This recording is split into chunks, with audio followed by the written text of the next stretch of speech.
na abrabote na pem ekɔ wanim fa ne sɛ na abrabo na kwan etie na di akwan no so pepepe sɛ woyɛ wadwen sɛ wo twɛn ama abrabo ayeye ansa na watumi atu anamon a ene medofo wo betena se akyɛ efi sɛ enema ɛyɛ wo mmere enema hare ma wo ene no ɔkyena ɛbɛyɛ den enam sɛ de abrabo akwan etienti enti ene no kakra bi a wo betumi ɛwɔ wabrabo ene wa hode mu no ye eno na awurade a okuta ye mu nti ɔde ye betwa ene den ɔbɛwo wa ye benkum ni nifa ɔbɛboa ye na niema a den no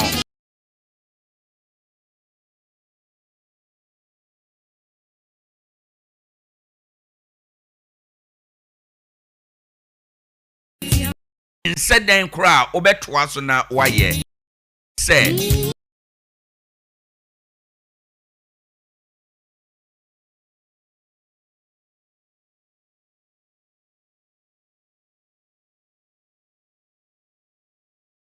dia wa hoden betumi bia ye mentena se ntwen obia abrabo nye mmere da abrabo nsan na chi da dia manyofo ka kire yen ye bana nema yefo omoboa abrabo bekoso akonanim da bia said o mampani Kwame Nkrumah kan ye no o say forward ever backwards never enu di adanse se abrabo da bia bekonanim se amamu aye wo mu yi enema wo se eden ema wo mfie nan ya wo yanim besanya babio no na akonanim kura chen ene de wo beka se sana ye wo 2025 no na enema no ye chen se ya ba 2028 sana abrabo bekonanim da bia na abrabo nyemmere da obi obeka cho se abrabo beye mmere ede ama obi ano oboa abrabo nya de a ebeye mmere enti dabia wo na esa wo hwehwe kwan a wo betimi de ene sadia abrabo movie no wo betimi anante so bie wa hoden mu de a wo betumi no wo na esa wo device strategies and mechanisms a wo betimi ene the trending movement of abrabo no wo betimi ne no akọ na so obi ka kire se abrabo be sana chi enti tobo ase a oboa abrabo de bia mu be yeden the bia life will be complicated.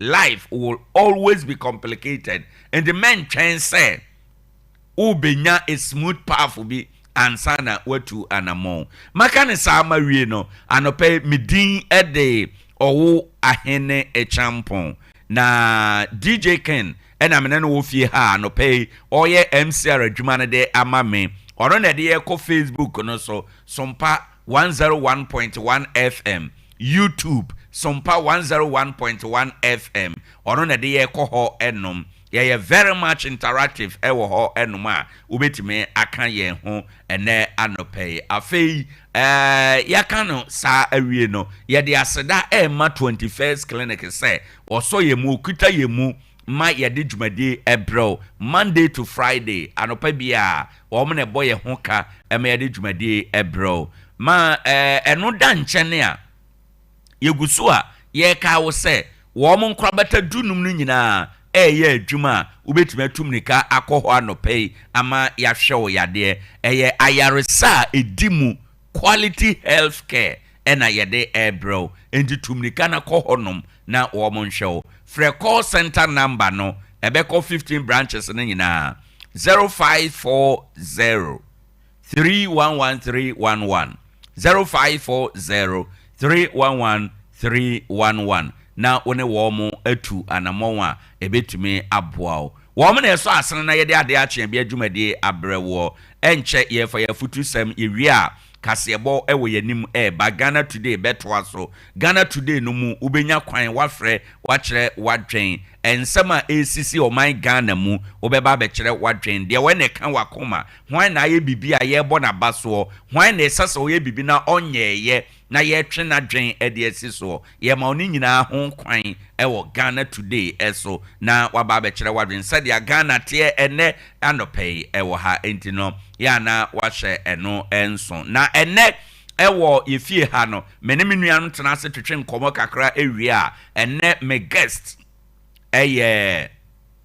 Tarkwa Nsayem municipal officer wo mo hwe birth and death registry eso do you know say odehye bi wu a etwa say ukọ register kra nsa na mosie no do you know say wo a etwa say o register wo ba no sa registration we no emfaso ben kra na wo so na birth and death registry no wo mo dwumadie kra no etesen ewo Tarkwa ene ni nso ayemu ha enom Ade Akye Abia nkomo we nyina yaboa no a anopei yade ebre wo makanisa mawie no yemfa anopei yafutu SM by the kindness courtesy 21st clinic wo mo na so asene aboa na yade dwumadie no ama wo baby bia wo bia na ne afutu sama mede eba no abusuafo yetietia matudin say lazy people don't have future. Obi a oye kwadwofo bia uni daache o daache enye uni bikura na ayese enye obi a oye kwadwofo uni daache you don't have future. Abusuafo akwadworo anase laziness eyade a obonsam ompe ena onyankopon so ompe enti obi a wo ye akwadworo no se wo nyame afon se wo bonsam afon wo mu bia mpe akwadworo onipa oye oni hafo onipa oye akwadworo ompe adwuma saa nipa no bia empe na uni daache enso ubedi hia ubekọ ahokyere mu ubefa ohaw bebre mu if you say oye akwadworo enti anopei the message is lazy people don't have future.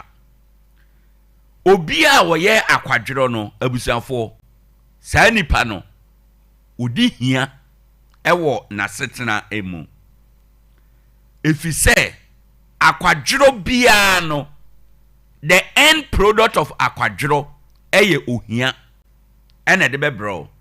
I am sorry to say ena no pay say nipa bebre woye mamu a wo ya akwadworo minni ha say bia me be kasa etiawo na me wo ha se me bie sansem we so na ma wani aba wo ho so na watimi asore na ode wonsa aye adwuma nipa bebre wo ye mamu a wo mo ye akwadworo nipa bebre eye business odidwa nanso wo mo dwadie mu no wo mo ye akwadworo wo adwuma no mu enti tieni yo obi wo ho a ono de ote ho onye hwe saa nipa no ya akwadworo apart from eno no ye obi wo ho nso a oye adwuma nanso sadia wosi ye na de no emane ya akwadworo ewo adwuma na oye no emu hwe obi a uton niema ade akye anopa a ewo se osori bebie store na nkrofo nya ade eto no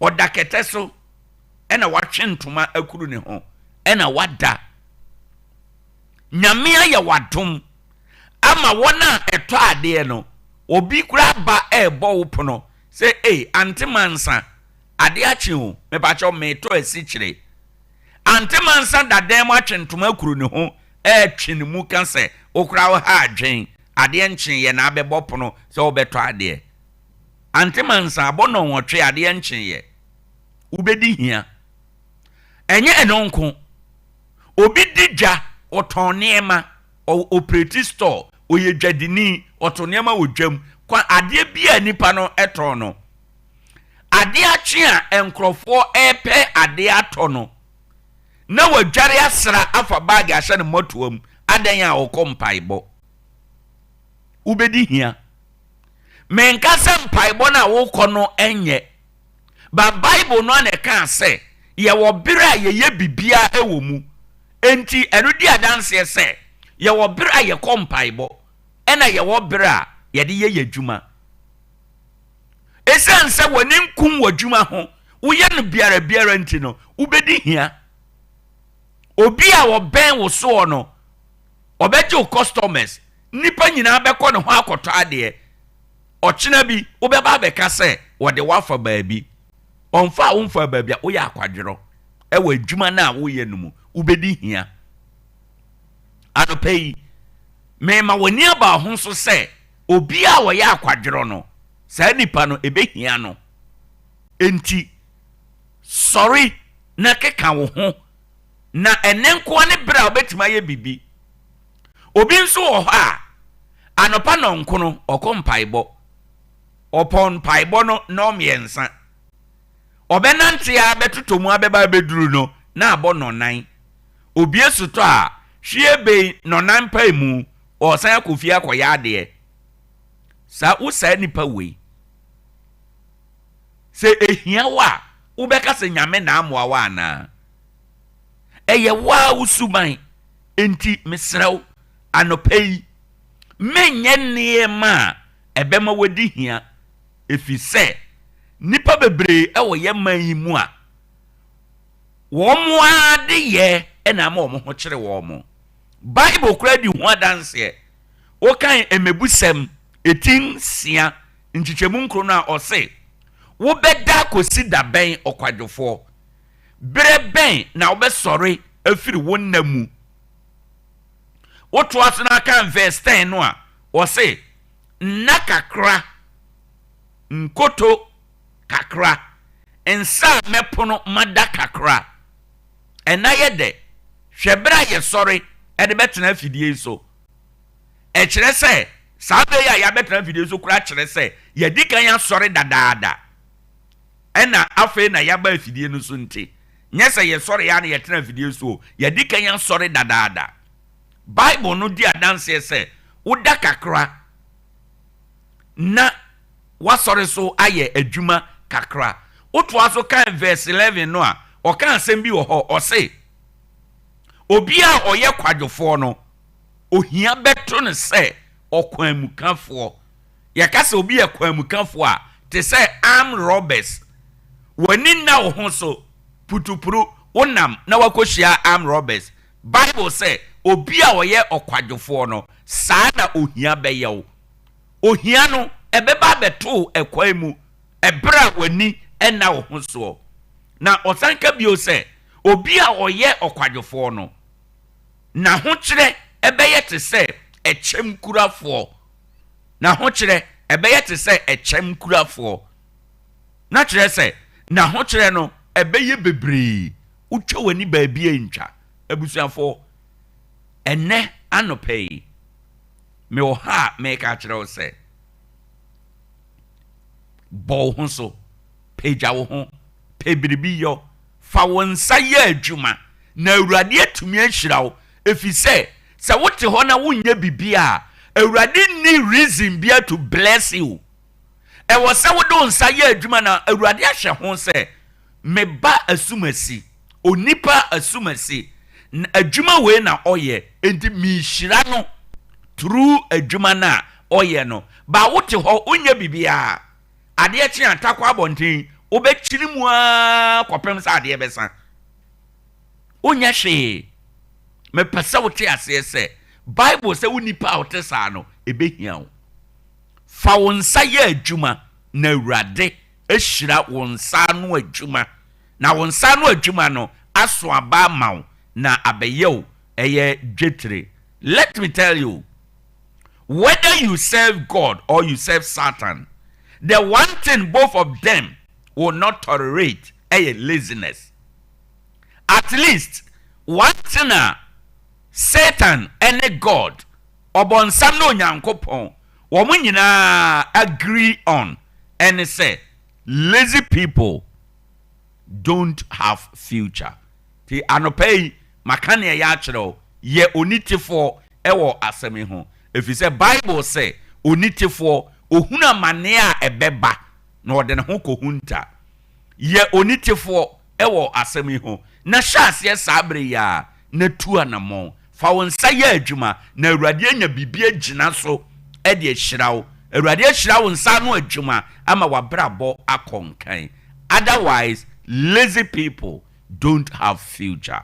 Ade Akye Abia ɛha yɛ Sompa 101.1 FM midin ɛde Owoahene Acheampong anɔpɛ yɛtu yɛn ho fo awie yɛnhwɛ sɛn na ewie mu ebesi ayɛ ɛde amayen ɛnɛ da yi ɛnso yɛdan yɛ ho aba yɛba ewie mu sachra yɛ ɛtoa so. Okay abusafo momfa nkyɛme yɛnkɔ na ɛnɛ anɔpɛ yi a yɛhwɛ ewie mu nsachra yɛ sɛn na ɛnɛ nso ewie mu ebesi ayɛ anɔpɛ yi sɛ wotu w'ani hwɛ Ghana afana nyinaa baabi a emepɔ kwaye ene ɛyɛ ɛbɛmpoano no yɛbɛhunu ewiemu a ayɛ te sɛ wisie ayɛ te sɛ bosuo no ɛwɔ hɔ a wonama unhunu w'anim saa deɛ no yɛbɛhunu ɛwɔ ɛyɛ empoano baabi a kwaye wɔ ɛne baabi a emepɔ ɛwɔ ɔman Ghana emu saa condition no ebema visibility aye reduced reduce visibility ewo ho enom enti ahyenkafo nipa ye namfom ye nyina yenya ahwe yie na mfa nkwanhye bia ama anopɛ ewo takwa ne ntamu ha ewiemu enwunu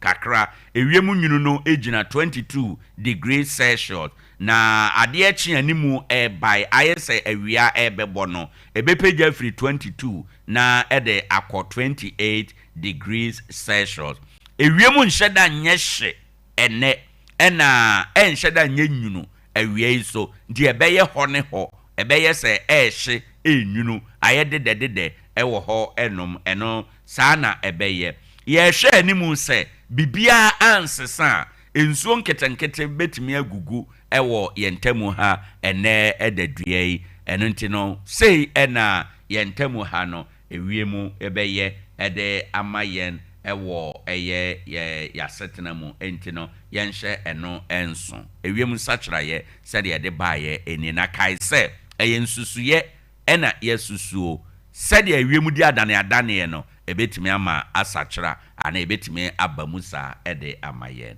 weather report any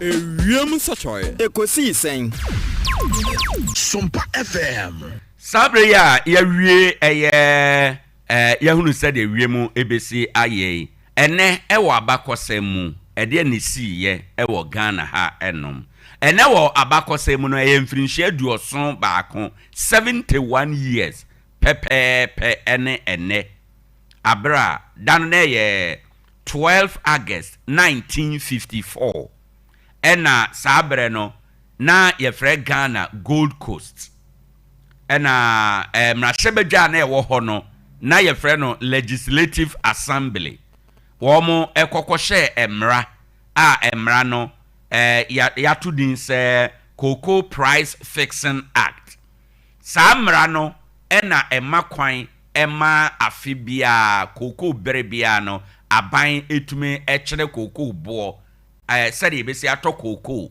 ɛwɔ saa afe no emu mra oye no oman Ghana mu 12 August 1954 ubu akonta no a 71 years nie ɛna yɛde saa mra na yɛ adwuma bɛpem ene endi na no cocoa ntomu a ɛbaaye na afe ebi kasa ɛho enyina no ejina saa emra wei eso 71 years nie ena Gold Coast Parliament no na ye fere Legislative Assembly na ene Gold Coast abedane Ghana na Legislative Assembly no so abedale Parliament no wo mu gusuada ede saa emra wei eye adwuma na ne botaye ba akopɛ se kokoo bo begina na enkoba se yesisi akuafo ewo kokoo no neto emu enti na oye saa emra wei ede ba oman Ghana munte ene yedura manfo so ama yakai yanom mfirinhye duoson baako nie ena ohye emra oman Ghana mu a yede kai ana yede kyere sede a yeto kokoo ewo oman no emu ene wo abakosemu enie Ade Akye Abia aha ye Sompa 101.1 FM yehu ni saa awie no ma yenya ahoboy na yenkofa kasebo no emfa emrew wo hwe wo bre na akasima nwotwe na anopei abo eye nonsia sen na ekwan so beye minim say a driver for ebi esimu dada afi na ebi nso besim afi na nso ba be free fie ye bo nka ye se ade message ne ye ba akopɛ message no ne se ba bibia wo bia unya si kwan no so a ye ahwe ye enen so ye sere ya driver for se sadia ewiemu aye no enti ye be sere se a driver for mosi kwan so nyina nsuo nkakra eguguo ewo kwan no so ewiemu a aye bosu na onama unhunu wanim tenten so nte no ade a ahobambo a ewo kwan no so a ebetumi aboye ho ban ene se ye beye ahweye to boase entumnika pii afi wonkane ano so dia ewiem ye bosu a yeso eno so eno ewo kwan no so na afi nso no se wudi ka bi achi a men Tarkwa no to pii emenu bebre se beya bibisi na onu gina mputupuru a wonfa nkobom na enkofa asembia emro enti no ye maintain a safe distance ewo ka ewo yanim se ye nyina yetumi ye ni se ya ebeboa yen ama ye nyina yetumi atu anamo na yakọ yanim moma ye nyina yenhwe na yakwan so enye jojo ewo ho enum di anopei your message and say let all drive with care arrive safely because every life matters okra ne nkwan biada ehu hia yenya hweye ewo ekwan no eso Ade Akye yamamu nyina akwa aba aha Sompa 101.1 FM mayemfa asidama 21st clinic wo mo say anopei adokotafo no nyina ye krado wo mo kwa adwuma ufire chire a ubetime asimu sabre hwie bei emo nonsia nonson no na oye aduru ha enom na waba abesen kọ akọje wa yaresa wo takwade a uti na ayeye wo mo ewo abonten kese yi eso Roman stores no nhwe animu abrosana atene ho esika akwan nchen ho no eho na wo mo ye adwuma afi nkrabata dunum no nyina no edemu a wo mo eye adwuma ntino yenhye eno enso frɛ wo mo ena no pay 0540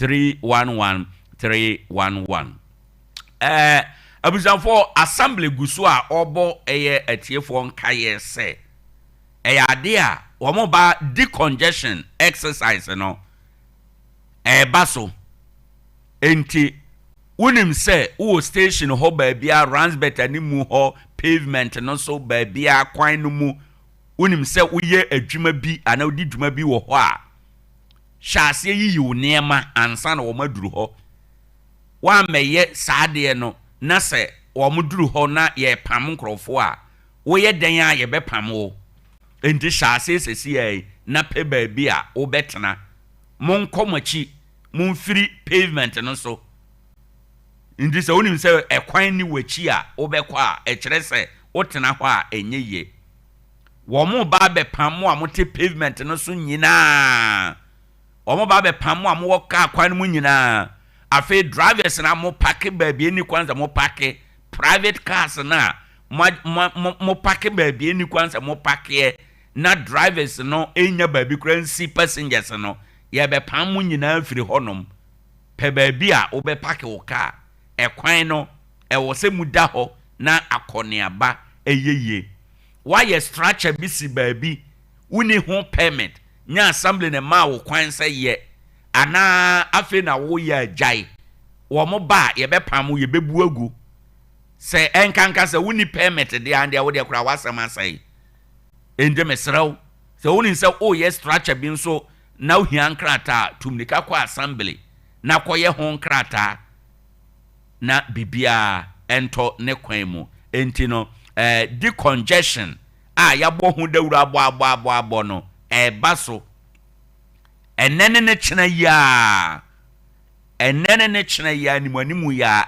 baso enti no ubi bi na yie ewa abontene ho a ko yifiri ho nye saa di congestion no ba bia na wanya daage amfa onema ntutu ye eno nti na no pay me di kan ate ho e de akyerew se ubi bi na ya na kakra we yanimi fa yini nyina efiri ho enom na entumi emwa ye nyina yeda ase ye hempanifo nkurane se onyere wo mo na omonye saade ne yewura MC ene edom a eka ne ho nyina ye hye wo mo nkurane se oman no nyina tai wo mo achi nti wo monye sa adwuma no emma ye kuroi emunte emunye fe emunante enye hare emma obi bia ye nkofa kasebo ye ba nkomo bebre ewo achire. Good morning.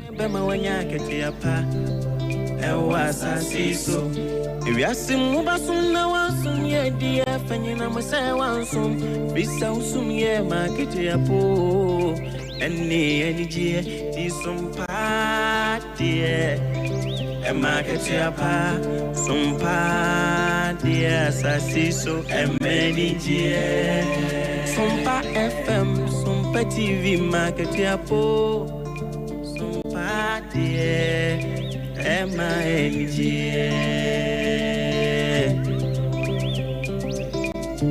Dichimwa fidiene to Sompa FM and TV Nebema wenijie Ade Akye Abia Nebema wenijio Sabra bwe mudajini Binachiro suna udie wanya Nebema wenijie Akye Abia so kamu Akye Abia our fidiene to Sompa FM and TV why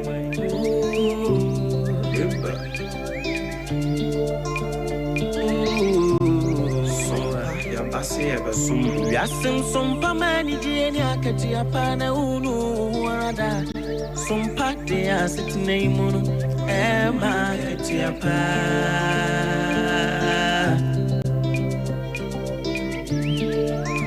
no my munsam makudi munsam yina ne kasebo ejisam ni just sem yina Sompa de abama Sompa FM Akye Abia Sompa TV MNG Sompa TV MNG Wisdom ni mitie Sompa FM he Sompa TV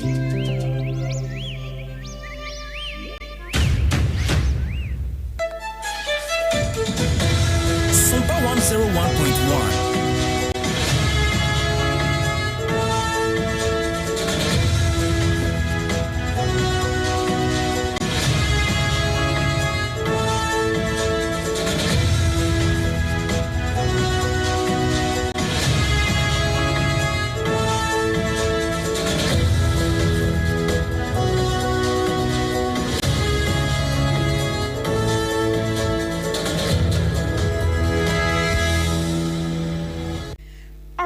Nonsia Ghana Mada Shema Munina watching. Anasu ya Radia yo Sanabosum de Tosutumienu. Alfin Pimienu near to you enum eso enye. And somehow drop you no near one for Sompa 106.5 Accra. Sompa 106.5 Accra. Na anansa modroya your deban and Sony Gugu Party Yasam Ketuama na more. Na waya sheye ewo onyamemu. Sompa 93.1 Asante Mantem Kopo Kumase. Kasebo namo. Woko ayiko from Kumase Kronwa. One more fabi ewo 100.9. Adam for Radio Paris France which memu. Tarkwa 101.1 Tarkwa de. About me a table or Sompa 103.3. Tachimana Aya Sompa 106.1. Afei, woman 4 year was Sunyana Subetmetie. I was Sompa 98.9. Doma Adam. Our 101.3 and a manka Simon so Kingdom one more Fabi our 106.1. The word and a sonitin radio no. Mother Romantia Drew, and your Sompa FM and a Marian Fisa Facebook or the YouTube no so. Ya Samson and I'm so I your Sompa 106.5 Accra, Sompa 106.5 Accra. Anasamo draw your debaya and then Nana Kaja see complement and Nadaurma was your seneno. Yetuma Kotinu be and say. Asante human and Nakunedu Yadom Yotoso Emiansa Equa Crow Bra, Wodim Finchano Edio Crombaco. Sanso Anna and Abamon Pam for one Mosuswakasa, Adia Fair D and Quamsa who drove in more. Aquaso I will my ganimu. Deputy Lands and Natural Resource Minister Yera Yusuf Akasa Afa Yera Mutala Mohammed Pano Pesa Utu Galam say yase. Now see a betu Galamsa says yen to us on penny for Pinuakasa say, Dear Drone dear, a buy no chassis as a Ghana emergency money away. And 50 months and 1.4 action Nipam no Yesu say woman crying bone. After your back was Zambia many more. I was a banner to remove to what and Zambia to jump for one music as Semua. Yababa woman ya adia some way and then some out drop no and Yabwa one nano pencil. Yatana said don't should know a duana minute in what you know so Yababa can adiama war. Shannon Sonsaka Seboya yate abbey. Nana Kaja see compliment another woman. What the other Simunioma Asia Sene Afei, 2 score energy food drink when you be a warrior cry. And point homeopathic clinic semen control say, Whoop baby papa, but you saw Yatia, one more channel was all call. Afei, secure sanitary pad or pie. I was a dana den out to me secure. Yanni Aji Jania Tennessee. And no pepper can see me, AMA. Akosia, Aji Wako dear, Watting, many. Obapa Nana ya Ketre.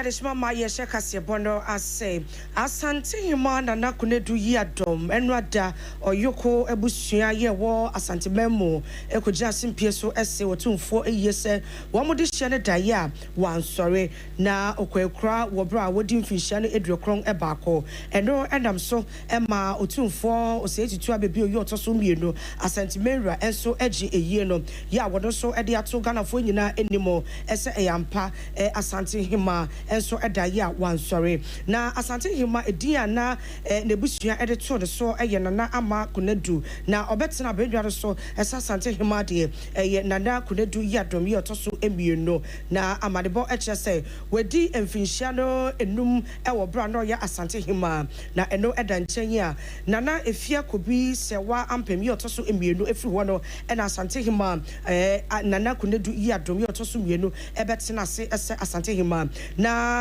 otumfo eto aso kiremu se nyame eya adomo a womo ede hihye egu akwam a womo bedi ne na wotweda enu na chi no kra no womo ede eyi ebe hihye so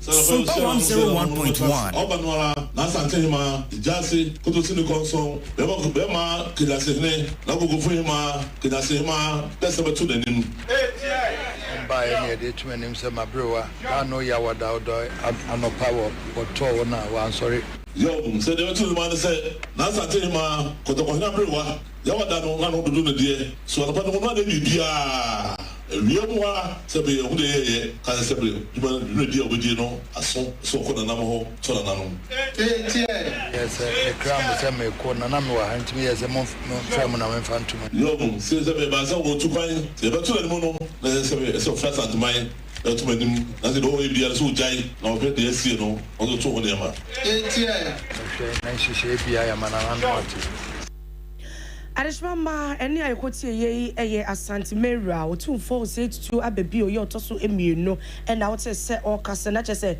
ne nua panyi pa na eda for me na enu na chi wodwumedie kura no ase no otumfo ede ya konsem ekọ ede ma Ghana mampani John Domani Mahama na afei ebusua womo ahwe womo ade hye nwotwe anano ada ukwada breachable Ghana nam so amanipa nwotwe ato yanom ewo ensiedo wo chese eye we ye Ghana fo nyina eyie nti nyina ye nsom na ye nkambo ni nyina ye ntwa dwadwo embomo na oto so echemu se yewra Alhaji Mutala Mohammed na afei nipa enson a womo aka womo ekohwe womo kwa ewo bra na womo etu kwan akodi oman no edwuma no wase wei ababa ya reho sempa wo bra wote ye no na chese neni atete pa na adanse hene opeja kwatwe bonsre free ye otoso emienu wono ene gina ayesimpie so a obo amane de siye ananu kwada ewo nasase so a make say otumfo say tua bebio ye otoso mienu asante menwura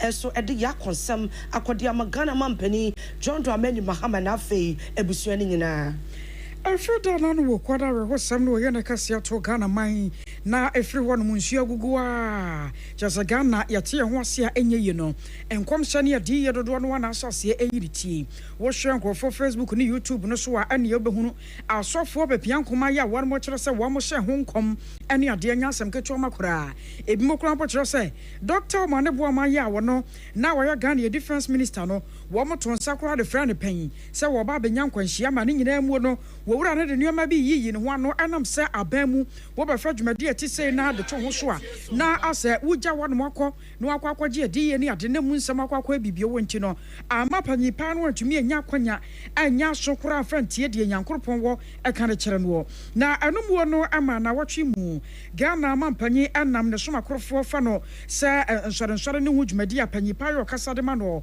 owura Elvis Afriye Ankra so ade batu dwa asrepa sani ya ka kwana no ya yedin enkom sani ya di ye no a Ghana fo asofo binom anko na ehufo binom kira se wo mahyehyɛ ene ade ya nam sunti e wosenka aban ni di so na so wantumi ampa so amfantie no efiri na de kure Ghana aban aye hyehyɛ na sa hyehyɛ no aban no aye no yese woni aya wo nkom hye wo adi ye nyame aso daye nyame ayi bibia kyerɛ wo brama mpanyina kyerɛ ye na bese no na enya fra na akogina social media so akwakom akwa se biribidi ato ho no bebe wie kire na asam no asie wie no na afa na ye akwa fa sa nkrata ana sa video no ade aba na se momuo no se kwaba na se wo ba mampanyina tena ye na wo ba se biribidi to wa sa no a eno no kwaba na sa no atumi bua ama aban mu mpanyifo kora wo mu bibi ye wa kire a won matumi aye ne ntam sa asam ne ba ye nka me ya sa asofo pinu a ana ade won matum anu atumu a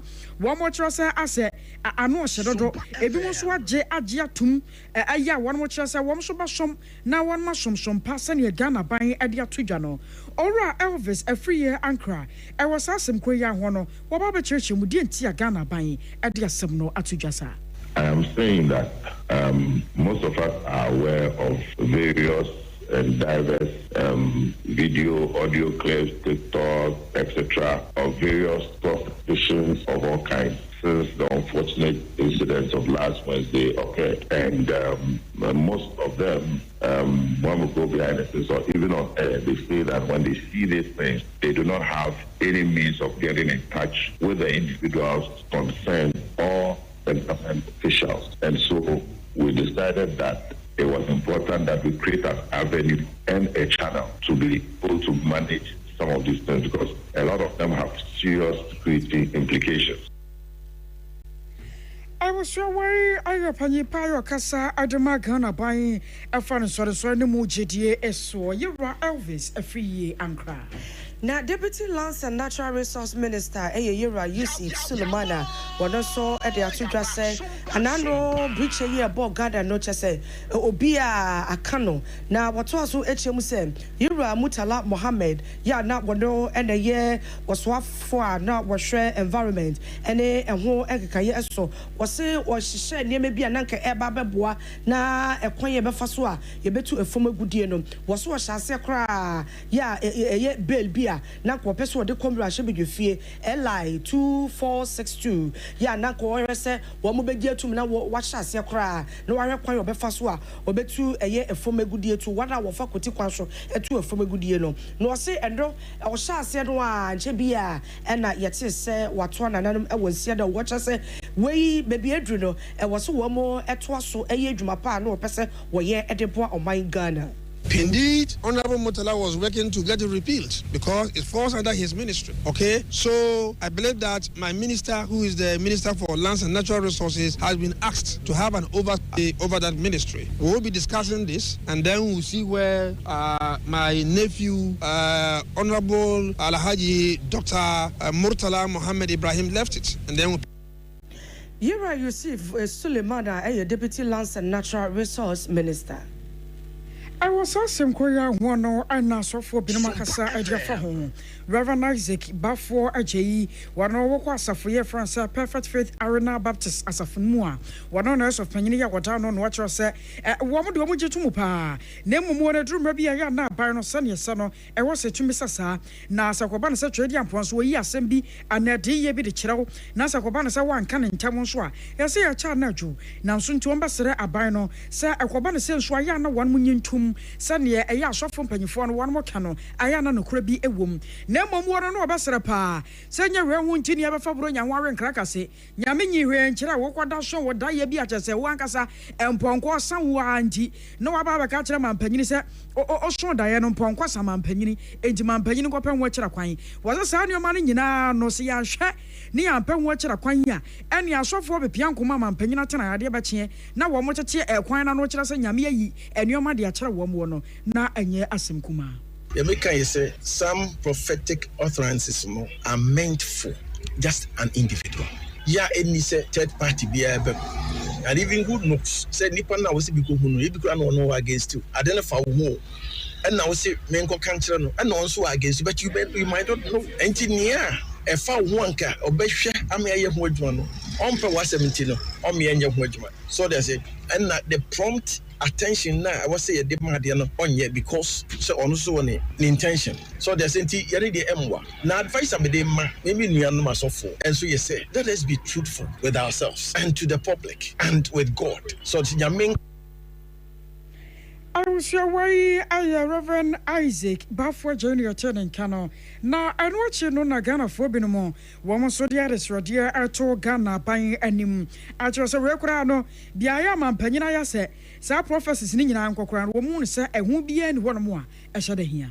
Nya omampani so no so eto asum bet emwa kra because any oba asore hansa wo kwa asore kra na sadi ba ye ka kire wo mprempem ne ye de abompa ya sizi ano na nya afi na wo kwotoro ana akoka kire obi se ye mfa nko mpanifo anim no mo ntro no mo mfri nipa kro no nti omofumi bi sase ye mo fra afi ne ebegina so abompa ya na se be de afi ne ebegina so abompa ye asizi saa de na no ana se de nti mesre Sampani for yesterday say what's we need the beboa but say ba ipakro na fa no ho no na enye se na di for no so ba enye se afi na ebegina social media akeka ka say bia ai we mahu say we ba be esi nti be say ba mpanifo ni afa no ho no mu nya ne contact na nipakro no yemfa no mo.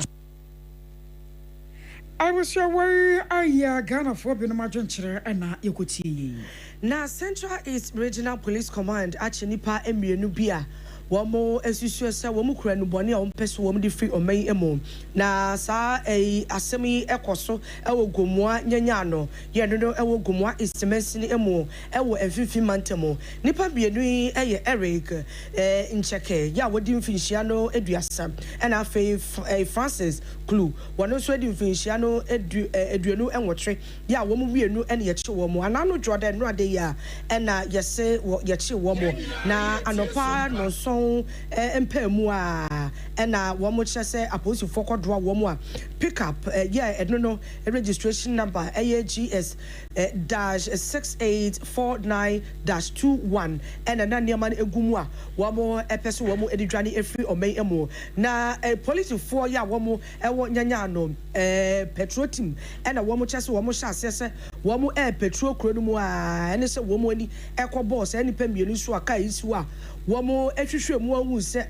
ewedi enuboni na womu womo sha asese womo eyi nuro no a womo du ye na chese enuboni ampa ene womo chese nipa mienu na DSP Victor Kofi ene ye head of public affairs ewo command one mu a wo chese womo yade pa wo bo posifo a womo eche sankofo mienu ya baso ese womo yade esanse ye de sase ya ekoso a ebeboa amanuboni a ekoso ewo memu no eto ebetimi etwa woto aso echem se wɔn hyɛ Ghanafoɔ bɔ sɛ adeɛ bia ɛfa nu bɔne ɛho bia no wɔn mɛhwɛ na wɔn atu aseɛ ɔse sɛ wɔ hɔ na wo sɛ ebi obi nso ne nam na nneɛma a wɔyɔ no asɛ odi nu bɔne ho dwa ne adeade wobɛtumi akɔ akɔyi polisifoɔ asotie na kyɛ sɛ wɔn nso ahwɛ kwan a wɔn bɛfa so wɔn bɛtumi akyɛ sɛ nipa korɔ no wɔse mprempren yɛ sɛ nipa mienu yi meka sɛ yɛde wɔn akɔ akɔtwe polisifoɔ ɛkukumu a wɔn gu so a ɛyɛ mu nhwehwɛmu kɔpem sɛ nhwehwɛmu ne ɛbɛba abɔnten no wɔn bɛma Ghanafoɔ aso atedeɛ kɔ so. Otiano Pano Siaka Sebo Free Sompa 106.5 Accra. Nana Kaja second perimeter Nadaruma. Anano Payatana Sia Yakan Semi. Wapa Nadwa plywood, cement. Ana building wires are what iron rods roofing sheeter. And Nana Kaja second perimeter do. Was son and what baby Abakobia, Wamadiani fake. Wamadiana Yapapa. Nana Kaja second perimeter on Kuan. One on China and another Diana Stampusiso. Na Adia Bakua Mania Kono Nika. Nasaya Fakura can only say.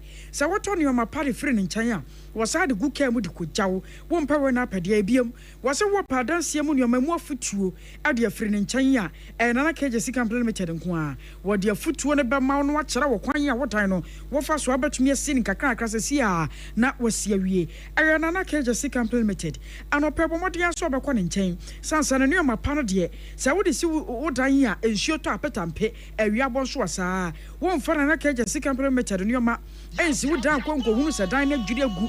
FMB bubu ana bibi etesa na nneoma papa Accra na se Kumasi ne branches no ebuso bibi ani afrai e was 0204 355 040 0204 345 040 na won mpanyfo ani enkomo apomde papa de end point homeopathy clinic one man chana benya de free waso be free yade no nyina last stop ne wonom yade ba na ha wo cheche wade uchi na no wansie to ama wankasa wato ba ha e ka won kokora no wo afiri wiase ebusua da bi enye wo wie ye no sanse nya sa na nyame bo na nyankoro pon korampo no waka wasi ye ni nuabaro ne afa ama no nsa yade enum adwuma ana end point homeopathy clinic one ma shase one mo ye no wade no brana ha ama no one mo ka bom ne wo se wo mo ankasa de abrofo duro nso ye nso one mo ye no sa pepe ama Ghanafoɔ ye ho toyen wose wo pa wo prostate ana sempo be ma wade no entumi nsore nyina so sɛ de wo se ye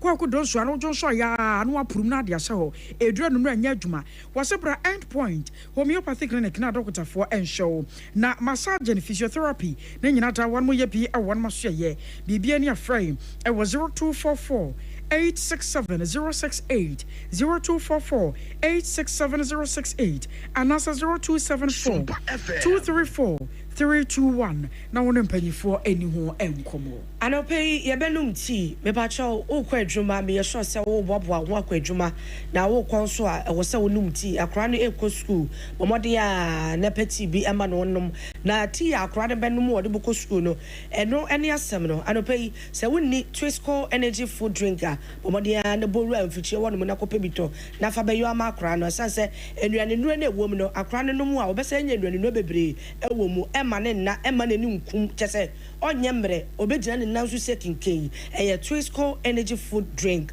momode na pe bi ma akra no me say etu Ghana city o boru amfichire ho obenye bi ato ne bo no fofofofo ya wo vitamin B and afa vitamin C D iron ene de akeka ho nyina no obenya we no nyina afrimo me say eye tu Ghana city enti boru amfichire ho ana supermarket be bia obenya ebi ato na ye oba se obesiki ho a eye secure sanitary pad anopai se ebia wa hyase e wabunsa na wonni confidence e wo mo ase wo kwa abonten a usuro bisa se ebia wo besei wo sori a wo se eyi akode ye hwemechi mame se mechi asei a da bi pe sanitary pad papa na fabo eno no wo kwa wo mo bi nhwe wechi e secure sanitary pad e na wo de bo a e be boa wo abibia enti no bo wura ba bia supermarket be bia se wo pe secure sanitary pad wo benya ebi atwebo no so e wo fom papa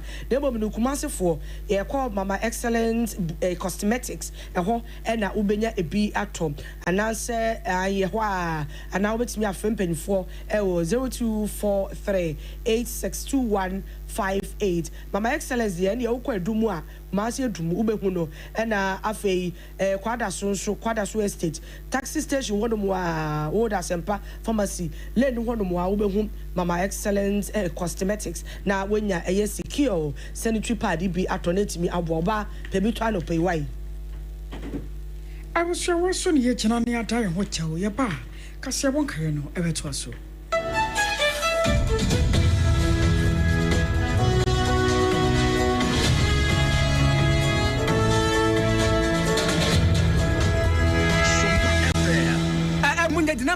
Foreign call. Hello, Papa. What about to be a new? Say me feel London, echo US. Eh, no crowd who cry from Obama mania. Na Papa mo what to say. I radiate my habako. Nana could just see. Echo Basim Penemo. There were Tonga dancing Hunyamanonso. What's your dear? Oh, what's your hoe? Equoba. Messi or Bodma Cross like an one. Now what do US want some man for Bondis Anna? Eh, Papa, US a Hakuradi. Nana could just see company limited at Jibebia. One more Holland, Germany, France, Italy, London, Canada. Eba dancing Hunyamadia. Obia sin na Jesse Company Limited. Na matese will be a depo kesiebi ewa kasua. Ehona will be a kutu adensi huniema. Na no papa. Oh, no crapa. A police station in Chanhua. Hey, a kuaba sempre monono. Onye mereda. She, where crano me and somewhere and will be in for yao. Baku a buakwasa pasu kumasi. And bakunso pokrasa and cranha. Obia say, Nanako Jesse a bemaba. Ewa densium. What on cement, iron rods, banding wires. And Nadua plywood and just said about dance. Tis a BB, they share a dance ya said the Korea. The pony in answer, a to football. Would go come more. What could you free? Akra we kaswa depo any pokrasi de anokra to nchanya wasa obu akoteman Tantra Hill Iron City amanfrom wasa bie depo kese so e wo Koshiman Kumasi sepase depo nokra da nchanya ebisu magazine road head office no wa bie depo kese so e wo da de ntam edwisu Akra road femesa opposite Alhaji Selia ampaba meboshen Tanoso Breman and Amanfrum. Numbers of man for the fray 0244 313 752 and 0244 41 93 93. Nana could Jesse Company Limited. Hey, a Kuabas in Endpoint Homeopathic Clinic. Ghana had the Obian himself a prostate. Na baby, you must be a screening. Emma Huni etuasia. Na a Endpoint Homeopathic Clinic. Anasa a kidney, a liver problem. Wofa baby and ajjo. Na the funny premature ejaculation. No, bear maybe I want to do for Quaquasia. As a wood dinner huagro, as a watonte, any ebra Endpoint Homeopathic Clinic, na yamuao, a man mema mo power, a ye Endpoint Homeopathic Clinic, or muda mufua, yaria bia, infections been a woho, and nasebia, wosha wofa baby na juju, kidney problem, prostate dear, a ye Endpoint Homeopathic Clinic, must Ubehu Endpoint Homeopathic Clinic, ewa Konoma boy here, and na Akra Hanso so dear, Womujinemu Ankasa, I was painted very friend share signboard, no, who drew now Busasa Wope Endpoint Homeopathic Clinic, will be a betro. Endpoint ewo 0244 867068 and 0274234321. Endpoint Homeopathy Clinica. Wamu demufua. Kweku, minim sawa yeshe. Me krama nane. Na so ebony show wa embaso. Manihon Sepeno. Ebony Condoms comes in different flavors and available in all pharmacies, chemical shops, over-the-counter shops, and pubs. For bulk purchases, contact 055-230-0075. Ebony Condoms, Ghana's most pleasurable condoms. Make it worth it. We got peppermint, strawberry, vanilla, chocolate. We got peppermint, strawberry, vanilla, chocolate. It only the view is a condom. The condom mulia then it's not on, but it does got as a condom. Era, me pacho brana me shade wo bagi. Bra, aden, enen so biem. Hey, time heba me share ya me kan say yi ba kwin. Ani wo yi me ensen. Bra, sanya time heba me sha esia jimi ni me fiefo enya dia ba ko ebeso yen. We dia udi se ofa ni nyina. Time heba me sha me kasa me di one dance ya heaven ena de me kwa akopie. Enti se malaria mixture. Where draw on a time herbal mixture. Enya enunku die nanum ato a wontimi anidie no. Time herbal mixture duro no ena yema wo. Oba a wafa afuro de wo ma akwada nofo. Ene akwada a woni mfie dumienu entimi num aduro yi bi. Se obeto aduro yi bi anoma. Hwe se wakọ hospital anase lab am yehu se wo atridie malaria yi bi ansa. Se wo time herbal mixture enu dudu atu a fo ani kire KNG Herbal Center ewo Emrom Abidjan House ana ba ko so wo atonsu mona ko junction. Eno echi ubenya bi atowo over the counter medicine sellers any herbal shop dodo na emu. Fre 0244 417669. Kayo set time no TIME time herbal mixture afi malaria fever bi adani ziba ewo munu betu akọ. FDA agi ejwadi nkratuo yi atu. Na fa na moko. Ye train wo garden ni. Na me pray ne. Mama, javelin. Oh, sa. Na plate no so e. Mama, enye plate o, discus. Ye training every say ye best ye inkunim difo. Mo ase munim se, ansa na mo bedi inkunim no. Mo hia hodin bebre. Se ye chocolate taste ni tu nchen a. Ene fota e what Swiss comunu kra energy boosting vitamins ni minerals a. E pon kunim difo. Mama, yeah, that's it. Me mo freya pon with you hear me. Swisscom, power your dreams. FDA agi ejeje in kratso yatu.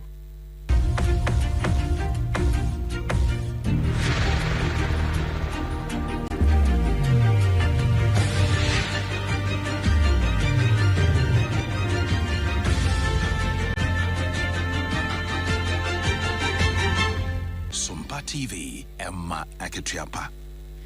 Ama Akyeampa ampa awusaya toa ansam no aso. Na asase America man panyiro Donald Trump ogusuada ya wototo nyoma ewo ne memu.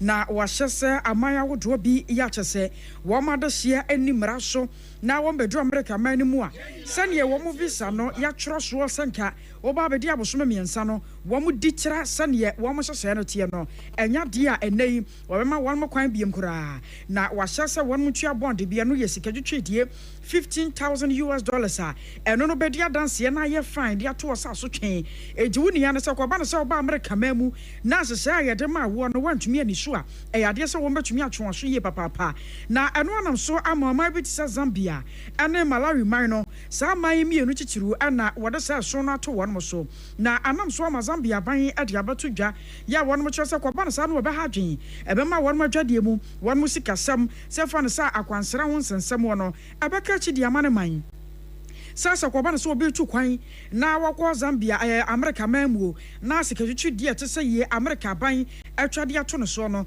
won mo kyese emuoten na sansansama wodo yi won mo kyese wasana abosom de to so aduo no na sa 20th August pepepe ana sanhye no America ban ade gu akwan na yero Donald Trump kyerɛ sɛ ne be ye betimi ateso na ne manfo na o manfo bi no mo abo mo finkrofo amaman so aba America mamu no won betumi adi mra so adi nhye so nti ana won mo yese tunia no sa sika boten no won mo hyew se twia na wotumi de nhye so sa abosom miensa ne yede ma on cha abosom miensa pepepe wo basa ba o mamu a ana sa sika no won basa da ne akire ade ama wo na mo ye wadwene sa woni America ban no ba batwe a won so no obedi pa sa mmra no atie na weso ne ye gina na nsam ne nyinata yete asie na nsam awodo a yede bra mo na no pe no de mo akoche no bi ni sei Asante hima nana kunedu yadom akwekura wobra wodi mfinhia no eduokron baako sanso na Ghana bampanyefo wo msoso de ababa to dwa enkom sene atiye no sene mu nsam ankasa esitie Deputy Lands and Natural Resource Minister Yura UC Suleiman also achechre kwanya na Environment Minister Yura Mutala Mohammed no opeso ofaso etufo magudi ase na ebeka were mo ne bobo ne nyina no a anoprenso yatena se na yadeba sumu asomfo banu ane yatena se a yabekenkan semi edema wo akosia ejewa kwade boate ne medin mene obapa nana ya ketche yenkoi Ghana Today etwaso Sompa 101.1 na me bacho we stranger in Jerusalem na se we stranger in Jerusalem and wunnim se Ghana ha the oye sciatica originator sciatica pacesetter sciatica commandant, sciatica researcher. And your friend 21st clinic, and any yampa, we a stranger in Jerusalem. I'm not surprised. Every say, oh, be any who can't me say, a bus sciatica, the wabi woman was sayare. Now what nim emu alpha and omega. I obey 21st clinic, Ephraim. 21st clinic, any majuma. It is a wabim popesa sciatica yaren what tia sciatica yarian wo hunumua. Wo call 21st clinic. Sciatica yarian mamincho mufise bia watidino, edina yawode, nanso yarian anyade. Sciatica edino, sciatica yariano, nidina ede, by yarian ayawa, enyede tiasiesa. Sciatica utia, nanu mami bisi sciatica no akosia go abwagika ho asem no. Me pese me de to me ba. Beba se me di me bato if say din na de nam se maame sciatica na din na de o ba yare no enye de yare no yare bone yare ye wo na mo aye mobo yare ye wo na ma wo paachia yare ye wo wontimi ntina wo to so yare ye wo wo nante kakra bia na wo chia yare ye wo wontimi ni wukum na wontimi ni wo yire enna yare ye wo wo nam wo no so usisi yare ye wo de bia na wo to ase tutu yare ye wo de bia na wo sremu tutu yare ye wo na wanantu ebre yare ye wo na wananti na wagine ho ba bia nye sa yare wenye yare ye de to ye badin edin na de ba yare na nya de edin no ede nanso yare na nya de ye fa ne sciatica na Ghana ha wo mo ye expert Ghana ha wo mo bin wom Ghana ha wo mo ye mu research na wo mo ni mu nuro a enuro na bi ni mountain so. This is 21st clinic, no. A year 21st clinic. 21st clinic is sciatica and no. Woko abontina wunya bi. Wona mo nkwanche no bi kache wo se edro weje na ye de sciatica wo boa. Bra 21st clinic na doctor fo wo mo ntena se na yen show na yenye research mfa woni ehu de no. Ebi a wo de no hu. Wonti na efa wo sisi achi na efa wo to ase. Na efa mu no. Ebesi wo na se eya afa yi no to so mama. 21st no. So I say for 21st and to mame. For sciatica originator no for to mame. Na minimum America. Say yare na free sisi chief an to ase.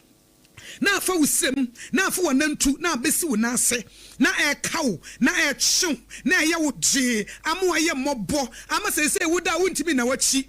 Ama abrantie wadane akokora. Ababa wadane abrewa. Say aka wonkokora na nka wukuta poma. Bra 21st clinic and yensa wo yare ayare papa aye 21st clinic adwuma no wo munnimu ye betimi aye wo massage bi woni padua be bone nsem wo ma massage bi a 21st clinic be ye wo no ye wo be bo nsem aka se motimi aye massage ama nerves no tissues no a e fa me sisi achi fa me to ase fa me srem no e be si ase no emu atene Emuanum ne timwa ye ne de adentia eye 21st clinic it is a wutie me ene edai e was Sompa 106.5 FM Accra na bia wo ho na wote se wo to ase ye wo ya wotena se kakra bia na emu ka wo de wotimu se entini bi etwon wo na se etwin wo srem ene wonanto me pa cho sa yare no ene e fa ne sciatica na Ghana ha wo mo munnimu no mo te ase no mo ye ne ye sa ne yare wo mo ye commandant eye pay setter wo mo ye researcher eye 21st clinic na 21st clinic na eye yare sabia eti enye sciatica nkoa ene omosa yare bi omo ye hu adwuma nemom sciatica no ene omo de agidin ye bie ye nkrabata bebre se de be ya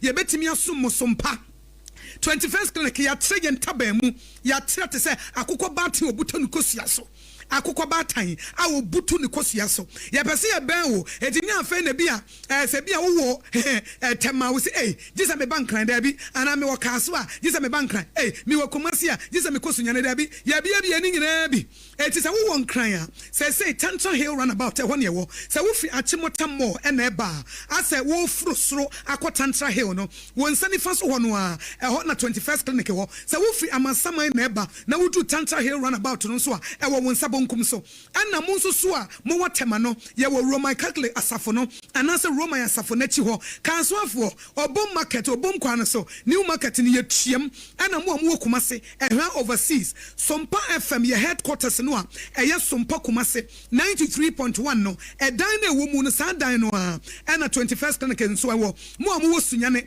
ye ne regional hospital first gate edi nhwani mu ana techiman GN bank dan no ye kuram ɛna nkranza yɛ ben children's park mo nso amu wa Tarkwa yɛ ni Roman stores ni di nhwɛ mu takoradifoe afie kuma number 9 taxi station ɛno nso yɛ ginam brekum goso oboase eti ɛbɛyɛ simple amount ɛno nso obɛfrɛ 0540 311311 0540 311311 tiebiem number no sa Raimo coordinate synchronize align kama 0540 311311 yankwa 0540 311311 simple 0540 311311 21st clinic fa wo yare ne bra fa wo stroke ne bra fa diabetes no ebra wo fa ba bia adwodwo no wo de fa bra malaria na ache wo ne diabetes no ene hypertension no wo de fa bra na yensa wo yare na eba sciatica dia ye ne wo enuomu kwabrane enuomu otumfo ayetimi edesa 21st clinic ye bom abaso mo ne atuma ye salute mu enano pai doctors ne nurses ya mo tiatese na mo sori no pa ba adwuma na mo massage nkrofo eye niam wo 21st clinic no ye salute mu ye bom abaso ewo adwuma pa 21st clinic eye sciatica originator sciatica pacesetter sciatica commandant sciatica researcher ya bamoba ya wo system ni mu ache 101.1 FM 101.1 FM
So oh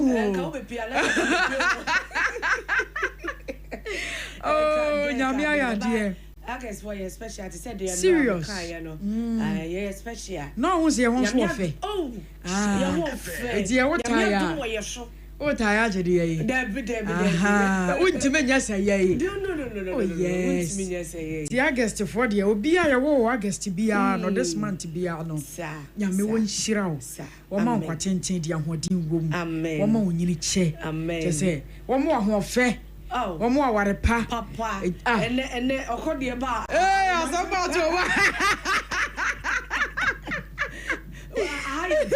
asamba to mo obi o de okode ka tire me no I know we see more me boss on see Friday Safo can thank you 19th in a week ajo in a week 19th enya some get to amana say oh yes say tell nyame ye hira ye no nice one na no pebe sorry here boss you no washa se kakran am say nyame onu yoma so papa na be ko so aye ni say ya so na hira ni adom no do so ye so say ya ta nice one and I'm just kunu ya ta usu kunu ya ta dia no say wo tire ya kire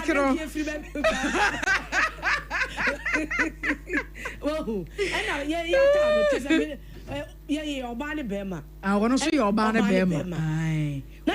One eketwa and I owe your penny. That's Afa. I had to have a share penny. Nice one. Ketwa.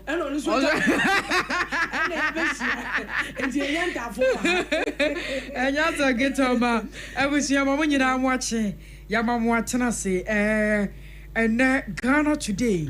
So any dream of a match into one now some may be a what to watch you when you coffee one met you any I don't understand by your Sakazana overshot a shadow me because and you there be obra meant to answer me maybe oh my cat too coffee one met you many as will be answer will be can I send me as some name found and I'm and then I was spectacular mum.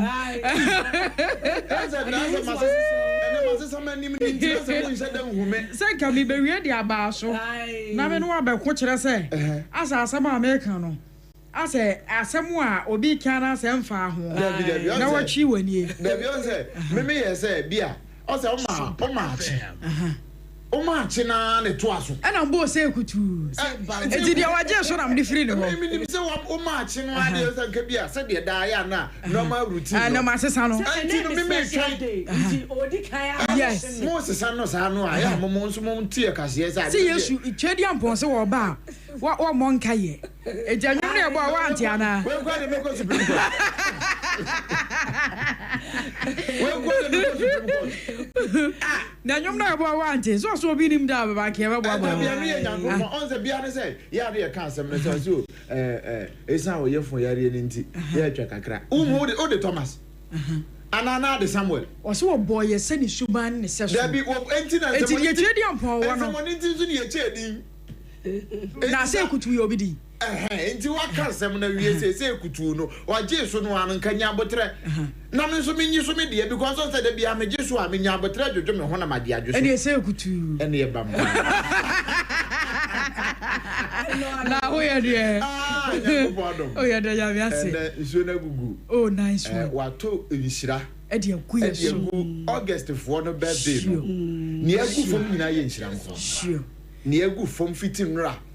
Bosuo no opetin ya no de awia. Se mre no se na enenemu bosuo no nkakra na se. Na me why ade. In fact, wo mu edi wo ma woda. Sure. E wo fia ha fitim nra. Ne na beka ho. No, I think Monday no. Say Ade Akye ye papa. Yes. Odile de na Monday no. Okay. Yes, Monday no. Monday na ojo. And no. Monday. No, last week. And I'm Friday no. Yes. Yes, we did Friday. August nankasa no. Eya bosumi ya nshira wo. Nice one. Bosumi ya toso nwotwe no. Ya na nshira wo. Ne mu nsam so do so. Ya, ena yesika bosumi nso. Enti bia wudi wa woda. Titiri wudi nra. In fact, we dey ensha se free fiada. Okay. Free fiada. Di besi nra. And ne ensha se free first August. Okay. Yes. Ne ntwatia. Ese bi mbeka se yi o ma free first August. Di besi ne aye 12. Okay. Ana dumienu nankasa no kura ye dumienu no very significant. Yesu Kristo na wo ba ye no wo fa wo yi nipa dodo ni nyina to medi na chi no wi ase se wo yi ba wo mu yi ne ye call once abedi na chi no ye dumienu masuafo no enti na kura mpo na san ye dumienu no ye sonko so atmase oh sure and the free first ede ba nyina no bosumi yankasa no aye wo mu nankasa so ye sika bosumi nice one. Edisi ya wo August na wasanamu a o sa ni pakro wo inhira edisi wo hunu wa bra bototo na ye wa yes enti ye force akonya we so etoto de sire tete kwafra mo Nyankopon nia woto nsuo bo awie ende wato nsuo no na wo besa bo awie de agusuo no nia wo ma wo so na aduane a ni wure mfia bo atatia tete kwafra mo Nyankopon oborebore bo ade no ni ayetwe no ayempo ne hwede nti efe ne twede ampan no ye nya no na ya men nti efe ne nyame no wonhyira wo pa amen sofo ye da amen san ka me yayi na ja we odi so ade bi ko Supreme Court yi oh I don't glass was champagne in this year. Sabe me kwodwe man tena sekura. Ah, nya sam get to ma. Na me fly on but na me fu. Ma me kwara nko akọ. Ya be for bo ase kwa. Asem we yo. I say answer try say kan ya benkum be ye no. Say nifa kora hu no. Okay. Ti na no am ye ne kude. Oh, okay. Nsem me ma no na. Benkuma ya na benkuma ya de na nse nifa hu. Me kama na wusi anu a ye bi ma me ntana no. Se wa nya mana no ayi mu. Yes. Yes. Aha. Atapanyini. Wakuma ne me. Madam wase. To no so na hye. Enya asam ketewa ma. Na bibia gineginam. Na no me ko afie me se ma ngoro me ho kura. Oh, ya chara no pe wa ya de. And then sound aduane e de. And then off nti wase obapa and then be de me. Ya be she nra no. Ni adi abom. Enya asam ketewa ma. If ya fo nyina edam wase no mo ya de ma na ye fe. Me ne obapa. Mudi ye birthday ni ma na ya kono ye ni ka. Kasa no so kan no ahwe. Se aduane bia ye aduane. Adi bia so ye di. De de ko enum ne ka. De de ko enum de di. Na ye brada. Na you afi. Men passing bia mpacho. I was yama when you now more kwa babium. Sompa 106.5 where I Ghana today. So and yadrina yaka yasre nyina no bosom we no. E won sam doso. And somewhere as a see womu bahasa na watwe mienu ntamo de ba no. Enya sam keto ama. Dora ke di ko ya nche. Anche na lumba de bebo mu. Lumba de kura yesu ayensu anwie veje ye wie ya pe. Na sam kase ansu di so. Sa ye mpanyimfo nipa nwotwe. Wo mo so ko ya wo mo ama. Eno ayete wa yenka bi hyemu. Wote kra ne bra ngoma so 2472 ya otoso mienu. Na ne yebo odian ne abo emu asane akase nyankwata wo nkwasonso.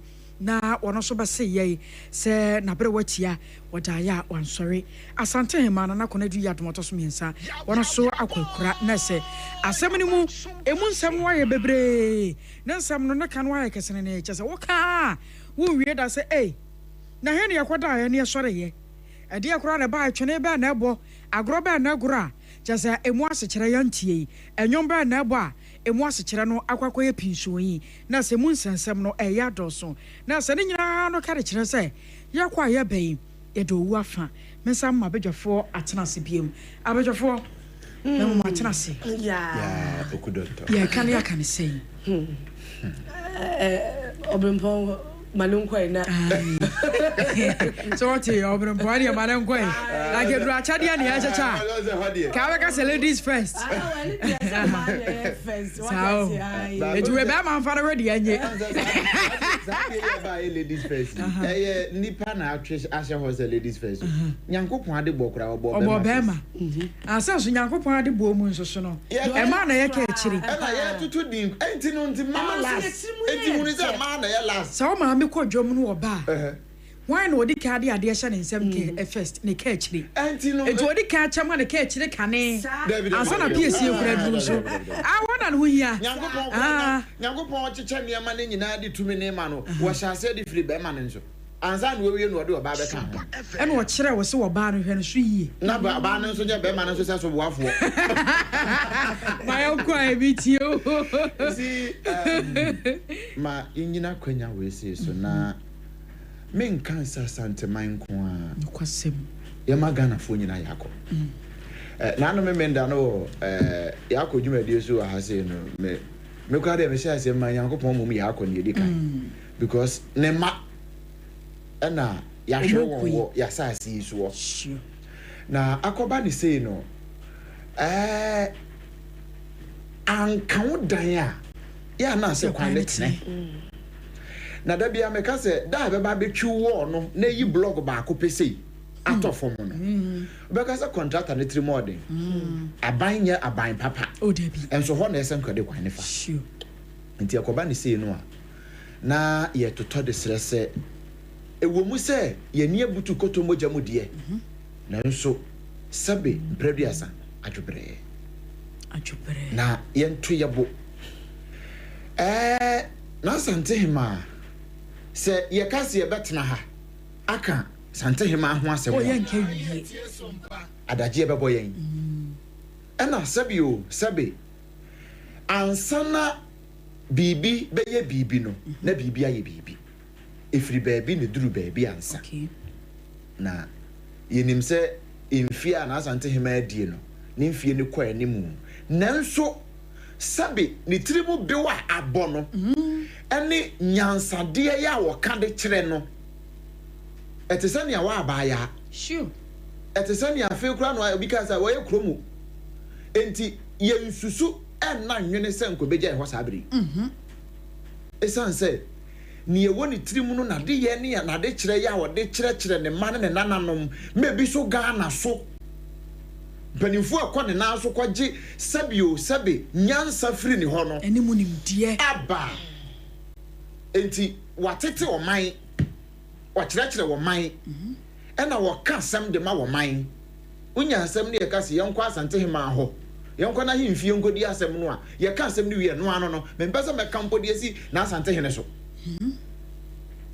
eno kire o se Santemai wade ena Ghana nso ye wazo ye nti ni aya hwere no eye nia ye nam susu ho se ye behwere enso ni nyina mu no ni ebesie bia no o se emfase da menyame no nti na we nyina mu no ye asan kɔ na ase asɔre no sa hanye hwe kura no wono no nim ni enti a wotwen ma ne ba ne sei ni enti a ɔbɔ na de na ɔye na de bɔ mu no na wonim sɛ bere bi beduru sei ya sa de we besi ne nti no na wasi ehunu se enye ye pe na emum nia ono tete kwafra mo anya nkropon no nia wo pe no wo ye wono no ye no woni nipa ni hu nsusu ye o dabi bosumi we ye wo mu ni afi 2025 na nkasa no akoya afi a enkanfo ase ne pawo mu no baabi a bodwuma brebuo bobia no bodwuma bata ho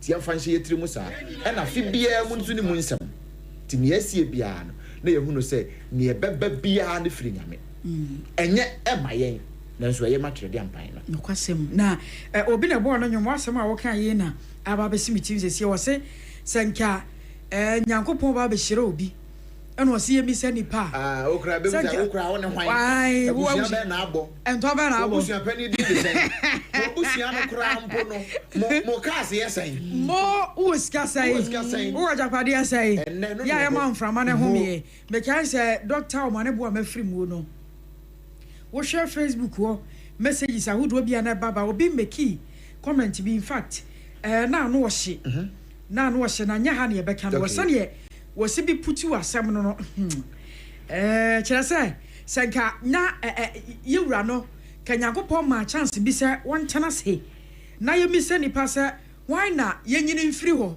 ne yemfa Dr. Manebo aman chana se a enka nipa be point oh yeah see ye many bashman oh yeah one dey say wo oh yes na so senya dia wo pe na nyame pe nhwere bi wo ho na se so te entam sa no a ya na ha dwene sure nanso na no we dey memfa we mmomto na no na me kan se mi se ya wada no a se te se ni akwanhye ekosi yi na ya ka se nyame na de ma ono ana ogie ewuo bi wo ho anyenya mfire nyame saw efiri ai nipa wuo bi wo ho a mfire nyame eya ye ntutu se ya de nsem bebre hye nyame toda hwena no savior for 16 obi negligence ne kun won ba akofo nko a bo odi ko hye nyame a wabrɛ nyame until say ye be hunu ade e ko so helicopter accident ma ye mfa hye nyame ba sanso ye se obi a so ba asase so okra ne nyame nti wonim onyankopɔn de se ne ye wokra no no wonim befe se mre bi duru so a obesesa nyankopɔn ka kire odiifo no se ko ka kire me diifo nipa so mese se wo bewu nti onye ne nsamanse wo bi no asu ne kire na ba nwam no ka kire hwene amaya mawo nyankopɔn so twa na no hu se se wo we kura mpa na me ampo dam kan so mfiri me masa de 15 years aka ho nti enkamfo ase okra wo nyankopɔn wo bedura asase so a shebre ne time sesa enu nti na nipa mpo ye bia won pɛ wasɛm timi sesan hyɛbrɛ na nkrabea nso e sɛdeɛ mekra yɛ a mede baayɛ no sɛdeɛ wo kra yɛ a wode baayɛ no Jabes na ne nkrabea nyɛ nanso ɔno asesa ne nkrabea ne hyɛbrɛ ɔno aka kyerɛ Nyankopɔn sɛ Awurade nye sɛ na nka apɛ meɛ nanso me ba no ne amde baayɛ nie sesa no ampa wɔ sesa no na si ye bompa ye kyerɛ ye nyama no obetie mo medasi obapa akode de medical kan eh emfa ya konsem fa magana fo nyina sia ye nyina na ade ato ye ni tetu ni asanteman ye nyina ye hye den sanse obempo na etutu no ti ye de ya konsem so be kwa ama asanteman odupon obempo so na timi nchani asanteman otumfo osetitu abetusu ye otosumi enu sense ade ato nani ne sister pa ne sister pedi wo ai ene da for me nti osai asante hema yes nti na bere watia ene da for me nti kakape ena aka no pompom mu no ya yi pa de meka no se Sompa FM I think say na na efia kobi ene ne wo wa ansa na ai ne maame ni mpon na ne maame ni mpon ne ena na tia konya so oh okay ai ena ene ofiri muo ena nana kona di yadom eba betena konya nti na chese ne ba maame na ofiri ne ba okay ne ba ena betena se asante amamera no dako ye ba betena se na amamera ne amane no ya ye ho adwuma nyame yadom a 21st of this month and umbedi na watch amamara ni amane no ya ba kire dodo no a na be mo fe and na mo musa akosu ameti amamara oh yes abi kunu so fra infie ai nti e ba na amamara ni amane a nti editor be ba be fa mic na watch na ye oh yes oh yes oh yes asante amamara ni amane asante mpo amamara no ya wo ye nuanom nkranfo de ho dagomba fo de obi anko ne na mamre se ye osibi ye no ene ho amane tradition no se no osibi ye no esibi fa madam etimi hihye sa ayi no wo na ye chechre ne ye ti amamre ne amane na obi atibie ayi ele ntwa no me ye compilation bi sa ya woda de sua ya me de ba no bi afiri na wotwe de ko no ye hye akan ankasa asi akanfo omabose akanfo kra ye hefo ye ka akan ne kra no a den kwan ben ne fa so akan din no kra beto ye so se ye akanfo ni nyina ye be hyase wa ne kore nti se omo de side dwede ne ba e be boa pa ma obi a wonnim amamre ene amane no wetimi edi ekire na wate ase ti se de na me ka no ye bema ye mame ye nana ye hima ye be ka che nyame se o ma ne baby pa na o ma ne enda emfa ma ye nim se one day ye be hia nti de me ka ne se ye ma ye ho ye akọ chichi ne asante merura nti eno ala ye ma ye ho ye asante amambre de asami ya me ho anu wa akopa nti na akofa asem abro mo na monte ase nti mo baba betena se no ma kire ya ase nti ene so obi limu a obi kire ye kwa bonti ni ye kasa wa hunu ba bia be kan wasem wa fa ya ne se ahemfie contempt chewa esne Supreme Court oh yes ahemfie contempt chewa yeah esne Supreme Court na we ye bugu na no mene na akohia na ye bon komaze kwakwe unim se ye tete he ye nya adwuma bia nti ye bompa ye bia ye pa ye ne ye mpa ye ayia na se wo a wo abonte no benya asem na ode aba na ya ji wadi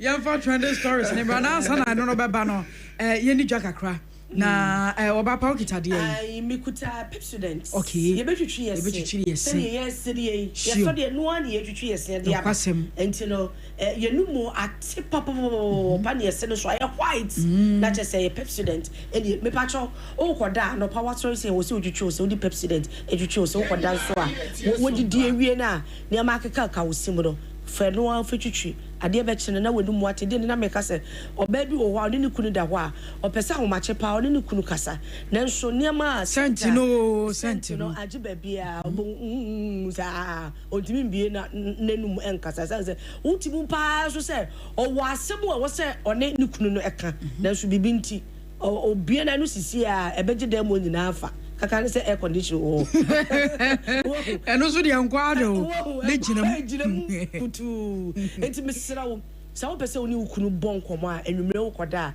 na wo de Pepsodent atwitwi wo se and ye woni betimi abonkomo ne ade a eno eda nchenye a obi a timi de twitwi ne se enkoda mpanyifo ena Pepsodent fo so mo kyerɛkyerɛ ekwan a ye befa so e betwitwi ese o se no enye sa wo so de ya na wo de brush no na wo de da bi Pepsodent fo enya kwan e kyerɛkyerɛ ni nyina ye wone brush so we ni a Pepsodent cavity fighter toothpaste anti no udi twitwi e bo papa you think ka wa bi yes no on mo de na keka bomu no enframa mu no utumi didi na ebi akohyehyehye baabi kwana bia fe obewi akire no se wa twitwi no atwitwi ni yi a na kwa akofa nsem bebre di aba kaka obewu no wafuna ise na Pepsodent de cavity no eye brutal eye kama emma wo se no so ahoden pa anti wo de twitwi wo se no esan so ma ahoden whiten na emma wenum scent bi ewo mu afiri no na esan so ama wo se no ahoden pa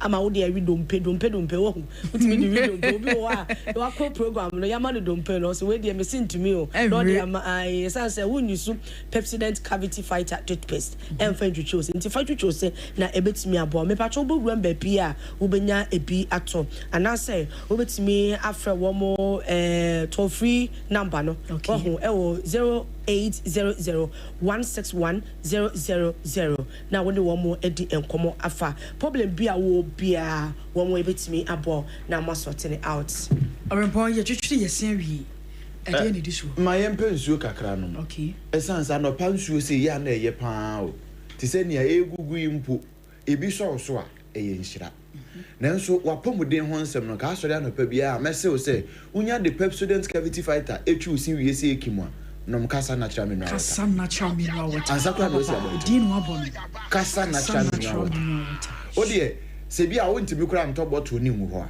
to sachet ni bi no yibaako se chef fridge yibaako nabo won se nourish your skin no se wonom kasa natural mineral water ma won dehydrate I say nipa dua ne nsuo ne eka ho ma ne yeye one won say o skin no kra ne hu hwane e chance nsuo ni body no na o twontom na mom say onom kasa natural mineral water oh from as e dua si asubonten ho o kontan dia na esi bire mu ho awurade ekoyie pa kasa natural mineral water bia ho ye party wedding ye abedin tuo dwumanie bia wudie ye don beba se ye benum nsuo no mo nsu papa nom no mo kwa o makasa no kure nya wo anka nsu papa se ye num bida ye kasa natural mineral water wanu mo nsu papa nso a obehu no otimi fa yade efiri nsuom yade a otimi fa firi nsuom ne ye typhoid e ba wo so a se typhoid ba wo so a na hina wontimi nkunwie me pa cho bomboden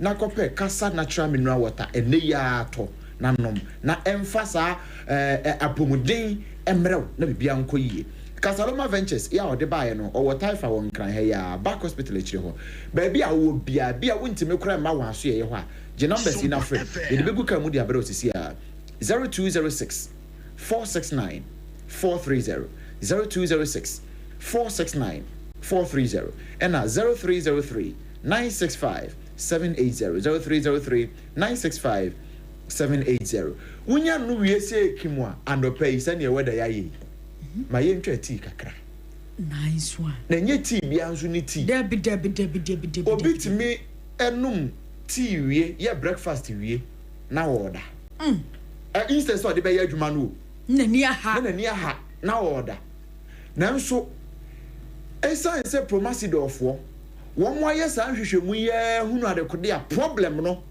enti wo mo pese wo mu tu ase se nipa wasode anopa o kwa adwuma o kwa ya adwuma na wape wonsa no aduane sa wano aduane na wo koda de enye ne saa no wontimi mmoa mo manchekere yakora nkoso o ma ne wona nanom be boss bo sa obae wa me bobra wo kwadwofo Saadi and Promasid of Force or my yeflu. Near your dear Bassy, a Twisco energy food drink. Nice one. Twisco energy food drink. Energy food drink. When him say last week, you know, me said that the sample ebe to hatchery. Na me pie yenwano. Ro na good dem ho ni nyina Obi e pe bia no. No me se me ko ayi ho be ya na me ko to bi. Me ko ya wo me si bi ni. Wow. And I'm saying, mo, and no cry, I did the say, or Mountford who said, near Betty me a bow mumpomodine, a Twisco energy food drink. Sure. And they say, may I restock Twisco energy food drink, may restock a diner. They say a bus supply no. And to be a bit me a baby. Nice one. Sir, a son said, no, ne papa, and now some panel, a dear some panel war honintino. Yes, some so I some pa. Ye mediane pa. We no energy supplement e dia gum ni bi nie. Vitamin B ewom. Vitamin C ewom. Vitamin D ewom. Iron ewom. And afi ye de enafort. E dia shape. No na ma wona no. Wow. No ne de mawa. Unya binom a ona. Eno na e boost energy no. Na wa ye adwuma no na wo so nya sika de agugotom enti wono mu ekono no mu nubone no energy drink binom a enye papa ewo effect ewo body ne so no odi mu nyae na momenum Twisco energy food drink na abedi me adanse Promasid of one de aba enye na provision store supermarket shops ahodo ba bia more uduru wa o se ope Twisco insist sa ope Twisco eno na ape TWISCO Twisco insist say no na ope na jibi na wanka sa beto me nkrabo sompa fo say mo kan ye nyina ye no bia no pay ukoyi adwuma ya o flask na kita on ye na hyehyehye na fakasa na kira me nwa water no ansuo no ye ni nsuo hye na fa Twisco gum na de fa good flask no na wono me kakra esi desk so na wono me kakra na wa adwuma na ne ba obebo sure na say ya kan de ya kire woni pa ese fa asem ne nanti na ye kunkun ese mu asem ano na ya nom Twisco ne de ye nya ne di sesei ha e kakra ye di hagea ye ho ato ye kama enti ye mfa da obon krata no emra chew na afei ye nto aso wo kita de yi me wa daily graphic wa ha. Okay. And I'm work chronicle. Okay. Me so me wo daily guide any Ghanaian Times. Yes, and a daily libe daily. And a daily post you so. Yes, oh yeah, so for na ahya nkomu a. Ka de ne bebe na so fu bi se ma komshafo no. Obu onu mu a. Wa kwawe na ponche na mbia. Eso na dae no. Eso na dae no. No de be shem kom. Oh. Bada ba so afa no be shem kom tro a kire man panyini. Na no man kan se bi. So fu bi a wo so ba pem fo nko. O se me shem kom. Wa ho ba obe ma no mo ko Jesu. Amen. We yada. Di. Wa ho ba obe ma. Na mza da ko. Bia so nipa no be wo. Wo ba obe ba. O se wa na che se man fo no so Jesu members no. Wo yo di. Wa ho ba obe ma. I mean how? Jodi Ashankom. Na san kom we dey. Me ba nyo kwa be shi. Le banji bi ase ya. Ai. So na ya ase mo. E fa ya mu abashankom to. A kire ba mpanya afra ba mpanyi betie ta ankom tro no. Yesre mo. Nya se ya bie kwan nti. Na ma wo fra kwam de kakra bia no aduru ho. Skom de kakra bia no aduru aha.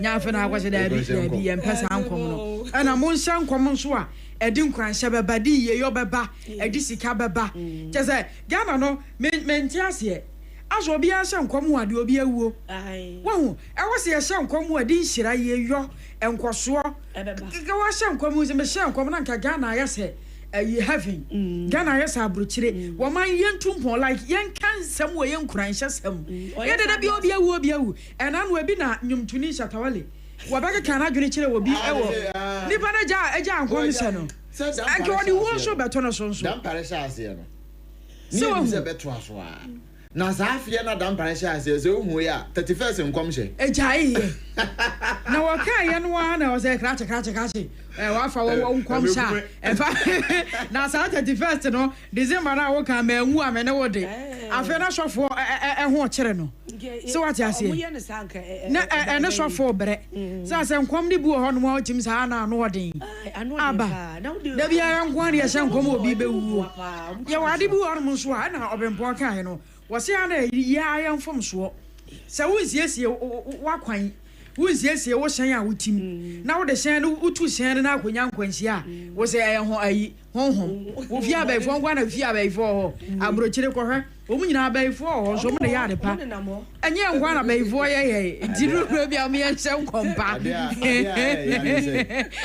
ne se afi bia kwansi asi ntu ye de ya metena ha aka kire Ghana fo say monfa nyame ya adoma 2026 na nkwansia si a o say Kenya helicopter yi a ekwate hwe ye yanka abusuan ya nipa nwotwe afiri mu ye mpanyimfo nwotwe afiri mu say Kenya nso ebiasi nipa ne bia afiri mu eno so mbeka se honhom ana eno so ye honhom ana eno so ye honhom ana Ghana de bibia ya honhom sem ye nhwese ye maintenance no ye maintenance ko cha ne nuama bi wono ma ye betumi aye ye ni ye na nuama bi wono ma aye ye akuma sere akra kwan Ghana fo aka say kwan ye nkoyi o ye kwan ye nkoyi o ti nkwan hia si wono ma ye honhom no nuama bi wono ma ewom ahonhom ka ho ye fie nye drume bi ankrofo do mu jim wo be ye bia wo mo mu mpo yie wo be di waji we so tu kwa akwachana brochirima mu wo horo wani mu abete na ate Ghana wo ho wo mpabo aba ku be di kan wo ho oh yes boy wo ni mu a obeguna o te Ghana sana kwafo bi no mo keta ensama ya te no kure mu nyansem keto wo ya tete wo ho me madam me sorry na me te Ghana enso obi wo horo na ni mu Ghana wa abro ti abrochire da ye fie fo ya mo nya de pa ni enso mo mu di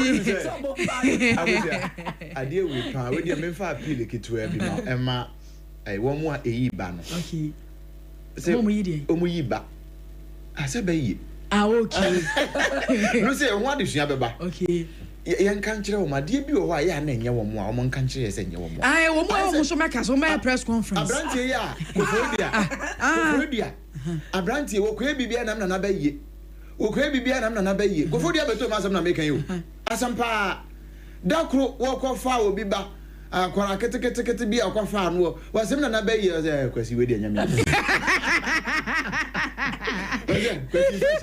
na right here na kana say was it agwa bi na wo mo bomb pa ma wa so da mu na was it meka me na de ma was hey si a che wo aka wo de e che me ameso meka me de wo de a che wo wo de a che wo abra ka de e ye me si a che me ya nyina na e bomb pa ma ye me so fo nche me se me be fo wona so fo ache so be fo na ko no ma se mo a fa me be fra pa che ka de me so fo che me ameso meka me de e de se o mrodo aha oh yes, oh why the Akye National Abaifo Conference Association. Sentina yensu wansu wei. Sanon so ahunhum titim. Edru mebi na so obi di bone no de hyanhua. Enhua no beda na de hyanhua no. Yes.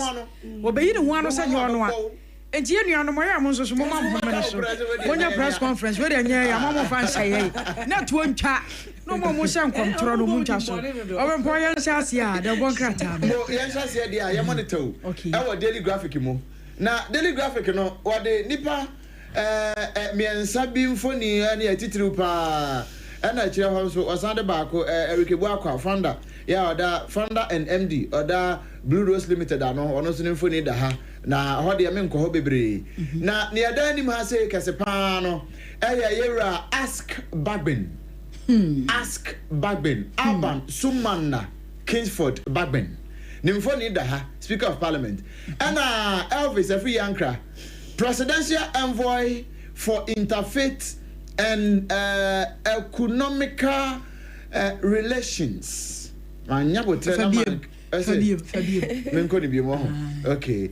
Elvis Afriyanka. Okay. Presidential envoy for interfaith and ecumenical. I didn't cross. I'm cutting here. Ecumenical. When you ecumenical relations. Nimfoni da ana Apostle General Sam Kranchankra. Okay. One of the nimfoni da he spokesperson apostolic fathers. One of the nimfoni da ana wachro wa high prophecies Christian leaders urge caution. Enti say one must do omo agim. Say odifo akosia jewa akode boaten. Yes. Obasha nkomo a. Si eda na di kirewo. Na so obetimi anya pen ne paper. Because as of what be on to paper so. So obetimi a list number 1, number 2, number 3 a. Enkojina so dem nka. Uwie pe fa kwa be Zefi Yanka office. Na ye hwem. Ye hwane ye say se nipa asumasi obrempon kra se ne ho nkom wom. Uhia obrempon de a ne ye ya be fro obrempon aba. Na ya ka asem ne ha ya. Some come send for obrempon. Obi ha ho. Emfa ko se je wa akode ho. Enti mfa nko tu wiase amansan nyina ma trompo nte. E bi kora ne fia be fo kora ante asemi. No o mo be so. Enti ho kakra o daily graphic mu ha say. Okay. Ena na sante hema na nakrado yi adom. Ayara hosam. Wono so ne mfoni ena da ha say. Mfinhye aduanan nkron. Bra. Sa na wo de ama no ha. Aduanan nkron. Bra. Aduokron nan. Enwotwe. Aduokron wotwe. Okay. Aduokron wotwe. Abusuan fa ncheme. Ya no fom brajo. We de ma no kokotwa. Aduanan nkron de 49 years. David 98 ne yakan. Okay. And what I say 1 week resa na ya kan wa sana busumi de to aduonu baako e de ebedi na wo tweda no ntino. Ghana fo nyina yema ye ho ya akọ. Na forensic testing we a lab scientist bino what they abeto hwai and what I say Ghana's DNA profiling capabilities are limited. No na Professor Sampede nebuafu anu waka ho asemi chese I had to say sabi okuturubinsin and ye twa so say taw enti ye wie ya we mo kra no wo mo enni ho akade no se ne ye penalty en fanko abrochire nanso se ye hye ye twede mu ma ke betimi aye ne ya anso ko bibi ni aga so nyene yonko bibi ni na South Africa so before oh da biwa yo bibi ni si obroni ni ayi okay enti some for adwempo our graphic mu page 7 ho and dia ba na me di graphic no and what dia ba no say the prophetic ministry and issues of concern enti samufo nso our daily graphic mu no ne ono nso be mu ode ba ye prophetic ministry no ne nsem bi e bata ho ye wo se hwe na ye ka ne yi ma me fa we mo ne taw chronicle na me nsore so kra chronicle no dia ba say me kan mi enu abom eno na ekwa ye mabiu chronicle say kwabena je Japan say said ye na no ayi agosia papa ya na no ne bo nkomo a ewo hot bite so na wono mpo ka say be ya anka by election ye ntwam ye ra John ntwibo siako kwabena je Japan so de bia ka ono so de nanu abetu ono so de nanu atum bi oh nice one by election say ye ka mo man no ye be wie by election ne nipa mienu awu we bi na ansa Tamale Central dey ya see NPP fo aba abonti abeka so mu nko enti we nko mu nko yi se ko ba sa NDC fo kokoto aba no mu yi wo mu nipa na kono a jine mu simple said the delegate na yi no wono an ye dey ko eno dey anso a wono an benya enti NDC nyi ne candidate mra no besin ko o mesin ko asem bi ani ho na fa asem fa na yenye ne sa eno na wo ka wa hai any proposes a political convention said the rano ka say mampanyi Ghana for to aba mampanyi ba yanto mana be die ba sabio mampanyi free na mu be die na be die che beto ye beto aba national by election na niya mampanyi fo from metina so but yenye ne sa tichira say e wose we nso so ye ne sa so ofiri amanyokuo mu enti eno na kwabena je Japan wono so de nanu atum bi o che se nokre eto aso pa na se bi asi awo adabraka he ya ya chira adabraka he ya serious natie ganja smoking cup prosini awahye Prosini a wash here. I am so I'm reading you. Tie. Odeti. Prosini a where they make a tree. Prosini a wash here and tampiri. Was pan you only one day. One only young prosi for cause one more quachina what you two. So me and chong. No arrest. Was the assemblies narcotic suspect at Adabraka? What's you? I am so your police police atade. So no need a prosini. But tell me hey. Na me yonko ni akosu ya me yonko ni obapa. Na me ye prosini se mashe swat. Na swati me ko me yonko a ye ba be chew se gya ye nyina ye hu ha. Na me be chew a ye be chew no me se me mpene me anchemo. Onye so ye fake die. Onye fake. According to Chronicle, onye fake. Hey. Or say allegedly prevent arrest of narcotic suspects at Adabraka. Ghana net no one way you be go free o. Send the pay. Say narcotic one ya suspect yi wo ku nipa press ni bi so o ma ye nche no. Obebo nyasem we ka se kan ade ba chiasa. Emu a. Ai. Ebi wo mu ana. Ne wa ha no na ode asante na asante hene so hema efoni na beto na memfa semufo adwempo no ketua bi wa ha ya na ho hia pa. I say effect of illegal mining on education must be addressed. TNE effect of illegal mining on education. Answer here can yenka yenhwe enwomasuan sunsanso a galamsey ewo so. Ana wo ka wa hai. Se galamsey ye pe abaahwe anu yi. Ehun sunsanso ewo enwomasuan ho. Aron so yenka ne yi. San say aman kwadan keten be kono omote site babode nu omote so o ba wono wahunu sika enti onim se sukuu no nya hia bia ono mu sukuu ya okui wonya wan sidi kura mfiri ho sabre ka cho se o wie sukuu no obekwa akọpa adwuma sika kuro ya eno na semufo wo Chronicle mo che se yenhwe ne yenka ne yie denya sa eman no daache ene yakura ne hwehwehwe sa no ebe ha dwene pa we ya Chronicle nso kakra ya wo de bae no ene mamemfa daily guide obonkrata no ento aso na story bi wo ha say efa helicopter ya ekonya akwanhia na kumasi meyo yera kezuba ena eka say wachechire mu wode wedi yesi fresh ena wode abakra was helicopter no try 2 times sebe lande de toso tre no ena edeko bodu yero was 2 times no baako okolande we no kwanyamba okay but I say na ewie munye ti se de enya anim no o se na ewie munye ti first one no o yes o Orlando but o tu no na se o na ewie munye e no se 2 enti de to second na o 2 no third one na o 2 no e na o de ko ball eduenum e wo adanse akrofom enti o yes o di kan ko bo ase baby o kwa Orlando di kan ko o du ye no emunye eno sa tenne o se timi basa o baby I was Orlando utimi kwa etwa wo hia sa because se we nya baby papa anase weda ne nya ebe ye den se wo behu animu a obe lande wo fom nje se sa le sie o di kan lande they to so third time no na emergency landing na de kwhwe eyimu a Iraq Nzuba enso de ho amade body aba enra ewo nkoko enra nso another helicopter emergency landing eka kitu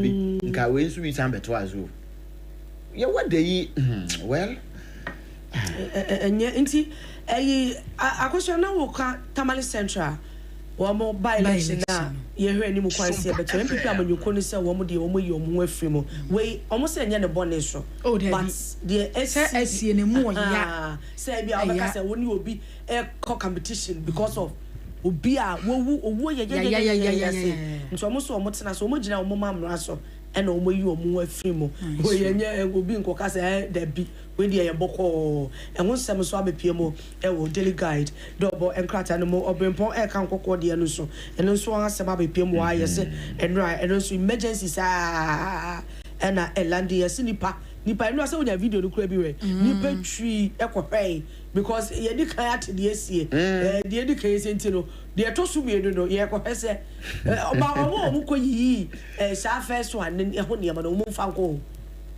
ye say bi kɔfa helicopter no parts ni bi na we de kɔ de na so bi se bia wo se me de kɔ to me fie da ache na me de aka ase e de ase na wo se na we obewie kura mana be yenwura woni de ma sa akɔto omo mo ye scrap na we alumino to wa ba gite wono ama wa ahe a otimi kura abo obuo bi ama okura to wa na oti kura bom otimi okay me to 50 pesos oh yeah oh sister otimi was me 50 pesos honorable mo ana be wu zo omo to no kura omo ton da se no paka so de be ma lo Timika was a 50 pesos. Come better when you go Young girl, Manus, you could do come a cra. I don't my number no a year. 0260 196062 0260 196063 0260 196062 0260 196063 If we say, what can we be?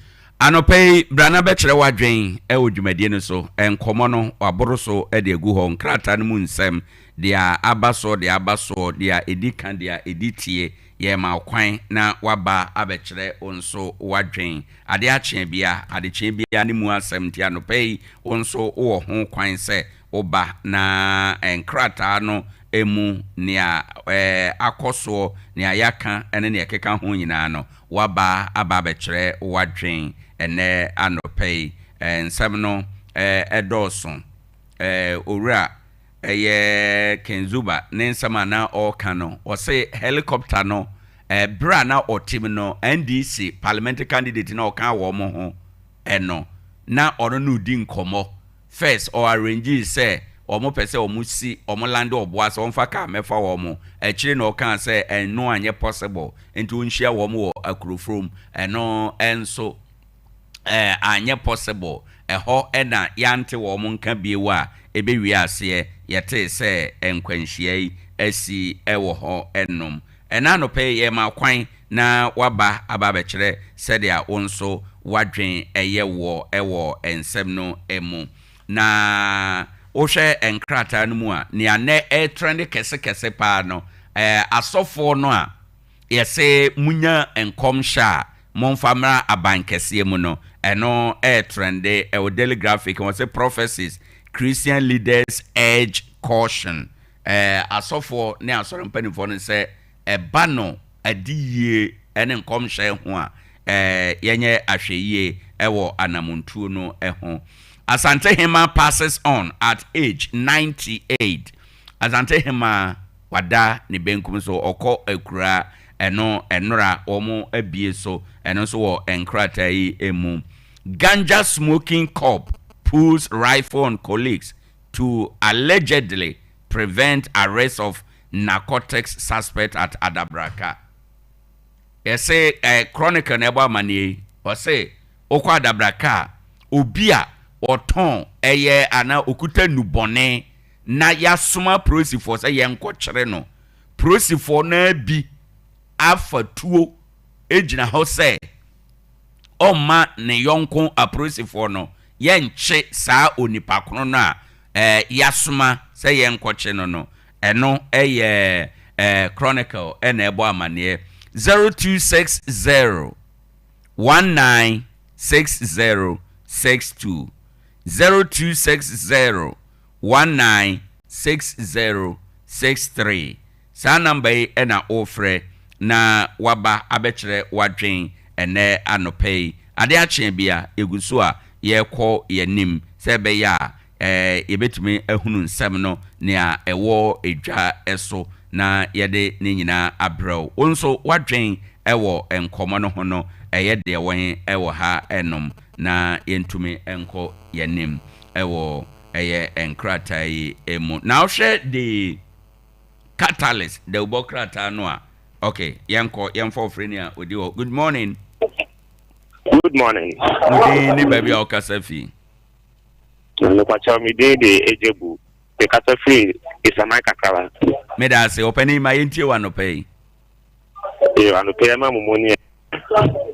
Me kakra me pasa me kan ye edi wan asemi asisa yem pen fo da tuga fe akopon wo mu bibisa for family. Ni mu mi ya cha o ka no ko ti pa de anka sa di asem na se wo twem. Edi free because eba no sa na ebe ma I said you got to or minus the right. Was a software. Then you know, you say Afibia was Shankom. It's like when you permanent. When I say the commission, Marshall, what I it better. Me better to see the video, Marshall, what I say, oh, I said now, Obi, at the same like, oh, you feel and I say, to know the vampire. Simple. And I said it one among. Maybe I saw vampire, you say the old, the payo. I call the first hour, big travel, one cassa ye. Let me say, nothing. Sabio, major, we are beginning. Na me se ma sabi ma so man pay no da say obi yi na afira kunya so na so na ma control let at ten trim da for kale fi akwa akra and I say me poster na me ne den ebe ma aso for an advantage the brain because na kai be ne say yeah come ai police papa ba ku ba ya dampare ya me da say o tell me ke o bi 31st abeda I am December so say na you nua be ke ya shaka wale ni di shanka wa mane ni ambre inu wa on nka tan ko papa no san ko trep na kina ko na ka anko no so de san na ehun shinu mu a ehun na bone ato we dey of playing advantage too much so kam ko te dan campaign mu he no yin fi ye da se bebre ne won so de yemfa de odi ho good morning good morning nyame adom ye ho ye pa odi ni baby okasafi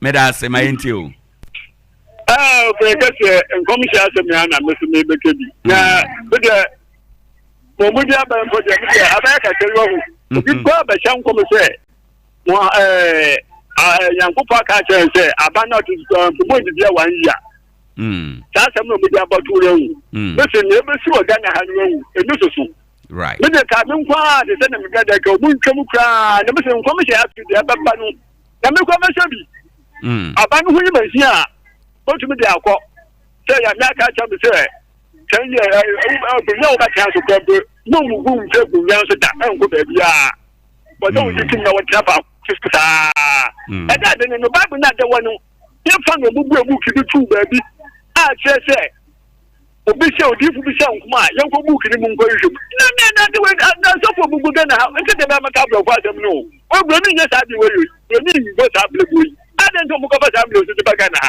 right who no me go to man so who pa no me go to man so when you must have way so go ki that to me sham come ne ko we sham come no de ko hey Ghana because we go be in class yeah da say ene won so de out de by Efi say wo ka ho bi onso bra na be kire wadwen efi say o ka ho ebi ene anopei ade akye bia yegusu a ye ko ekọ yanim ensama edi akotene ewo man yi mu no ene na ye pesa woje wadwen kire ewo ho good morning udin ni baby akasafi but from it set because of friend of my kukuru medase my enti wanopei Owoahene medase baby yes sir ikacho afano sa edifo yi ehunu sa mama ya ekoso no yempanyimfo no eka ho bebre na kan say ye tampe addition ana say ye ndi bible na chi bebre enunti eya ye de ho to sanko fo we mu so omo isu strategy omo hwe say nipa we oye nipa kese obenya ka na so obenya bibi efre nchen enunti no wa hye da ka sambia yembe so da behume na menya adem da behume sa Owoahene empedodo sen na utati se obi kokko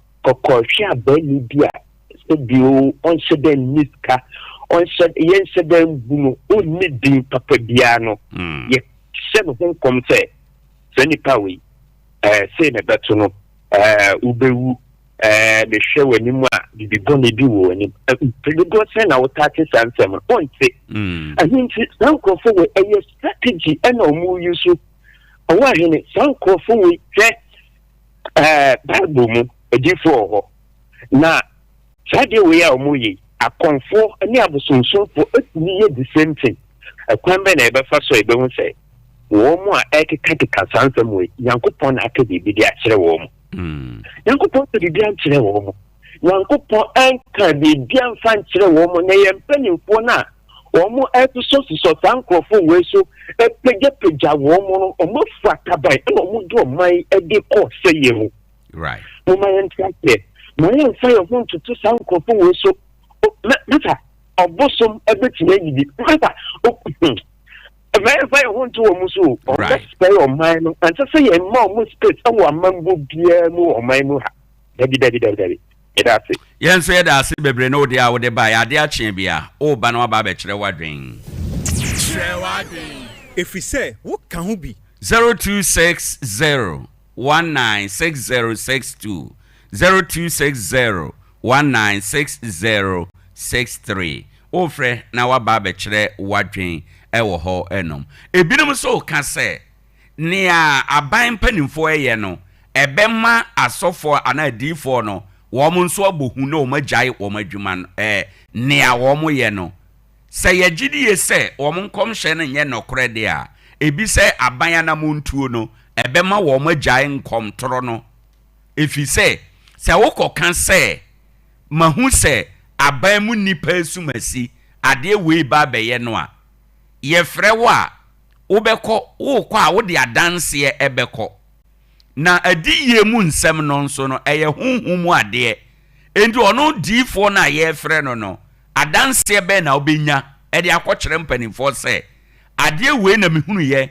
ade we na mehunu ye ade we na mehunu ye nti ɛkyerɛ sɛ ade na asam na maka no ɛyɛ nyame na ɛka na ebebam se wo konso na se wasem akoka ne ye ntora eno no so emra bewew eno nti se wotie owura evisa free ankra mpo a oka omanfanto hu bi se US ena ye wo ena wo ye sofo bi o US na wasore dakro na waka se US Air Force for no bibi se besia wano kura nsi asoja fo beba befawo enti kwan bi so no dia omo ka no ebema asofo na omo nkom hye ne ye ntoro no ebema omo agyai eno nso wadwen wo ho ye de wo hia enti yenhwe nkomo no afa no so na yemfa ntoto ho na yenhwe efise se odifo bi wo hye nkom na ye nkom toro na ye frɛ wo se wasama wakan de emu ehu kakra enti brana be kyerem na ye frɛ ko badwafo nanim na wantumi ankyerɛ mu a eno no ye bɛyɛ den anakwan bɛn ɛna mmara ɛdo bɛfa so well yentie afrɛfo adwen ɛwɔ ha. Good morning. Good morning. Udeni baby akasafi. Me kwata una ba me jeguna ma sen abe. Me da se ma yentie wan hopai. Me brother, wada room o se o kasa no won. O se commission no. Ana se hu ma tem no. Adansi bi dey ni hu. No correct. Because say ade a ye de benya dance me fa ne se bi o ma frɛ o program na me say me part o sabi the accident esi wo go so dance na se bi sa. O kwa no be pese me ma o dance here. No correct. Yeah, na da na se ma sunda ya.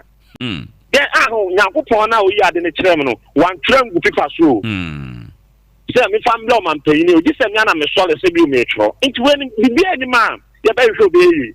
Nti when na se bi o ma be catch us say brother obi a me sunda na obi bo bi a o se adanse o kita mo en. Adanse na ne ma gina me de aka kyerɛ we. Nti when o ma asofo wo ngo ho a simple no be ma asofo le twanto akese. Right. The panchawa say in of the mass often like a sepa man to say the better about Ukraine. If we shop for Beshan come say the US for the bomb. If I will not catch you, we are the answer with one among sir. No correct. It's not dancing to me say it's here. Obeka say I'm pay the kind so still around to one when see sure Obeka say I'm pay the kind you to one among and I'm be than NC. Yeah, that's the same way they're paying for. Yamfa will be for good morning. Good morning. Udini baby or Kasafi. I only been a jacket. My intiwano pay. Oh, I am a player. I'm in here. I'm in here. Come present. Never about you. Yeah. Sir, I want in that. I want to no cars. You say. What is the saying? I'm saying, "Draw." Not to China. That never did in a switcher. Yeah. Tobacco, I ever 2024 ever travel. I never didn't get here. So why do you know when in the beginning of West? Okay. So you put on their sacrifice for my union, okay. What platform no more than Semano? So that you walk of singing, I miss the outcast down by Nabraso. I said, I'm perfect to say, not damn part of the Dominica. Talk about the matter with you and Papa, what to them on market do? Right. Yeah. What to them on market do? So that's what of singing, Mrs. Madio, because so nearly dear. You didn't your finger on Castle or Mompa or Yashi, very busy, some say from the whole week, so that you below up, so that so the matter when you know, when you're to me, I don't mind, I'm soon said it. I can't. Nobody said, yeah. What you know, I thought I'm beer, I'm going by. You can go for the count view of Papa. But okay, what's a gun of boom or local? Yeah, that's it. I'm just figuring the second or Nanado, I'm good another. But I don't what is so, what is so? Yamfa Obifofro Ewaha Enomo Anope na Yanko Yanim. Good morning. Good morning. Udini baby or Kasafi. Francis Tabby. My Yanko, Wadaroma. The patron is about say. Court di Masama. Court. Court. There be court to new Humasam. Not your dinner, because I prophecy. Well, I job for the people, and it is unnecessary. Right. So, court in the Humasamadia. No, be my prophecy. Upachitum, Upamagin. Was a ultimate who acquire when you are evidence them.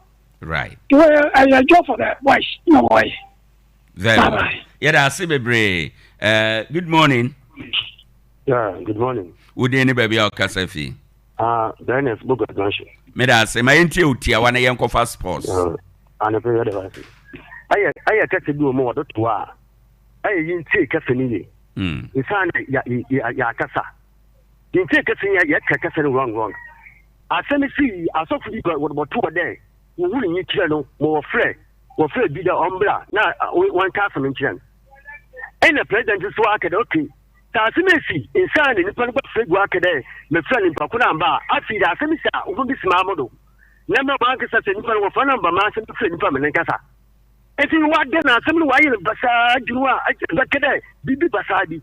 That's what she said, or this flow.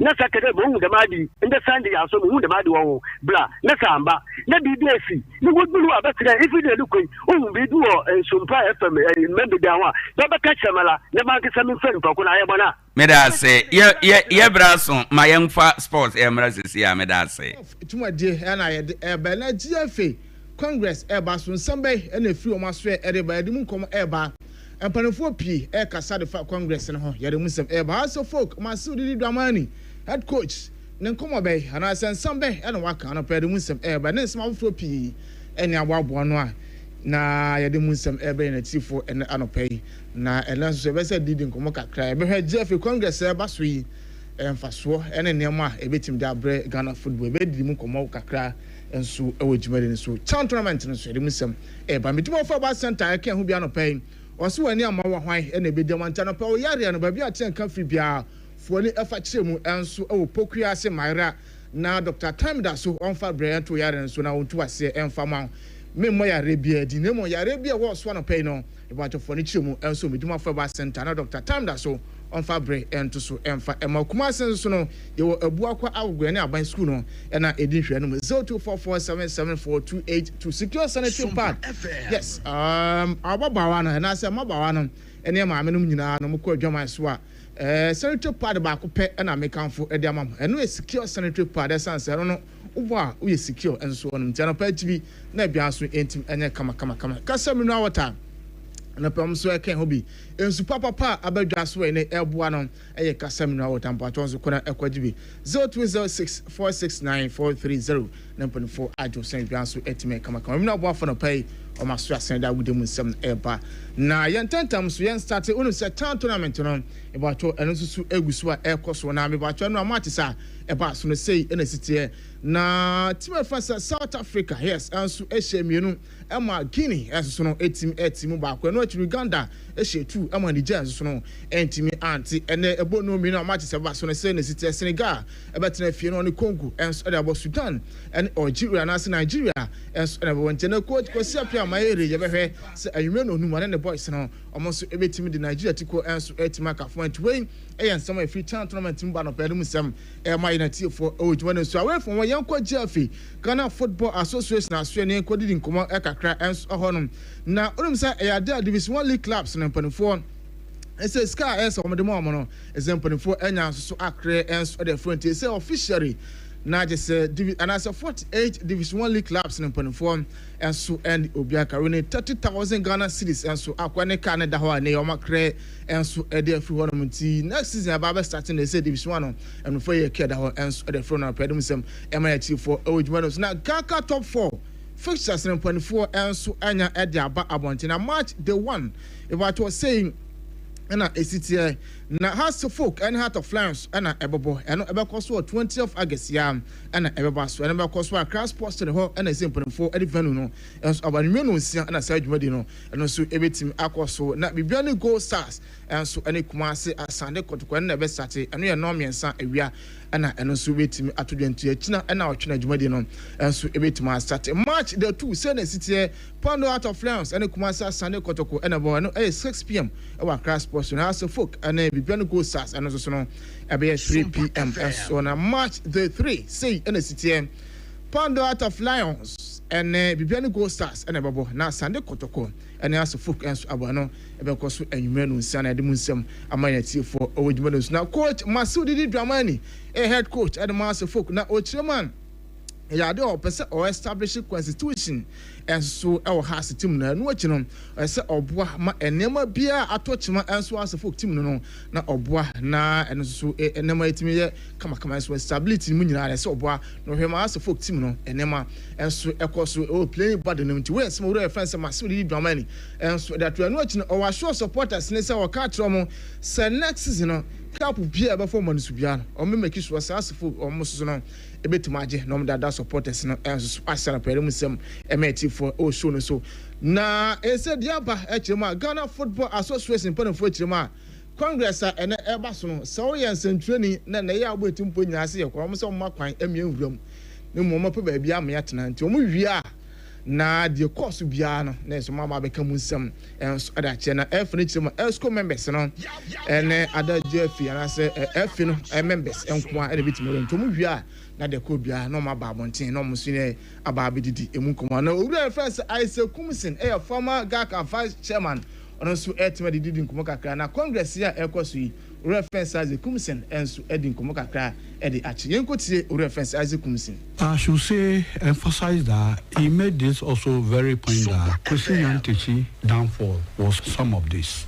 People became angry because there were signs that he wanted to go again 13 years. And that is where number 12 came in. Following that number 12 and then normalization came in, when there was a chance for us to regroup and then amend the constitution, everywhere the stakeholders talked about term limits. And the idea was that it should peg at our Ghana constitution because some of them said that even Ghana, with our problems, if people will use 4 years, 2 terms to manage Ghana and then go off the scene for others to take over, then how much more our GFA? How much was the person? And what can the person not do in 8 years if the person indeed? And we all believe that more you stay, more that you become stagnant. The fancies or they can't say that in so you understand? So we have seen this. I'm quiet, I'm calm because because it saddens me that people who sit down for very things that they have come from to happen in their very eye, then they go for it. That is what I'm shocked, and it has mellowed me. How can you say that you want to extend? I'm only trying to answer some of the questions I've picked from the grapevine for being the reason that they are going. One day I've said, let's align with FIFA and CAF. First, understand that FIFA is an organization that don't have country. CAF is an organization that don't have country. FIFA is sitting in Switzerland, okay? The organization only been accommodated there. Even there, they are lost. CAF, Egypt is only accommodating them. When you come to Ghana, our GFA is Ghana for Ghana. You understand? So you can't go and use excuse of FIFA and CAF to come and amend laws. About 22 some reference Isaac Kumsin, former Kaka vice chairman. Name and so and on an uncle so na enkodi di nkomo kakra ye ne menua anase ye nua penny Prince watching or ye sports pundit or Sompa anase tara one media na ye say Prince enkodi di nkomo kakra. Sir Prince, what time can I pay my good morning the Sompa 106.5 FM.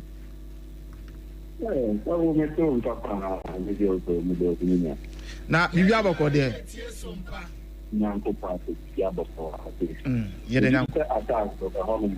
Oh, akaboko. Say the Kumasi aboko say na hanso so heboko na adena na nse o ma me hu so ba me say bibi abe fine.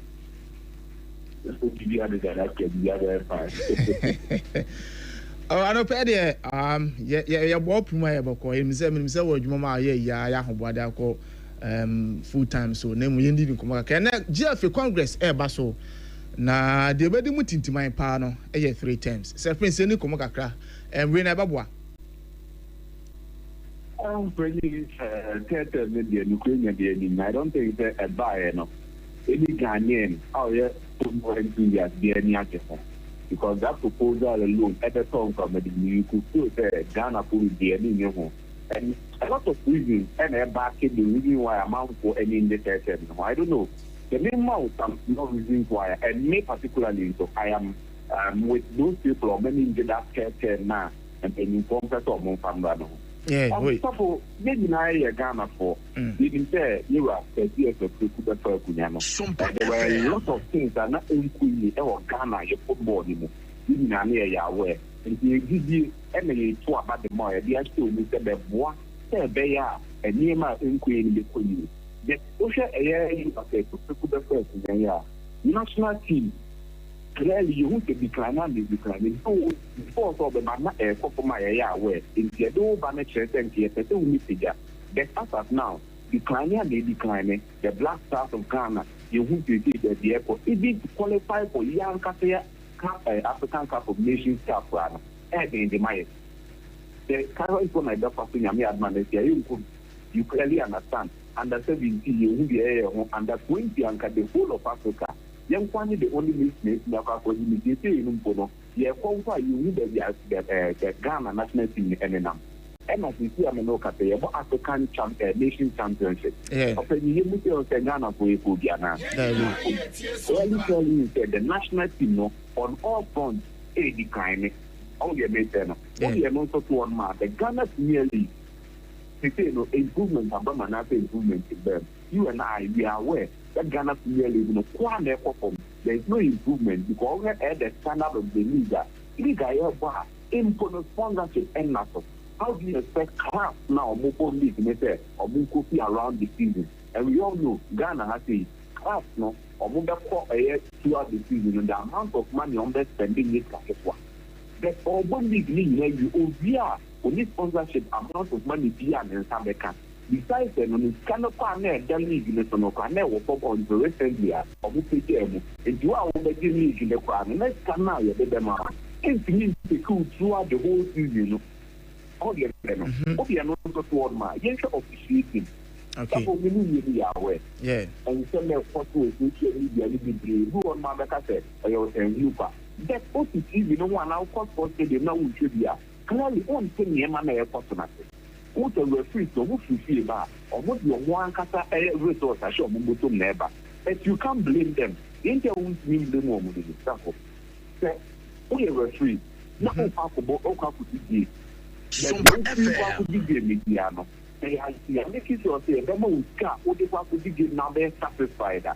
so why you find the situation whereby Ghanaian referees are being old for a very long time, for over years. In Tiomaka, or more funding at the Ghana Premier League, you to put your one again, go to careful. So, how do you expect such a person for 19 final before?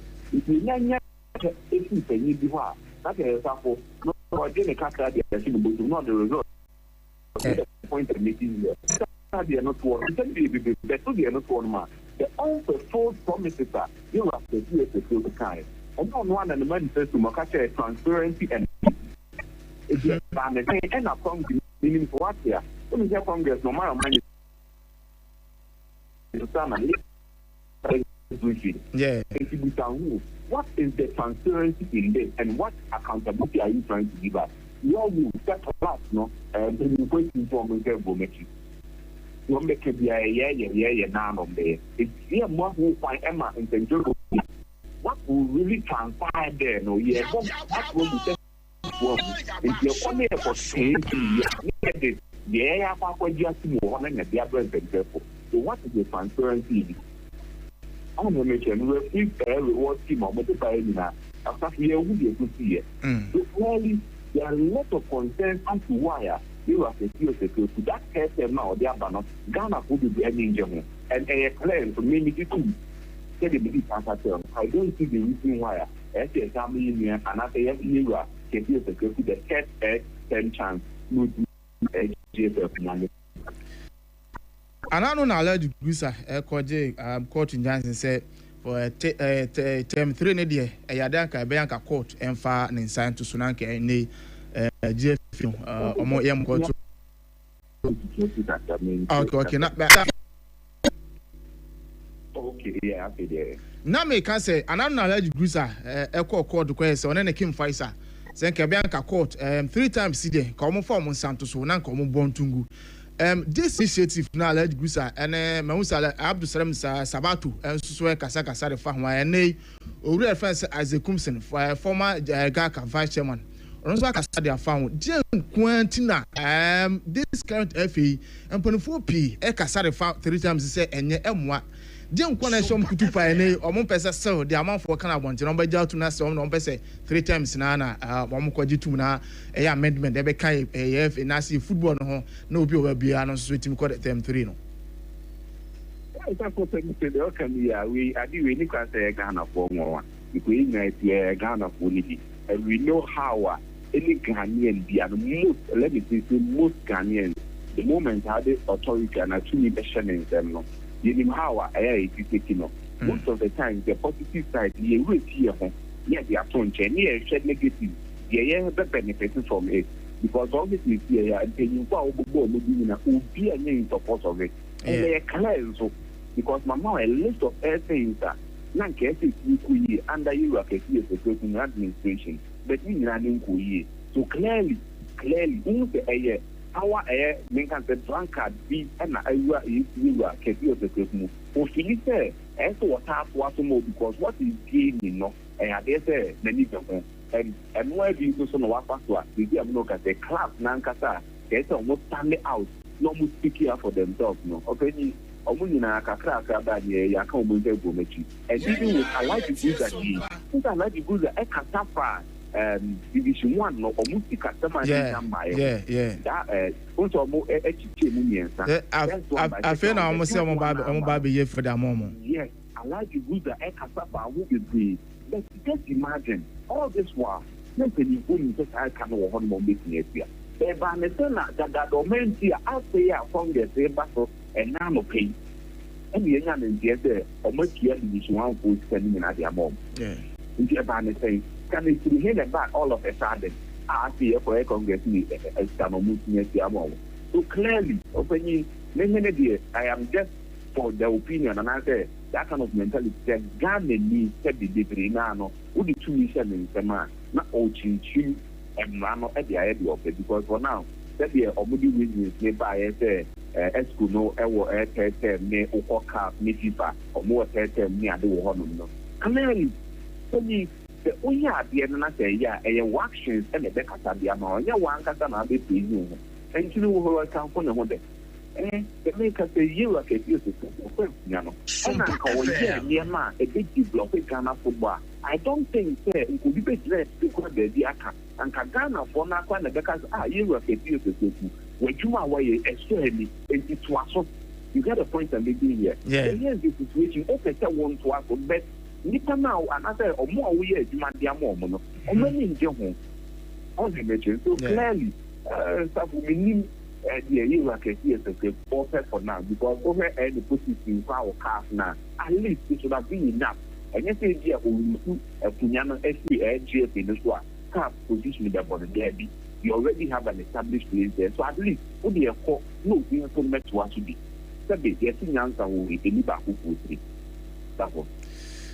Na serpent so nyini say bi so a pe de okeka yi abobo so na pay ebia ono so anase omo so ogidi say omoto ase 3 times na especially yana 17 yana 20 yana 23 yesina national team e ma no so de no ho na omotima hwe na omaye ne ye nso na eno achinye league na omahwe nso aye ne safo ka be wo so ti de ti so a anke she oma the issue to anke she oma. For all this year, the way me and for any improvement, but in 2 terms, what guarantees you have for Ghanaians?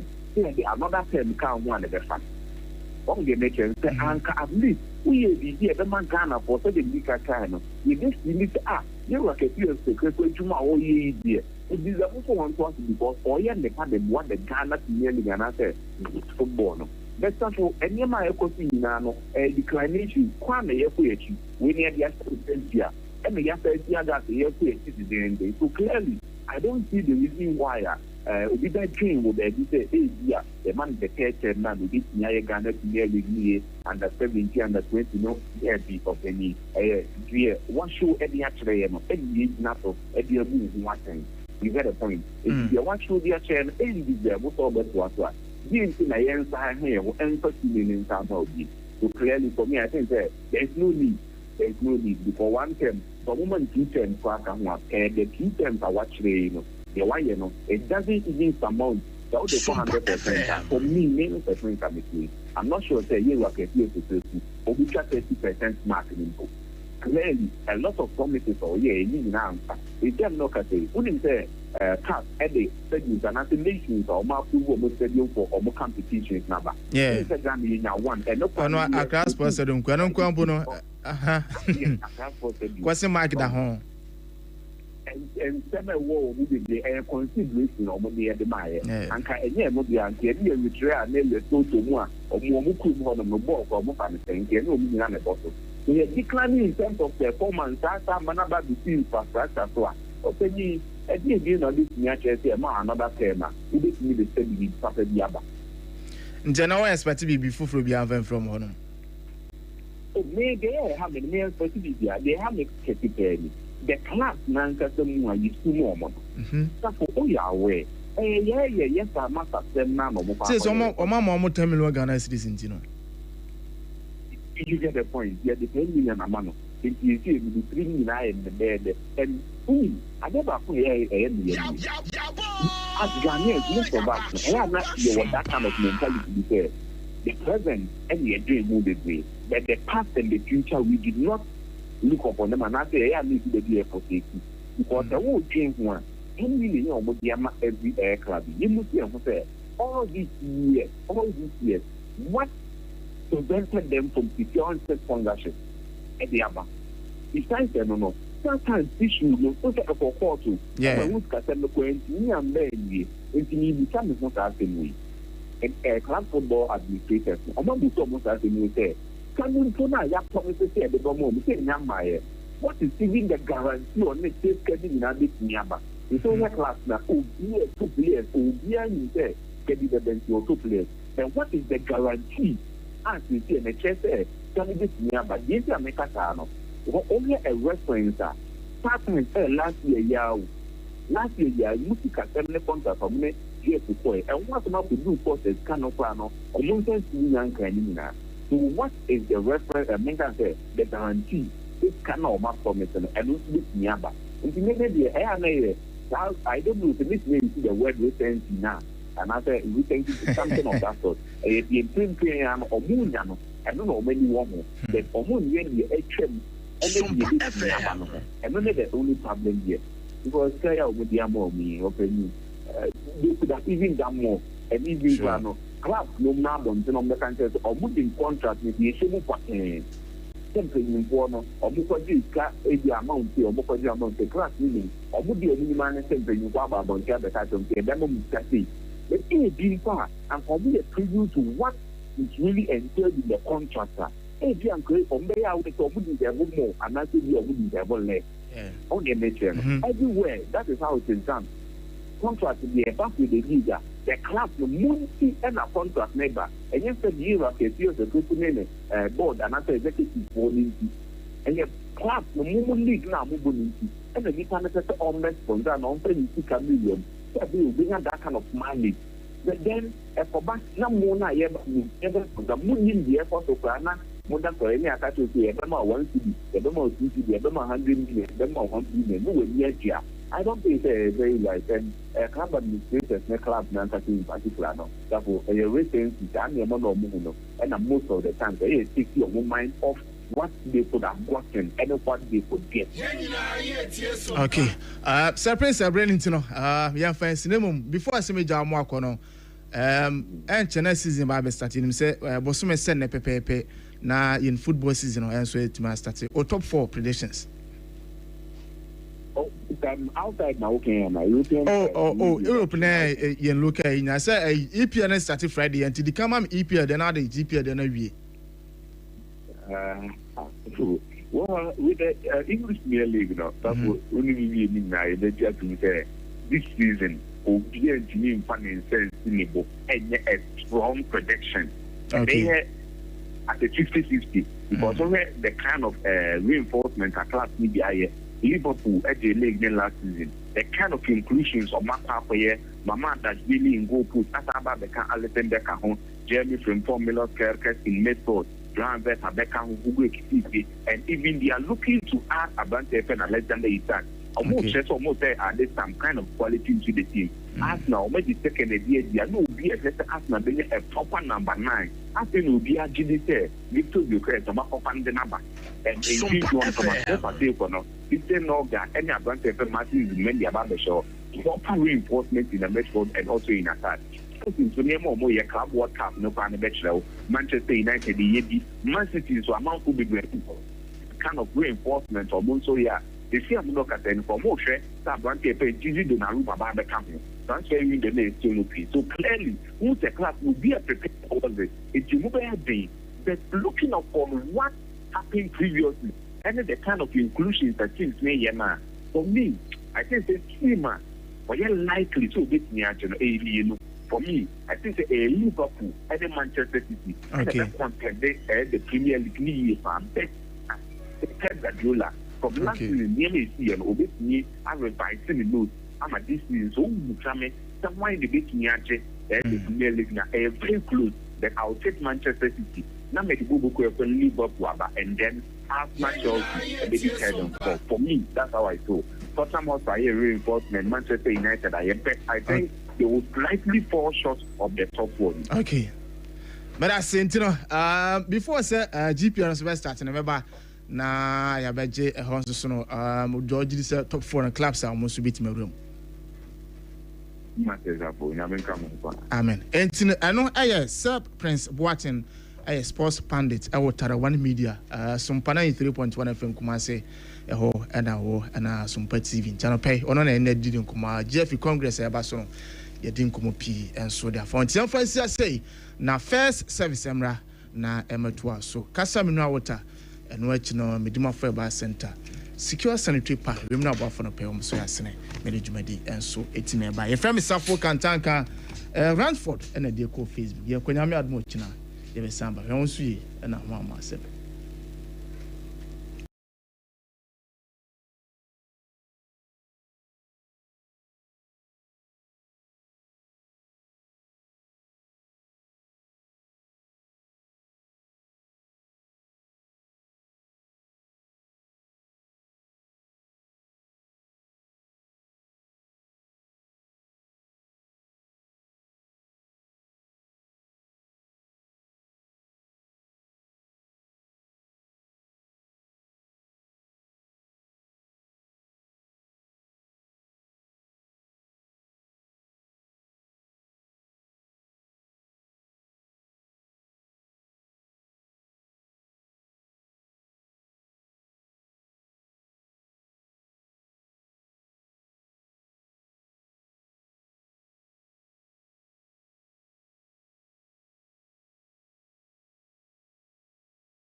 yaba Sompa Yenina yetie Sompa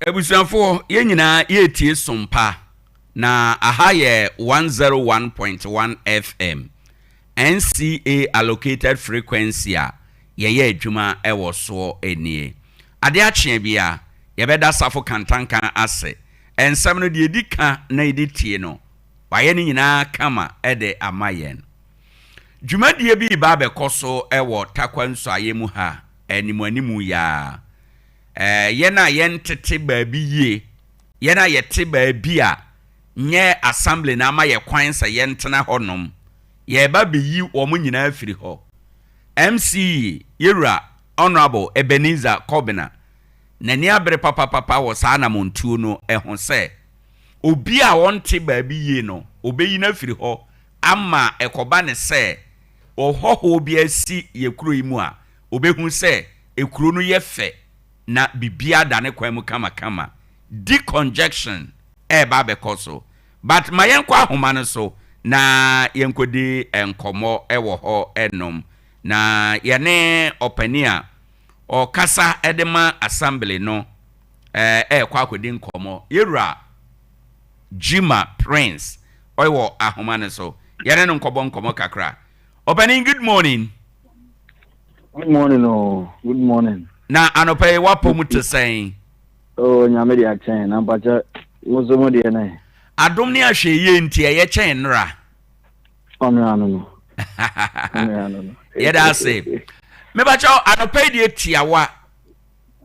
Ya ten kaibo bebre se assembly ba betu anamon.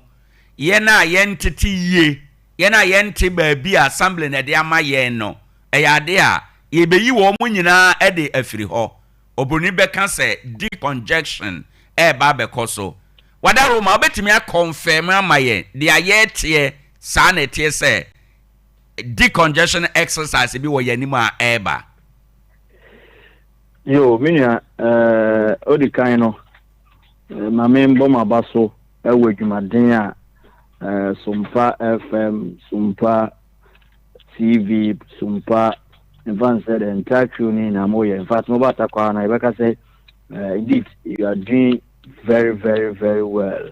And number one abaso with Jumadina moye na mabaye one of the competitors here na yeshe say Tarkwa nsayem eso ebe fan and temper eso edi iframi both team ni na abaso na menko asema obisa me eso ende anape na odi kan no I'm say assembly ni mu and ye jumanti na me fancy mu odin enfama the municipal chief executive Honorable Ebenezer Kobina na me fa kunya we so na mintia the coordinating municipal coordinating director Alhaji Ahmed Bofo Haruna ujumadina omo eye na ntia no koma the various heads of a department or modern number omo ebo set akwanso me fa temper and ifra na asem no bisa me no nekure saa neti decongestion no baso ne kurepa ewo de wo kanye nim minya right wadaroma ene ye sha ase firi breben kopem breben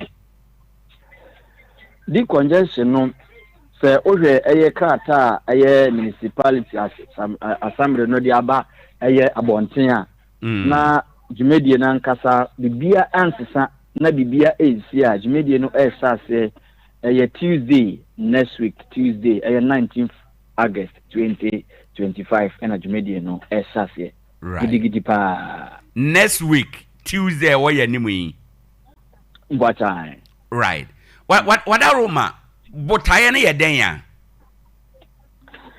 minia unim se Tarkwa nswayem yewo hawa ye faso ye nyama obandi congestion ya when you the first time a biba be koso right onim say embre tumbre no etwase nimpa ekakai no ho e wo nyama pi ho na nimpa so de onim say nimpa enya ne freedom no ye bribia e ye mprepin prefo kwampo e na omubu be ka say de otwasa no nim say ne kira ye den achia nti embre tumbre no na ye hwese ade bi a ebi eyi a etiri no achia no na ya hwe ne ya den ya tentene no ka ena eti na owe adwumedi e ba be hya se ya se wan kasa oba Tarkwa yi gidi se wenya mbre afa eye station ho na se unya du station wa ebi kura enka nkyerɛ wa bohu se ampa wonwo a woti pavement so eton wade wonwo a odreni fa omaje ka kwan ne fa afa wonwo a wode wose bibia wote no se onimpa se ho no eya ade eye kwan nanso no mo ayesende omo container omo asene omo roofing sheet de obedi ni ndenti no obonse echi no abebi ese ode ade ni sino import passe ho no enye bia assembly no edimaki ede amano nanso na waye den na ode akwakosi na oton we no eya ade a emekuro enye fe de bia meka se impuntu eba eya ade ye den na se yina so ye som na ye som ye ya emma mpuntu no ye kama and changes so eya ade a menua eye den pa se unim se ade we ya na de bia meye na eche ni ebi ba be ka kire me se we di jaye na ye we right eya obi say a lot of questions na eba eba sana eye den but we no eye ne papa mu a san se ye ntwen ma se mi enkonkosi menua de otika kwan hu se enne na ka bi etua kofa no so a de ebe ka ne se na assembly ne to na assembly ne ye hwe han but this time round no assembly no enye hwe han nti assembly no ebo kokose bia wote no se oye pavement so a momodo na afiri ho right se ka kwan no so no do yimbre na o bedi wudwa enye saa na mra no den esiti nti mo ye nyina no ye free bia enye bia assembly no approve di ama yen se no be ya yin nam station ho a yin ho be ye den ebe to yen ade ye dindie ba menim se yin na ye gitum no ye ya ebe bo yen na me make reference bi se Tarkwa emira ni movie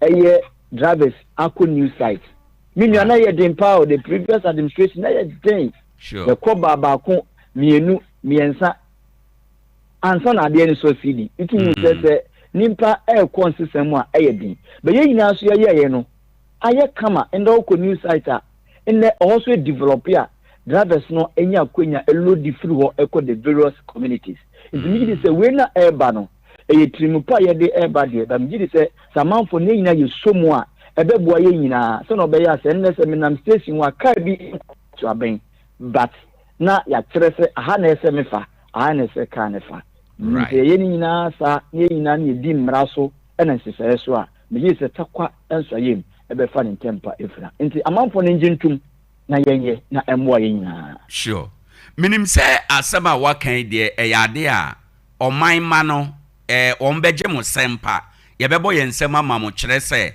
ye fidie yi so dabia yenya afrefo a omofre ha na omoka station ho nante ye den ade we na ye decongestion no da ben na eba so nti minim se omanfo already omotam achi dendenden se mubetu saa na moyi ede ama wo ma fi se wade ayeye no na ye wa na waye but mami misa we say with this exercise no ya na mpem bebre no yehu say enye one often enya de abetuma ye ne preko na wajai ebi ho aye ne in phases ene batches ne ne keka ho de aye sha se nyame ya adom abenadai nani so etesen de ye sha se benadai no de mpemfo aye sisi ane se nso oba ne sana ye wo source akese wo ho a omu epa na omu enhia edc congestion sipa the committee no aye se ebe engage omu na we know this engagement no akoso dada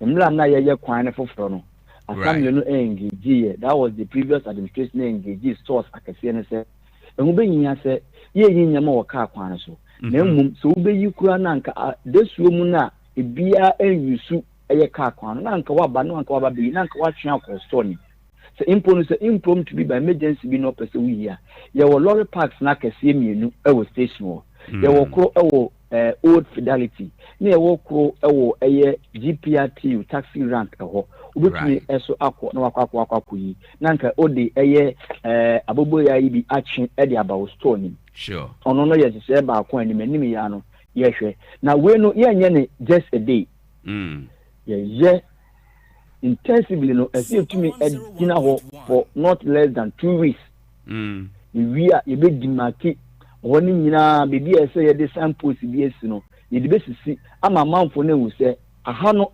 no parking space aha no for walking pedestrians no ene so mo fa ho de be de nyama we ni nyina so no be ya ye ni nne ya ensan emebu ense so eda foforo right na we are you be involved the police, the military, the fire service. No more so much change na no more say amount for the bed then e be di mraso. Right. Yi se nya ye say wie pa e be boa ye na ye ina se ho atoye. Nya free flow e wo station wo na bia so etumi edini dwuma e wo mo se na osi efie. Very well. Mira, asampetia, asam ni nyina na waka no. Na asam na wie ye nso ne se ye be hwe na ye de aye adwuma na atumi aboa ye. Minim se matiefo de o ma ye krado eta mochi dada na wo kroi e de na odi giant kopem se e benada minim se ye bedin komo na e de kopem empo benada no pa no a mudi sa adwuma ne nyina ye bedin komo no a na ene de ye mfansi de na odi giant ya meke ina ne se odi kan ma me embo abaso ewo anepe dwuma so a waye na odi kan no mensan Ember Assembly numbers. You say the assembly is there for the people, and we na abasa no meaning say amount for be a number ka say oh we dey obe tuma no aduane egu we be ka say wo be me nkwohe we no eye impuntuo na eba nti moma ye nyina na ye den ye sum na ye hwe say takwa ensoyem ebe fa nim tempa eso edi efram yi say nya ye ne sa na e nyina ye ho betoye na takwa be fe. The Honorable MC, is there. Namanfone is there to serve Takwa and serve Takwa very well. And say at the end of the Musa, Timupui Bebema, this amount for night then assume you pussy for this particular agenda. And he says, ye na you sum ye pussy. He said, they will buy Becca ye way and a Takwa impuntu pempen so edrisi na boy na. Mamenda was it. Namembo abaso. Ewe jumadenya moye ede eboa eye business mpon se obefa ne temper eso ede efra minya onyame nhyira ye nyina no pai ebisanfo ene outi ye ra Prince Juma or ye public relation officer ewo Tarkwa Nsuaye Municipal Assembly nyame ya adoma ekromum prapra ne nsiesi a ye yiyi nkrofo afiri baabia eni kwan se wo motena eye decongestion no shase benada way ofan edi kan no shase benada way ebeyi nipa ni nyina free street no so na adwadifo nyina ye free ho ba bia ye no parking ebeyi wo nyina na taxi drivers do kromu a o manya ba bia apake adwadifo ne temamufo ye nam kromu a ye nya ba bia nante ama ye ho ahen o se o mu wi a o mu be draw the red line ye the line no beto wo se ha untumi ntra emetna ha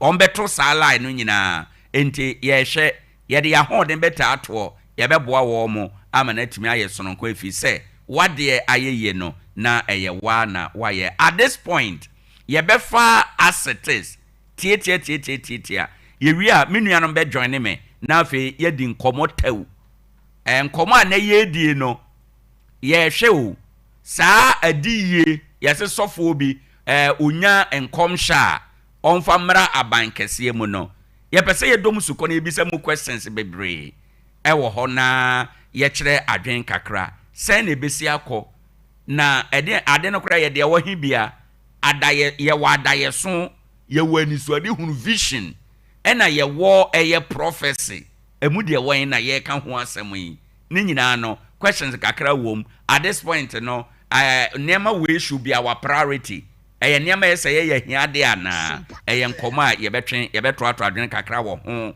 ye wie pe ene ye ne Tarkwa Nsuaye municipal office na wo mo hwe birth and death registry eso ye ne wo mo tenase na ye di nkomo wo mo adwuma no ekra eye din adwuma ye hia wo mo ana ye hia ye pese ye te wo mo adwuma na se enti ne ye ko birth and death registry na ehoso nkomo no ye de abrew ewo ha enom but intentem so a anɔpɛ ma yɛnkɔ ahoma no so ana yɛnkɔ yɛ dwumadie no so sorry na yɛmfa nkɔmmɔ no mmerɛw na nkɔmmɔ a yɛde ɛba no ɛyɛ adeɛ bi a asi ɔman yi mu na ebetimi ato obia ɛno nti na yɛpɛ sɛ anɔpɛ yi asetes so yɛkyerɛ adwen kakra ɛwɔ ho ɛnɛ ɛde ma wo na ɛnɛ saa nkɔmmɔ no a yɛde ɛba no ɛyɛ asɛm bi a atɔre general akora akasa wɔ ho a anɔpɛ yi wohwɛ a ken bɛboa me na ɔde ato Facebook no so ɛde ama yɛn screen no so kama na yɛtumi akɔ yɛnim the inquisitor the ubokrata eba adwa eso 4th August 2025 ne banner headline a ode baaye or say cry over high bail demand AG mount defense and ode attorney general fo nyina to ho or say Ghana fo bi su say yeche obi de no kotomo a yese yama bail na yama no kofa ade webra kofa webra no eya na ade a yeje ansa na yama obi bail no ya na emu oduru dodo saade na ye amanfo e kan no attorney general say one Ghana for nya adwinti no ono de o play defense ogina o pintin say bail a ye de be man krofo no esese ya yire mu pampe ya mamu ye duru emu ye den na nipa na nya wakoso adam. In other words, sana chere ene as it is ne amede ba no matudin say the case against police Yoko and OSP granting bail. Wunim say OSP police any Yoko nom yechewa yese yama bail. Ba metina se ana mekenkan oman no mra no mehunu se saa tumi no eni wo mu nsam mehunu se saa tumi no eni wo mu nsam bibi te se 101.1 Yoko bibi te se police bibi te se other investigation bodies na ene yese ye fro ye investigative ya chew ya ma bail ya yese madwene mu no me feel say wo mu enya wo mu adwuma ene se wo mu ne be ma bail no na ne enti a meme gidi se enya wo mu adwuma no anope me ba be kirem saa asema ye kan efa nkrofo fa ahodie eho human right eho asem ena ye kan say ya chere ya nka saa asem no yi a ene de bia ye nkyere wo ene de bia wunya asem ti wo beka se de american bi kura ho hia badabusanfo ya de ba ko so ho hia pa efi se ada ye bechew na wo hia se ye be jai wo na ye de mra we ewi wo no ada no na be hu se asem american ho ehia ewo ye man yi emu na utumra na wakyerɛsie enti anɔpɛ ye betumre na yakyerɛsie Ghana ya oman ya de mra na kyekyere ye emra so na yegina edidi yedwuma nyina enti ade bia ye no ye hwɛ edi free emra no mu na Ghana ye mra sesie ye de ye adwuma ye frɛ no the 1992 Constitution eno ena yede eye adwuma ewo ho na ufa 1992 Constitution no eka se obia ye bekere no ewo man Ghana mu no sima aduanan enwotwe 48 hours ewo se yede eye onipa no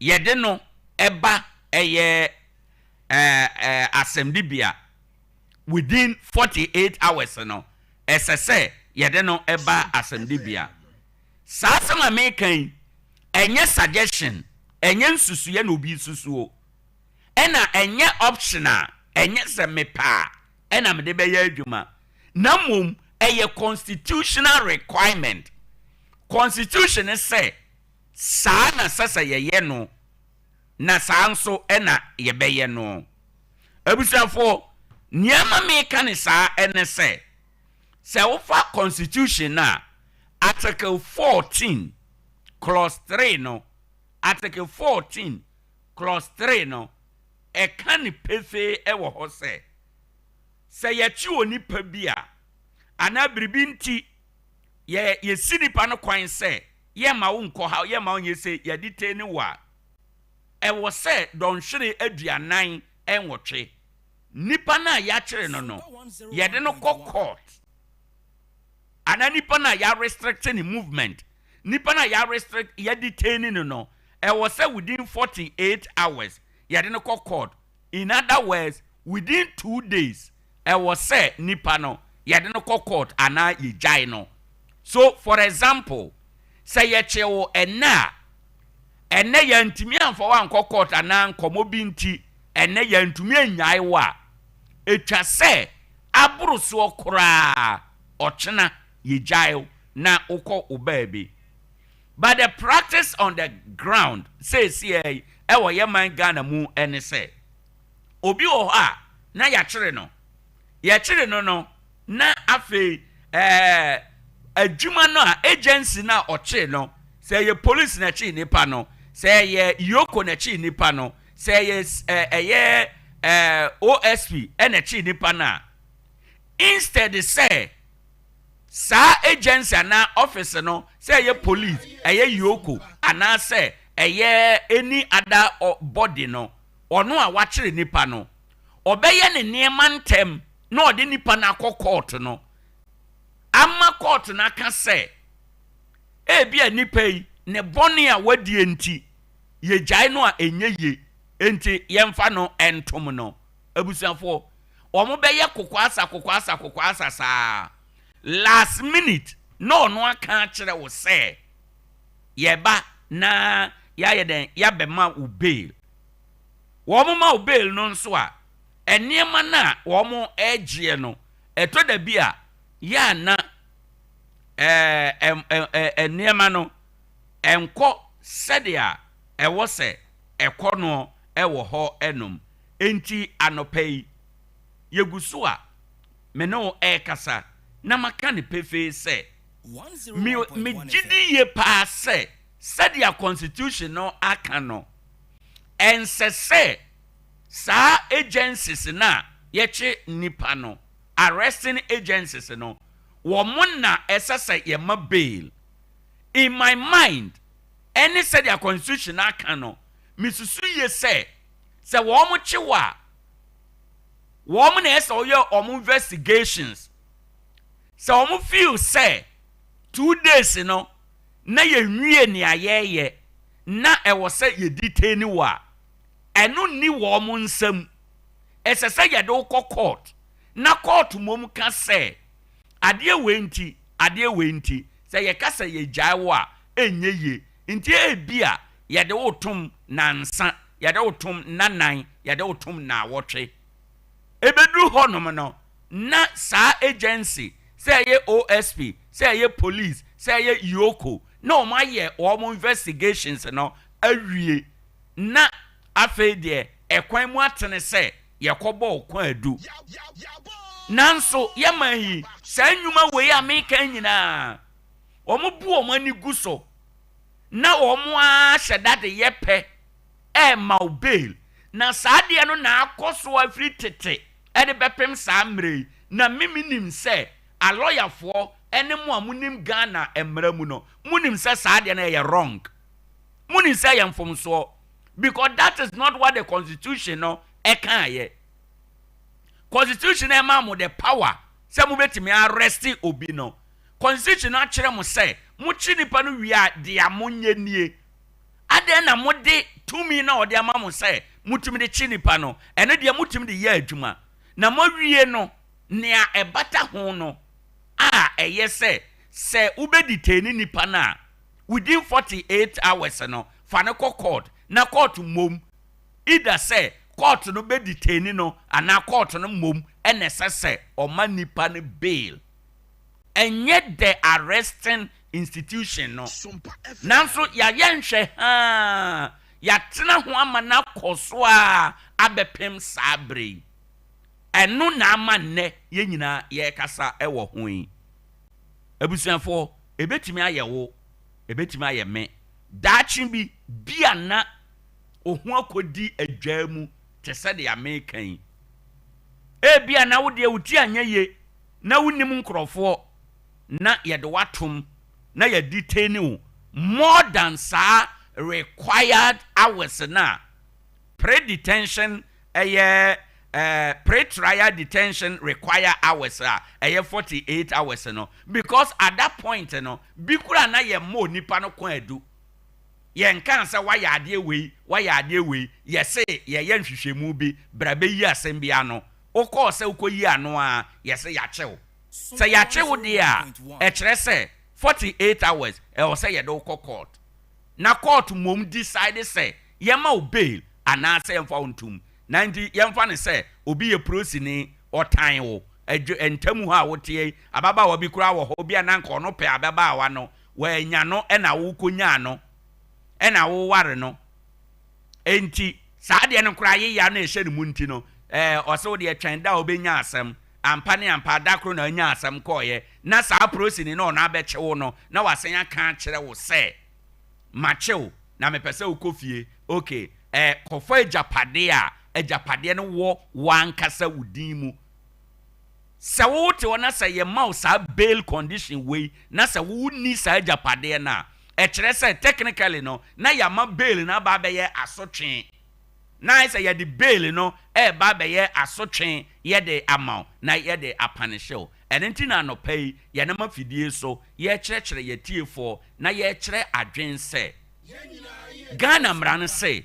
nea ɔkyerɛ no ɔkyerɛ wo wie a 48 hours ɛsɛ sɛ ɔde wokɔ court na ɔde wokɔ court no a na sɛ etwa sɛ court remand wo a na court moma remand wo etwa sɛ yɛ ma wo bail a na court mom ama wo bail na ɛnyɛ nipa na wakyerɛ wo no nyɛ saa na akɔyɛ sɛ wo yɛ referee na wo san yɛ bɔ ball no ebi referee a ɔno bɔ ball no ebi saa na asɛm na kɔyɛ na Ghana for ya yenhwe ha mfie duosia enwotwe munie ama saa de yakoso a nti ye fa ne se eye normal but ene anopay ewo assetes so ye ka ne pain se saa de no enye normal nye saa na constitution no e kan ye na nye saa na ese ye enti e bra so se ye besan yakoye chi na ye chi obi a within the require 48 hours no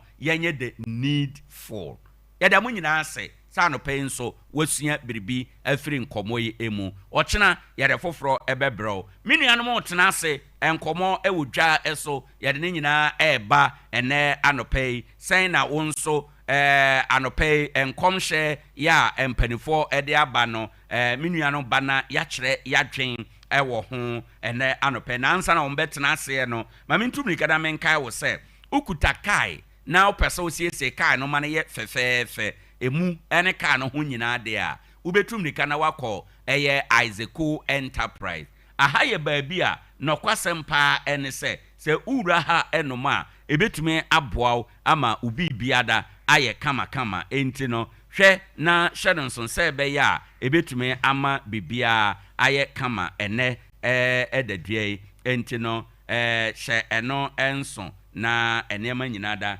enkoye emfa emmam uduru ho enoma ubenya ka mu ufa afeka mu tape ahodo hydraulic jack no 5 to 50 tons no benya be original seat cover car carpet windshield wiper no 9 to 21 plate battery no ebi wo ho engine oil total shell and a seahorse ni nyina bi o Tarkwa Bogos junction Mobic filling station nhwe ne mu 0244 11 11 53 0550 251 600 na wone wo mo edi enkita ho a ese efata ewo ha enom enti no hye eno enso akua atena se na menko na menye na dwenkyerɛ ɛwɔ ensɛm yi na ɛyɛ ensɛm bɛ na ɛdadwa yɛpɛsɛ yɛgye abadwafoɔ nso adwen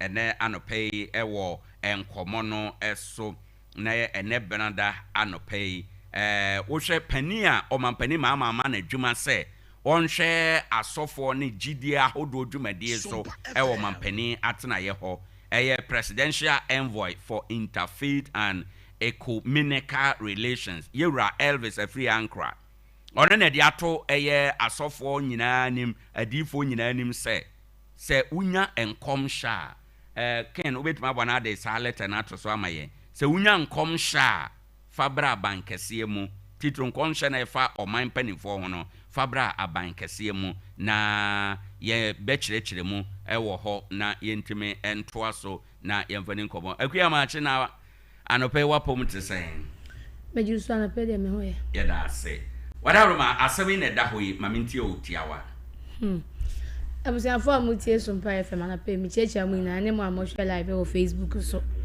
yɛda mu nyinaa ase na asɛm yɛ apani yɛ kan yi deɛ me deɛ well mentimi nkyerɛ mmom deɛ but ebia sɛ kane no na Nyankopɔn ɔda obi ho ayi kyerɛ obi a yɛnante kɔbɔ na amane ne deɛ ɛnyɛ ne sa right because sɛ biribi sei ɛba abɛto na sɛ Nyame ayi akyerɛ nipa no a me na Nyankopɔn ayi akyerɛ me na me nsa nso nante mmla ɔnansam bɛbɔ amane sɛ da ba ade nti sɛ saa na ɔmo ka sɛ ɛfa aban mu mpanimfoɔ ho a ɛsɛ sɛ o kɔbɔ but ɛfa yɛ ne ho deɛ ne ɔmu nyina ho dabi ɛno deɛ nka ho let no sɛ ɛfa aban mu mpanimfoɔ Owoahene yes ntina ɛnra no yɛ tena na ne yɛ ka no sɛ Ghana kasa ne yɛde nyɛma bi di agro sɛ wohwɛ asɔfoɔ a sɛsi a no mfa sɛ Nyankopɔn ne ɔmu yɛ adwuma paa na obu on ma ɔhyɛ ogyina ɔhyɛ nkɔm kra owi a wɔnkae ɔnkae because minimum obi ɔbɛka kyerɛ sɛ debe ne siye right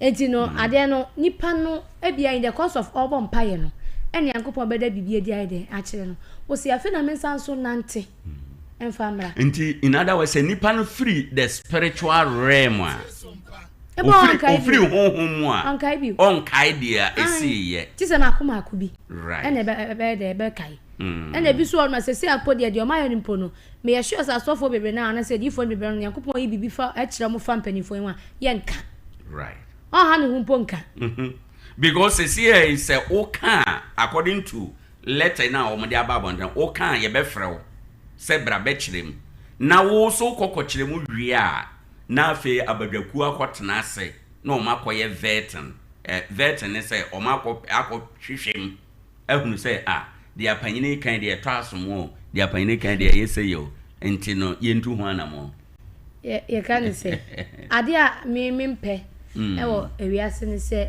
wo bɛka sɛ bia Nyankopɔn yi bibia akyerɛ wafo obi ho na wo na ka sɛ Nyankopɔn yi bibia akyerɛ wo kwa wafa so abesi ano ama nipa no right sɛsi ano wo kɔbɔ nipa na ma ne kra wɔ abankɛsi ma wo kɔ akosi ano ana akɔka kyerɛ na akeke sɛ in botayen ne sɛ se Nyame yi kyerɛ there there should be a solution enti no o kɔbɔ ma amane a then the vetting committee no na bɛka sɛ okay nipa na sɛ mo kan ɛtɔ asomo yentu na monti okay bia difo yenye den na difo abɛka sɛ okay bia yɛmfa na wɔtwe nsi hɔ yɛnkyene kom yewi ada etwa to no bia yɛnkɔ yɛ adɔyɛ bia yɛnkɔ yɛ wei ana bia yɛnkɔ yɛ wei nti ɔno na difo no na de solution bɛba na ɔman no adi so ye Ghana hanum sei na 31st night bia mo hye nkɔma kɛseɛ ɛna sei enti no kyese o mani be o maka se fiti na ekwe mu bia ɛno ano no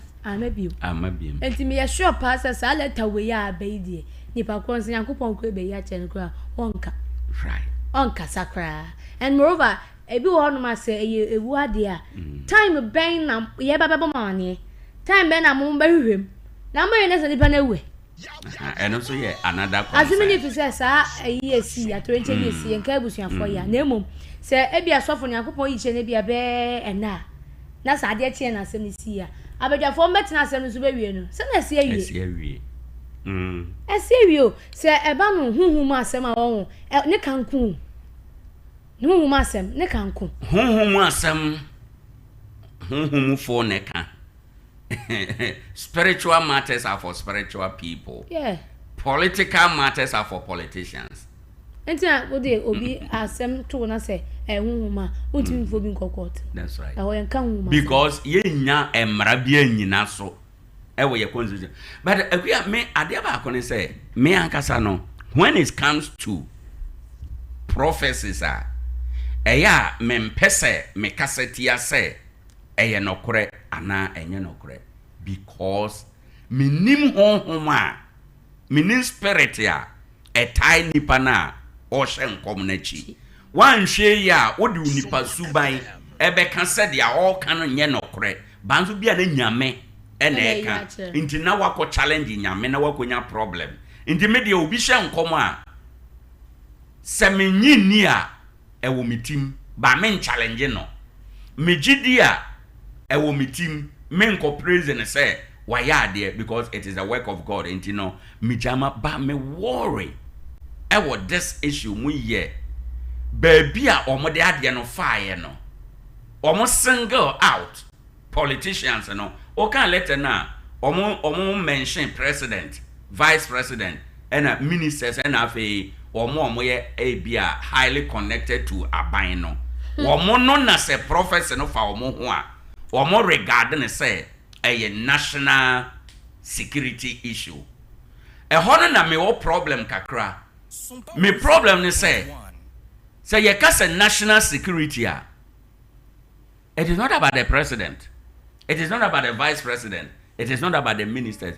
In fact say ye di nokra ma ye ho pa so obi wo man mu a ye bebo ne ho ban ye twa to anka ye sankrofo no because ye omo no na ese omo boy ntimamufo no ye ho ban nya ye na ese ye bo omo ho ban enso yatena se for so long a time ye ba fourth republic about 33 years ni ye dia ye adwuma ma aye September no wo mo na yeso because ne tie nie nano nkrofo asori gidi for savior for omo kai konya nkwanhia ankwada dunsia ewu ye no a national security issue because untumi ntina wo man mu ma dakoro at a go boom na wo man ma dunsia wo mo wu a security issue but eno se ya ntehwe minister ko wu ye de ye se ye de enhihye bi to ho se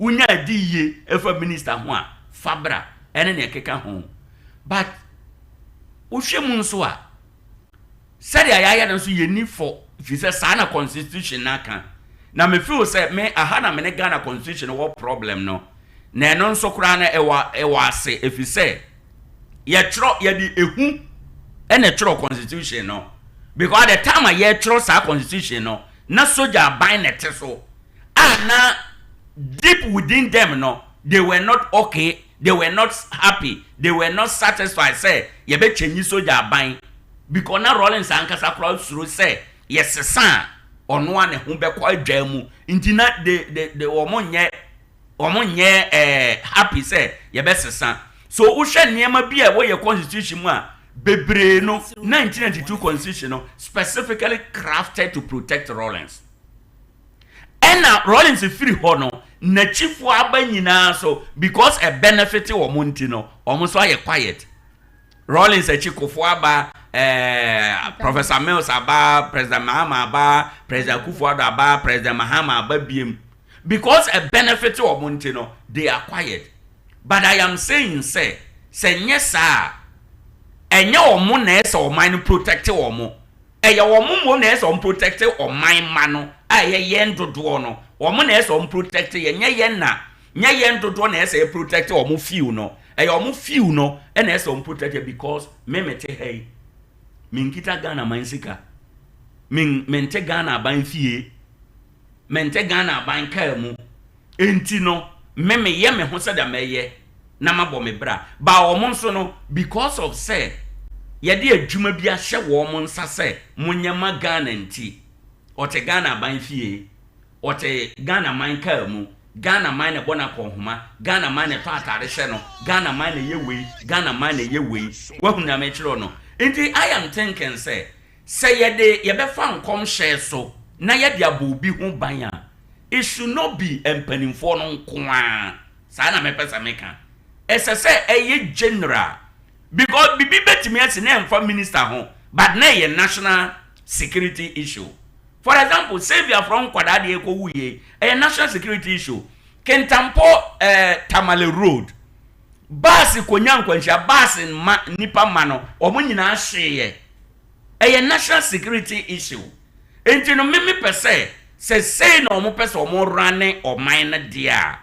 En say ye president nko a, en say ye minister nko a, en say ye vice president nko a. But it should be something ewo ho a ebetimi asi because breach bi ana bibi betimi asi a ebeye a bigger national security issue more than say be a minister bi onompo ebenya ohaw ewo ha eno akua ma minti o this alone should tell you say ye penny for no wo nwene ye ho because politicians and say eba beto aba ene atachemo people they be ombeko ene o manfo kakasa ebisa wo mu say muhia den na asaka chese muntu ma na mo ye ba ebe esi ama se ye to aba ni wia enu ano no but anka this is the time I also still na uba na bebu se ombeba omoma and each one for himself God for us all me hu pani bi hu conscience so na ntem ka ban kese ko kan tsare no me nkoka me nya na ebetuam kana minim criteria da ho anyway ewo bia yowo se me metie minim se na mewo se kina mewo minim ena se akua se de okay uwo bia da because Ghana ni ba akokora wu a o mana hwera de efi se Ghana ni no enkwala ni wu ye ne de ya nya yi bia se anu ka bi mbeka ye se na ena mpanifo esu ye bi so be kasa an ye hyenkom se ena wo so wo man se bibia wo social media aye den asofo je na so dem na o hyenkom wote ye wonim se wo so kan man ni mpanifo so why didn't you go there yourself and so yeah question it's not making each one for himself God for us all it's what say say so for neka because it was all over social media where who could be obi betimi I that catch and as say so TikTok na ade bi eni one my own ye de hu gi say bia won fa phone right it's the same one kasa to one am and you be fe kire ko de kra na wakwa fe kire ko de na wo betina on na sa de mra letter ba say an say ano de ye hye wo pese wo hye nkoma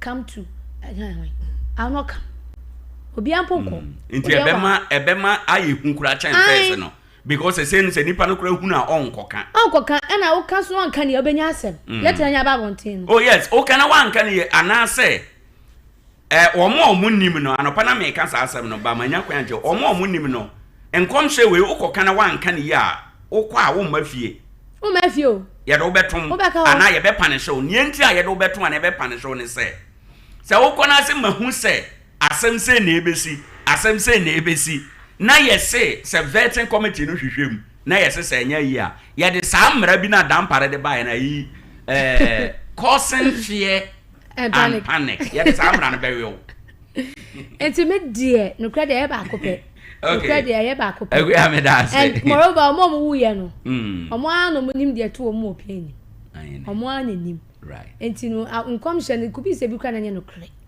ndi esofo no kan na bigura na enye no kre eno no na ahia keke yes coincidence ndi we kura no ehia se ye be define what is nkomhye anisuade hu vision what is vision obi ara be dream dayeso sa ne ma miensa wonyina on se ese enam kwan ba akoso nti no se esofo bi kura da na oda na oso daye a ni nyina ka ho bia na anyway na so ba ka tell me say yankubo ya chem say part next week we begu a isi am yende nti obekọ akoya akwankyere na me na anya nem gwe say wo ya akwankyere ne de abungu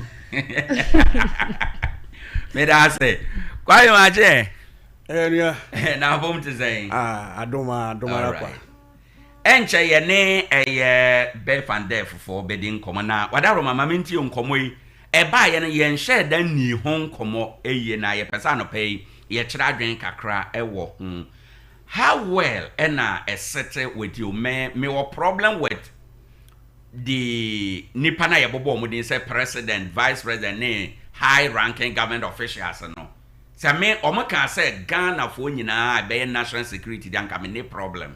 But once ya single nipa binom no, ya ye say ya ma nipa binom ye special than e binom. Patcho ma mentio.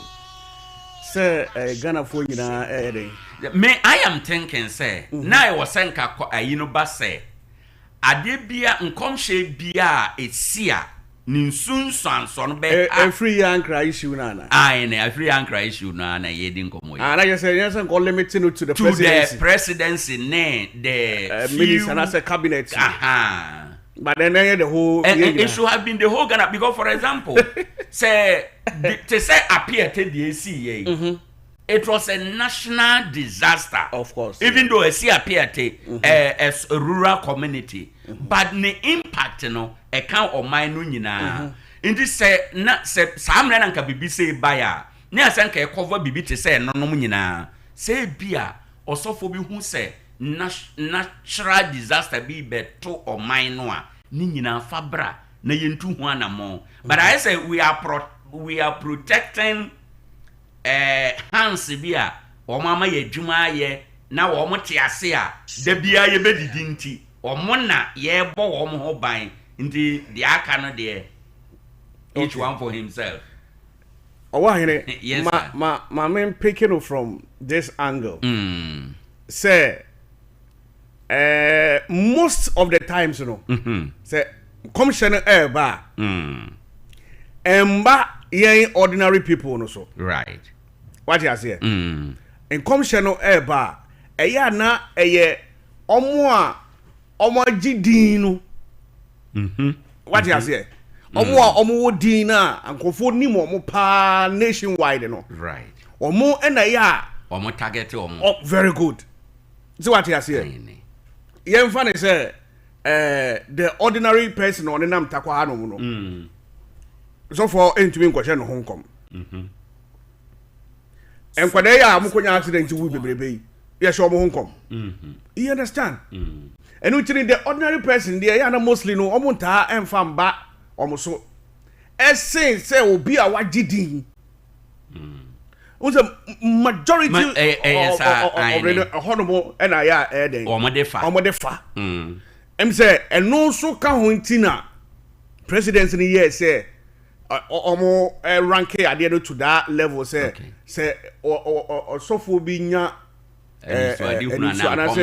come share efa sa high ranking a profile microphone no so they should approach the presidency na omo kan che omo answer ebeba abonten aba abonten now e hono so me nya me ho ntiase papa e wo hono mo because one say oba ebeka our presidency hono mo a na say oka wie na say asem na aba abonten a what is he going to do eno no be avete eyina na adenti na eba de saa onko ka hono mo na nkomo fa nhye ho na de so mo ye no mo ye na nka manimba the public aine so what you say but say ombra presidency hono mo na ombe kanchiro mo say ni na we hu na owiansa wa babo nten abeka owia presidency hono be yi vetting committee omo be vete prophecy no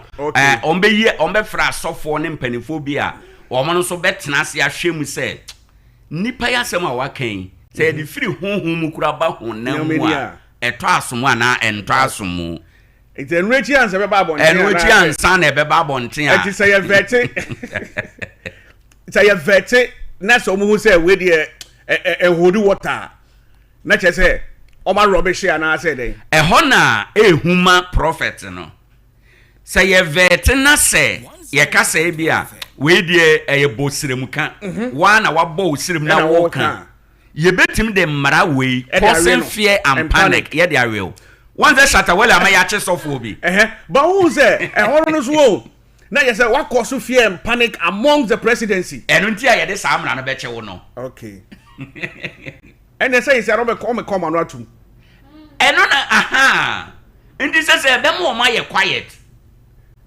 Matthias here now who this guy enra entertainment update na me story about Ojaba aine or your prophecy be about Black Sheriff during 31st all night no ayene o say ye see January mu ekwa abrantie no obeba form like enya dia ne ndum bia beti atehye like obeba form because ni colleagues bi work 8 ya no hunhuma fam nti no be ma na yeden aba form aje say okọ ekope powerful man of God na ebia obompa wana na say like oche no bibi na oye but ye January mu ya na branch so release ni album a afedie send na wote first no kra afei na wakosoro kra say eye enkane no right iti na manfo so ebo ojabati so say eh akoye ya wo say obeba from January obeba from no say see akra po de esen enkane no o release the album Iron Boy endum bia wo so bia hit hit right platinum iti ojaba eba ne say ota so about say sa prophecy no still is in say wiem o say is in wiem o right still prophecy is in wiem the fact say Black Sheriff like one man who so ewo enyuntuo mu ni ade no nkire say sa prophecy no kan ye no emba so now all kano okeka nsem bi kan ho a wan hyeda ensi ni pi ensi ni poba nso me dwene ho ekwakyire kakra o say Ghana for attack no say ono prophecy no kan ye no ambem because afi kwada boy de so eno ono akasa kasa inti ebia me wie ye no me ye bibi fa ho a ene Ghana fo embisa no yes ebia osia no it wosia no asan ko be ka kire say wosia no ese obe ka kire very good say wosia no say prophecy no kan ye no ese obe ka kire say Ghana fo say wosia no but ye be attacking na answer o ka say ebia me ye bibi fa ho a unim Ghana fo embisa no right but bana ambem no na Ghana for ka bo no de still a ojane na so say ade de still ha esinse and Black Sheriff ehwe hu ye obeba form nti ye wa twe ye mu ye twe say obeba form na say kwame ye bre no nti be fande for 40 ye chi ye ma omo so kwan na me public education kakra na menim masamedia we ye o kenkan Deuteronomy 18:21 to 22 no a or say if a prophecy fails, God did not say it. Deuteronomy 18:21 to 22. Say osofo no difo bi hye nkom na nkom na mamu a na nyame ne kan ye. Deuteronomy 18:21 to 22. Na sem ne mebo say if that is the case na che say prophecy ni be mu a yentumi avert you ayene ebemu ai say nyame na aka ebebem say de nyame aka no itade nti na ye omoka say na mehu nti tu anamo wutu ho anamo a ana ye bom pa ya eno ebia ye betimi asre onyame because yemfa Hezekiah ne yade no ne wuo no ho nsam ne yemfa nto ho prophecy no ba say on she will no oba bewu no o nyame anim e confront nyame say look at how I have served you well and the share no ho na increase my days according to Bible nyame increase in days by 15 more years okay and the bia say ye hunu na ye genuine ye betima kwa awurade anim na ya reverse the situation any no problem with that quotation Deuteronomy because 18:21-22 or say a failure ayene na just say nyame anka yes if a prophecy fails God didn't say it if that is the case na just say prophecy ni ba duri say finyankopɔ hɔ dia say to be eye adwuma say see aso dia na wo ka say it be kosre so a o man kwame yemfansi ye spiritual things are for spiritual people ntino ye nyamba akuya wasama dia we kra na yenko memetie on am say be 2023 ni mo meti wonu ma na ye ka kire me say Val's Day mepie na mepie a ye be poison me dwen ka mama wu but Sabbath day that particular year na me ni plans bi ampo se me ko baby me dey na say na pa na ma sha me read ai nti sa prophecy ba na hu se enya no kre and the comment says see ade yen san kompapada that is another angle so one day you better discuss it almost your prophecies in the negative tell my poor what prison and someone have control man train na papa nko a mo de mo nko ade na wo bewu and have a cough and have a say om say nkom say benye skada me da say you fancy you better Akua na Kwame ase bebre womo eka ho na dwumade yes successful ye no wo mawie dakoro ye beto asa nkomo ya so but at this point ye makwan na birth and death registry womo tena se aban adwuma wo ye man mu nipa bebre ye nkai womo ye niam bebre ye nkai womo ebi wo hokora gise bibi esi denden no afena na yetumnika na yakọ birth and death registry honom nanso wo madwuma wo mo ye maye no emfaso wo so bebre nti ye besrew se tie nkomo ibi abusua pani wo chefa wom maame ne papa ma ware na mo wo mo chefa wom ankra a ye di dwuma se oman no ma ye chefa wom efi se eniema bebre a ekoso oman mu planning bebre ekoso oman mu no eye wo mu dwumadie no ene toda aban gina so de yesa na manefi se wo ma yehunu nipa dodo a afiri mu nipa dodo a abam nkrata asem ne niema bebre ye ne nyina wo ho nyame nchaade yewura Maxwell Quest watena se ewa ha obatakwa nso ayemu ha ono no ye municipal director edema birth and death registry no ewa ha eno na yenko na yema na chene ye no ni enkomo ewa ha pacho be ma microphone aba on. That's right. Pacho, good morning. Good morning. Na wapom to say I'm not doing also. Yenso ye ho ye pa Radin Shrao.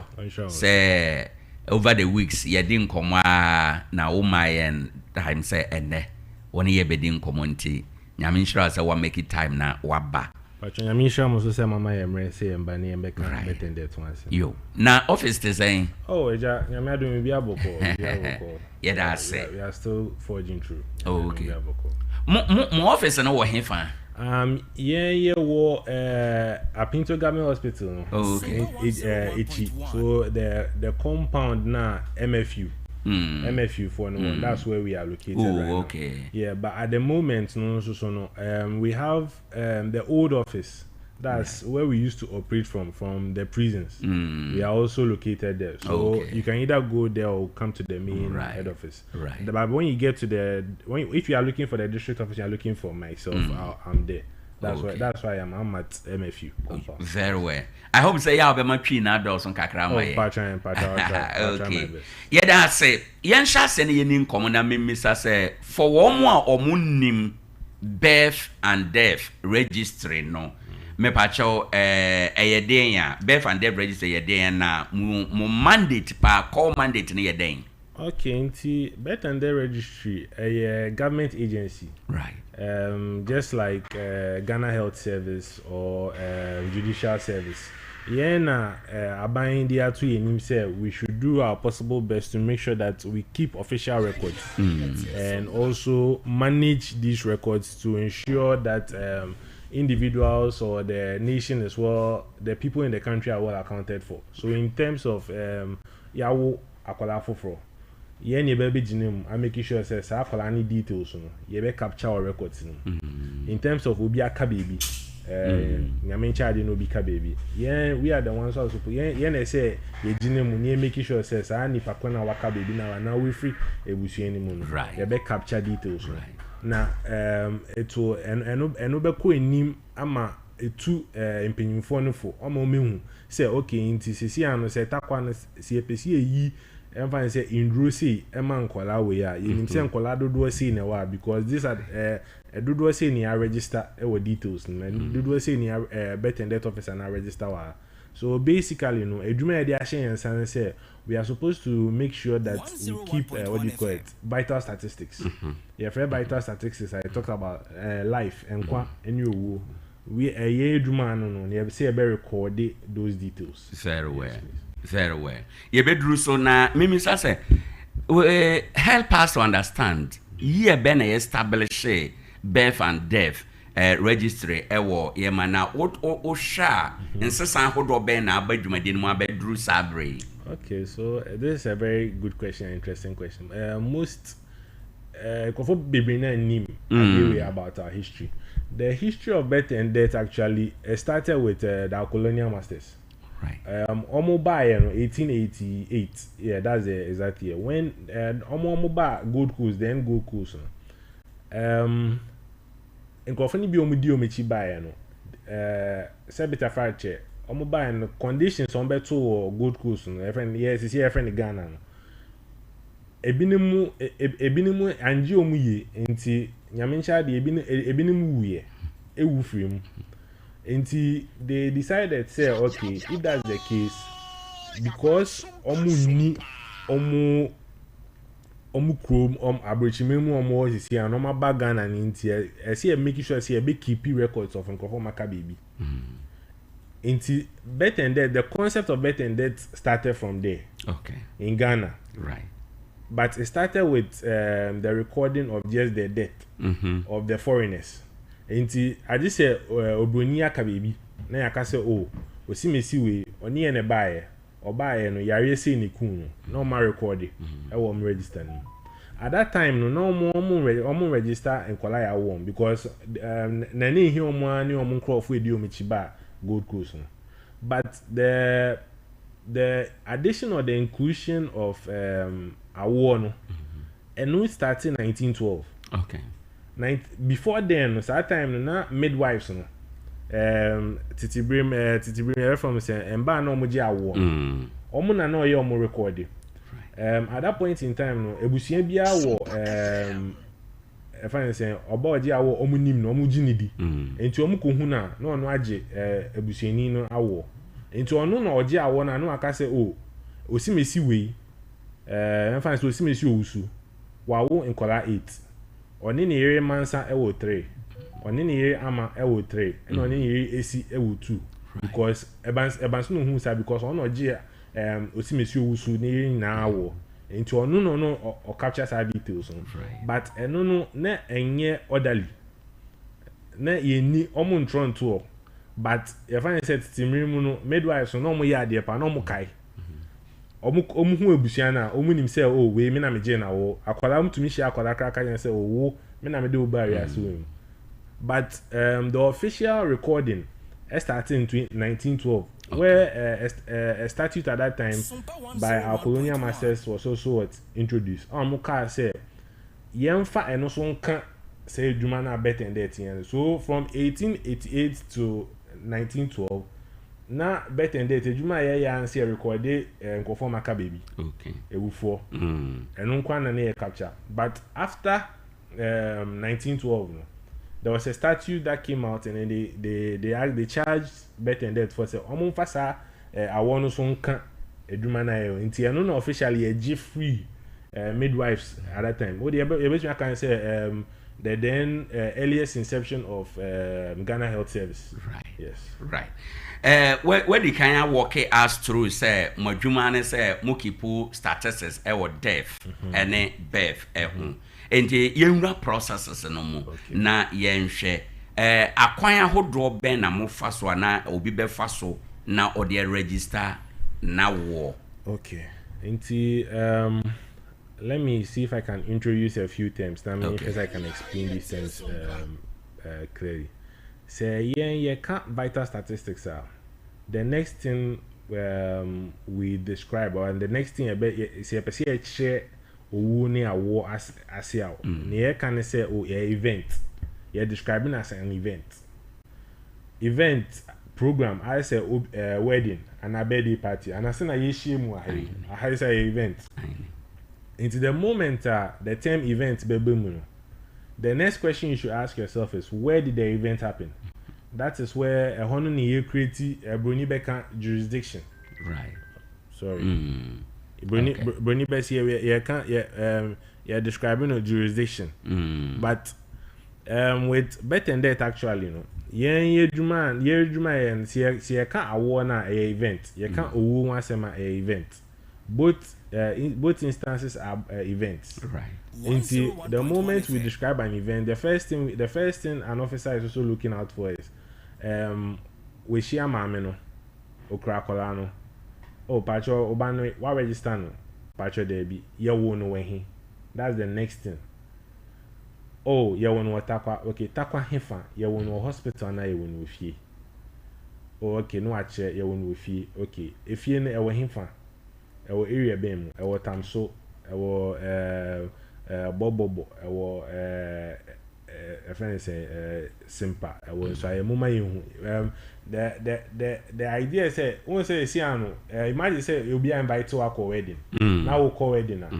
You have to so to me direct to call event na say pepe and here just the location but we do event na say obi say microphone no more wedding na say omunye. Right. Yeah, so basically when we talk about owo any award, we describe them as events. So that is what I want our viewers to actually, our listeners to actually bear in mind. That's the first step. Okay. Now, can't processes now. There are two different types of what do you call it? Details or gathering information when we are taking a bet and a debt information. There is your friend early bet and your one late bet. Okay, and on church the money saying. Into early bet no, and no year in Kolaya warm from 0 to 12 months. Kola ya wo mato from 0 to 12 months. O ya wo fo no kwa na wa akola na se watu akola ni di nkwa dia. From 0 to 12 months no. Early birth na che say it is our responsibility as the birth and death officers. Say ye be pursue awo fo no. Ni agi details no. Akola ni details no. Until the first thing ye be say akola ni friend is saying. Okay. Uma ye di na ni then we go on to Akolani date of birth, you want that bang. Then we move on to Akolani you want him. Like I said, narrowing it down. Into ebinemu wofie, ebinemu the instance I register Akolani I want come. Not my minute that taxi I walk and omen do hospital, but mu ra takwa kunum. Omen do hospital there, but mu ra takwa kunum. Into mu ra mu ana my minute ye na wo. Into anu say near the taxi car number na be place of birth. Just that it was in Tarkwa, it was jurisdiction. There were Brono, Tarkwa Brono. If it was outside Tarkwa Brono, then we have to look for officer or share area. A Honda year can jurisdiction. Good. So for the early bet, it's just basically for Nkolaya warm 0 to 12 months. 12 months. And the early bet. Right. But and also so my member the necessary and I mean and also so you free. And no so here. Most of the time, you call weighing centers. No, I'm deviating a little, but if I check me, most of the time, you call weighing centers. No, now I'm on my phone. We want to register the kids, but as I say, your papa need be. But your birth certificate, no, a title. Almost on papa no be almost refer to them. Green one, certified copy. Okay. Now, your friend is certified copy. I don't know more refer to, but what technically we call the birth certificate. What we actually call the birth set, it is na yatro na offer birth set paper na yatro to birth certificate. Right. That is the right. That's the correct one. Here and satro and a proper original birth certificate. Because no, the moment you be captures our details, we record this onto our system, and then from there it is easier for our phone. Ema easy say our phone ne sabeka birth certificate very very easy.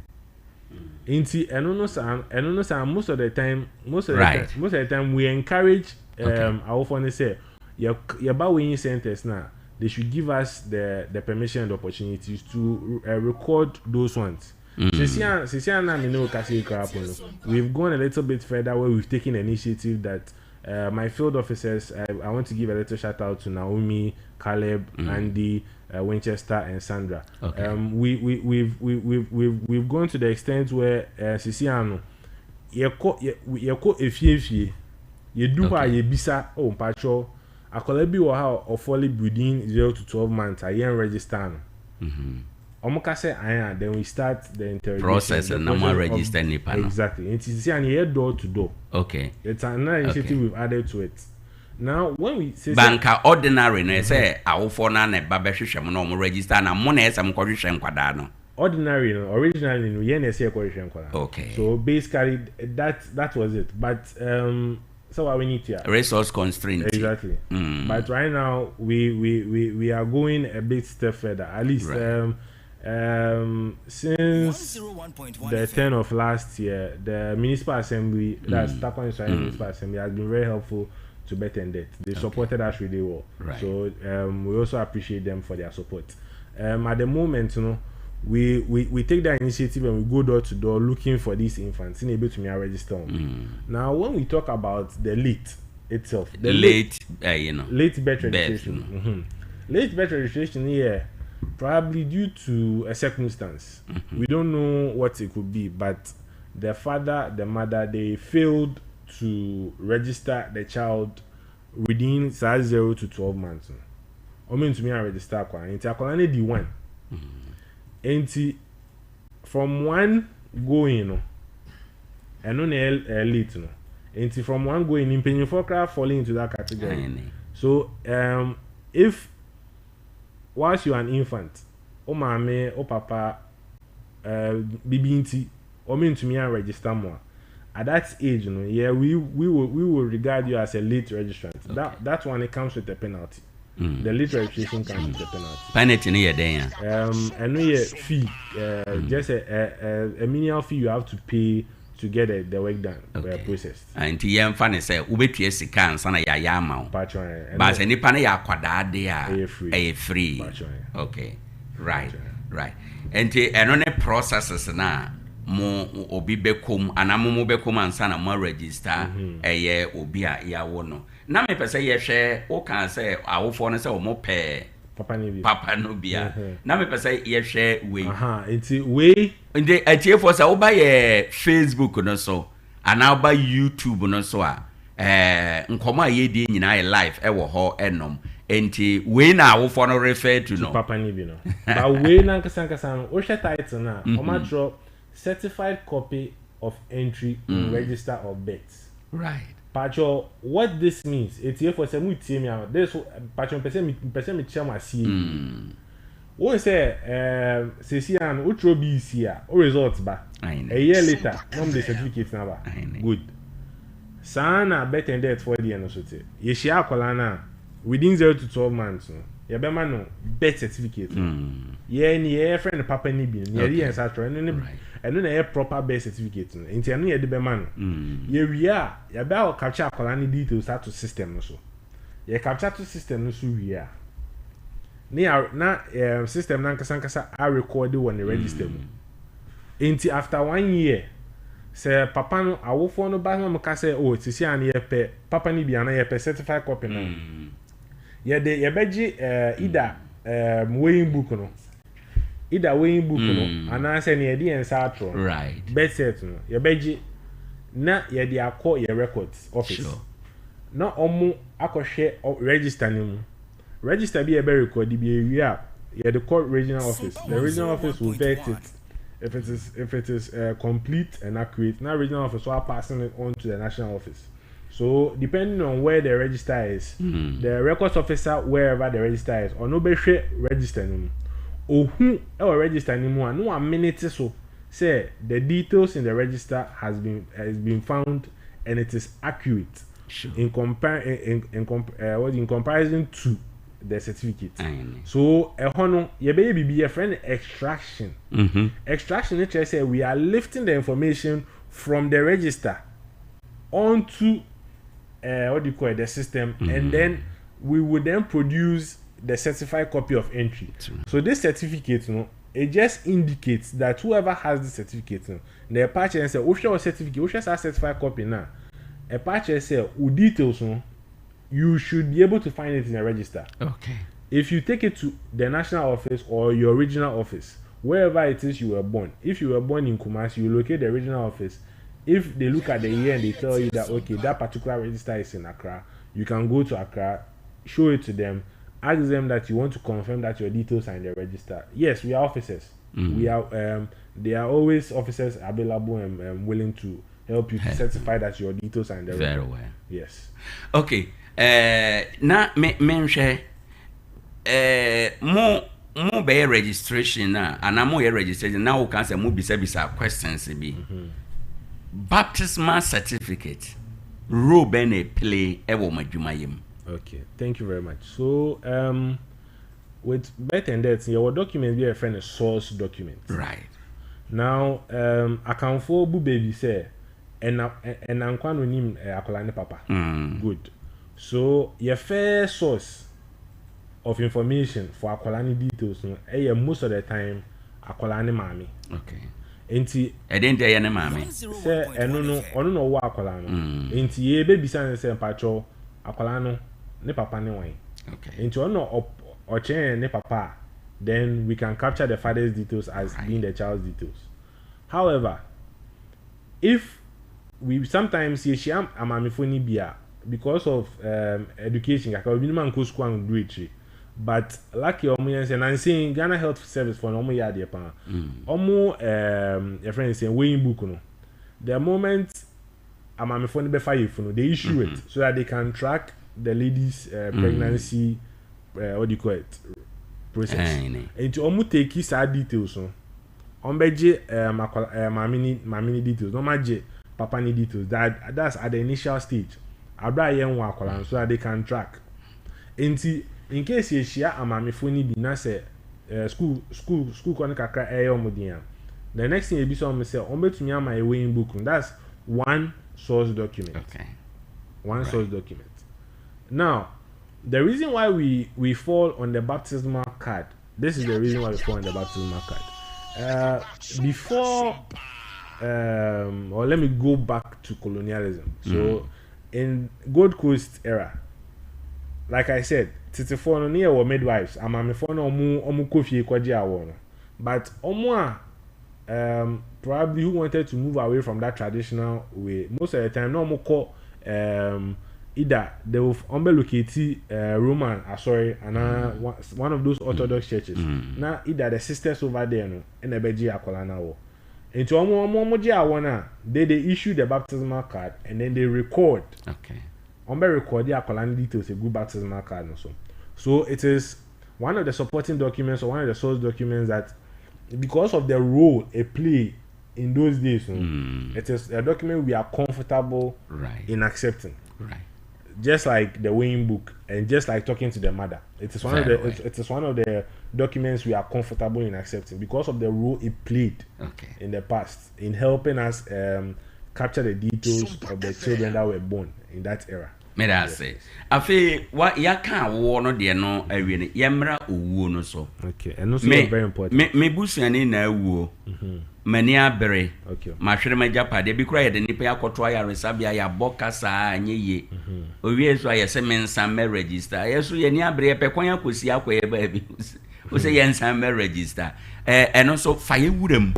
Na chekere ye nie nti a ye esese ye be register na afi ye nhwe process no. Thank you very, very much. Since I was starting, most of the time, no, and ebusianfo bebre na adwin edom so no. Most of the time, na here registering. Odishia aka baby, but odishia ni car baby no. Say friend is saying, aban no ehun say oh, mo busua ni mu no. Mo so ate baako osimesi we na efrim. Okay. Good. Now, apart from the your friend is saying the relevance of registering the child or the person who has passed on, let me build it up this way. Okay. Into your facility, you register data. Your institutional debt, any your non-institutional debt. Now non-institutional debt, you know, if category house say ni pakona ka baby with fee account. nipa ko na ka baby wɔ car mu ɛka ho nipa ko na road accident ɛka ho. Now the first thing you should always remember is say the moment obi bɛka baby ɛwɔ fie, this is how it's supposed to be done. Say busianfo no mu nipa no na nipa na ka baby wɔ fie. Fine. The first thing I'll be say obedi yaw. In that state, you might not be reasoning properly, so it's going to take you some time. But it is always advisable that the moment nipakoni beka baby with you, the first thing you need to do is report it to the police. Okay. You report it to the police. Then omo they'll ask you to either go take your they will come. Make sure they'll come investigate the crime scene, or at that point in time the place where your relative passed away, just to ascertain that there was no foul play. It is very important. Okay. There have been instances where fine, paying with 70. Most of the time, after 70 years, likely you saw back on the very high. But one share ebi a obi wo ebusuan mo say papa yi watena se ache me so mpese me di ejapade ni bi kakra enti mami yi ni mfio. So most of the time it's very important.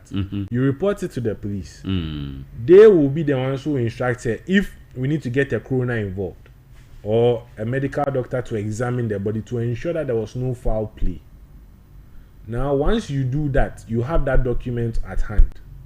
Like I said, our purpose here is to capture the details. Right. However, midi in community mebo municipal na abaso.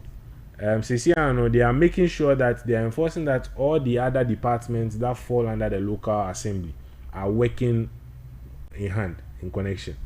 So we work hand in hand with the environmental services, environmental agency. Now they are also in charge of ensuring that the plots of land that are issued for burials, they manage that. Okay. So the relevance of birth and death in this instance is where young country no kakra. Okay, sorry. Nti ni enti birth and death be here at this point in time say waba onipa ni ka bebi efie. What report my police for? The police for now be investigation. Or men will say, okay, there was no foul play. The coroner is producing a report amount. Until the coroner's reports in birth and death officer. The moment I this documents in Bremen, me who ya me will say, okay, this person is not an institutional death. Into the pakon one can be with you. Baby or can be or a friend saying if he into one can be hospital. Sorry, into can be with you. Into one you have gone to making sure I say my report my police station. Police for na catch him to move for say mon for coroner examine body. Okay, there was no foul play. Ya register. Into see me no we saying. You see me see a friend is saying why the information they bring and ne baba ni nua bema ne yere all these things ya beje. Just to make sure that yeah GG details na ni who say what do you call it? Osimesiwe and my information. Right. So in this instance, whoever is giving us the information pertaining to a bet or a debt, that person we regard to that person as an informant. Like I said, most of the cases, mothers are informants. Okay. A handful being a fathers. Yes, but with that, it can be anyone. A bit me a family friend.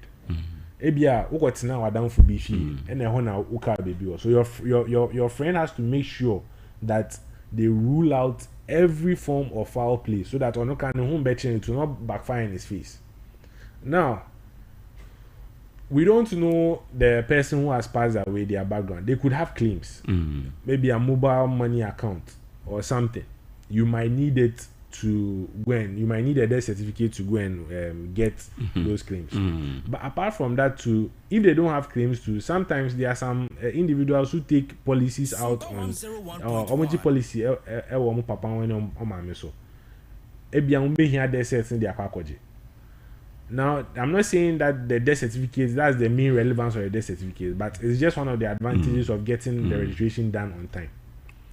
If you get the registration done on time and we capture the details, wherever you find yourself in Ghana with a new system, you can get it printed out just to ascertain that indeed this person has moved on. Now, when that happens, we take the person's when we provide that information, the information further goes to Ghana Statistics. Ghana information now.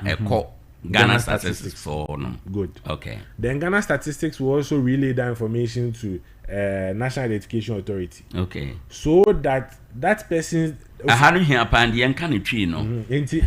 Send individual now. Inti say Mr. Owusu, Mr. Joseph Owusu. Right. Okay. Mr. Joseph Kweku Owusu. Right. Owu 25th May 2025. No ye Juma wo Anglo Good. Na ɔwɔ nkɔlaa 3 na waware ɔkɔ school do see ɔno aka baby Mr. Joseph Kweku Owusu no ye register we a ye the statistics be record this almost on beji sa details no na almost they will update their statistical data that they have. When they are done, National Identification Authority will also require that information, and then they will look for the name Joseph Kweku Owusu, match it to what they have on their system in their record. Okay, Joseph Kweku Owusu, this person, let's take, you're making sure any details no is completely taken out of the system. Right. Send that actually be obi in kofan a Ghana card and fan kodi in Sembonibi or in his name, knowing that Nipakrono indeed on can at your phone because it is happening. They fail to register, they fail to record it. Now later ebete no osimesi no odi boni e wo krobi for so enso ye be trace abebusia no oni pay owu 10 years ago. Then they ask enti owu 10 years ago no, do you have a certificate to actually prove that the person has passed on? Then they are found wanting. And we are non-institutional debt. Right. Now let's go to the institutional debt. You can institutional debt. We are talking about Owoahene Acheampong hospital. Right. Inti onipane koda hospital for more than 24 hours. More than 24 hours. And no sano doctors are the to plan so they are monitoring his condition. In a Owu hospital. Inti what the doctor is going to do is that doctor Nebema will be a friend medical cause of death certificate. Right. Sad documents no and no and so na doctor nebe show the cause of death. Now you can cause of death in medicine almost 2 types. Almost the underlying cause of death and the immediate cause of death. Okay. The underlying cause of death yare kra they will call hospital no. Oh, me ko na meti pai me. Iti pai na me dey call hospital. Enti no what underlying na dey me call hospital na me ko pay through because for 2 weeks me ti pai me sa good. But you can't immediate cause of death. Yen nuanom mbema yomo ye galamsey. Most of the time obeti na ba kwa to nsuom na yentumi yi no no wa drown enti drowning no eno na ye immediate cause of death no eno ene ku no on the spot. Right. Obi beka car bo obi but car ne born no ebia onya hemorrhaging kaka abrofo meka internal bleeding. Into internal bleeding as you do hospital no na we but underlying cause of death near car ne born no. Okay. Accident no nya but what actually the causes obe ekuno and we what was happening with ninipedwe anymore. Enti no the doctors they differentiate. Okay. Enti pacho ye tie for na utia omo medical cause of death na offer sad documents na just look at the causes of death. It is right in the middle of the document. You will see it. They will state it clearly, the underlining and then the immediate. Now we who nienti a we busu ni ebedu hospital and a day nti a course here no owuye. Okay. Right. What church ye musa we na mimisa say obi wu na yanye registration na emra kwan so ye betima sie no. No. Emra kwan so de okay emra kwan so de no. 101.1 Nti o my Ghana wona yesi o munyina na ya ye ho nkrata. Enyo munyina. And I don't know if I may say this I can say statistically 99% of them. 99% yen grata. Yen grata. Omu ya na yakosi omu. Muslims yi. Won say omu no. Omu nche. Aine. Onipa ni ka baby less than a day. Na e was omu kosi. Yeah. Right. Inti mimisa se ebio no. Te se befo no. Mo se mo nante e kwohwehwe. Eba ne defo no nso a mo chinchini bisa se hwan na awu. Okay, inti eba ne death ne dia at the moment dia se meta fache uko obi ebusem na ko bisa se pacho obi aka bibi ofia ase o hwe nim so obi ka bi eno so dia enye it's not right, but what we try to do is that any assemblymen and environmental service we are working really well hand in hand together, and we are conscientizing the people. Every chance you bring them, any ahemfo no so din kita because eja assassin ya ahemfo no dia no mo hwa assassin so enti omo na so obi pe asase esi obi a omo ko hu enti once in a while we let them know ye mo ti omo an say this is the reason why they have to help us in capturing the details. It is very important so that we can get there, so that we will inform statistics, and then statistics will further inform NIA, and we can get the details of, because those information, once we get it out of the record, it's easier. I even forgot another institution that also depends on us. When we talk about voters registration, the Electoral Commission, they also need our information, so that they can also inform themselves, and then they can take the details out of the register. Very well.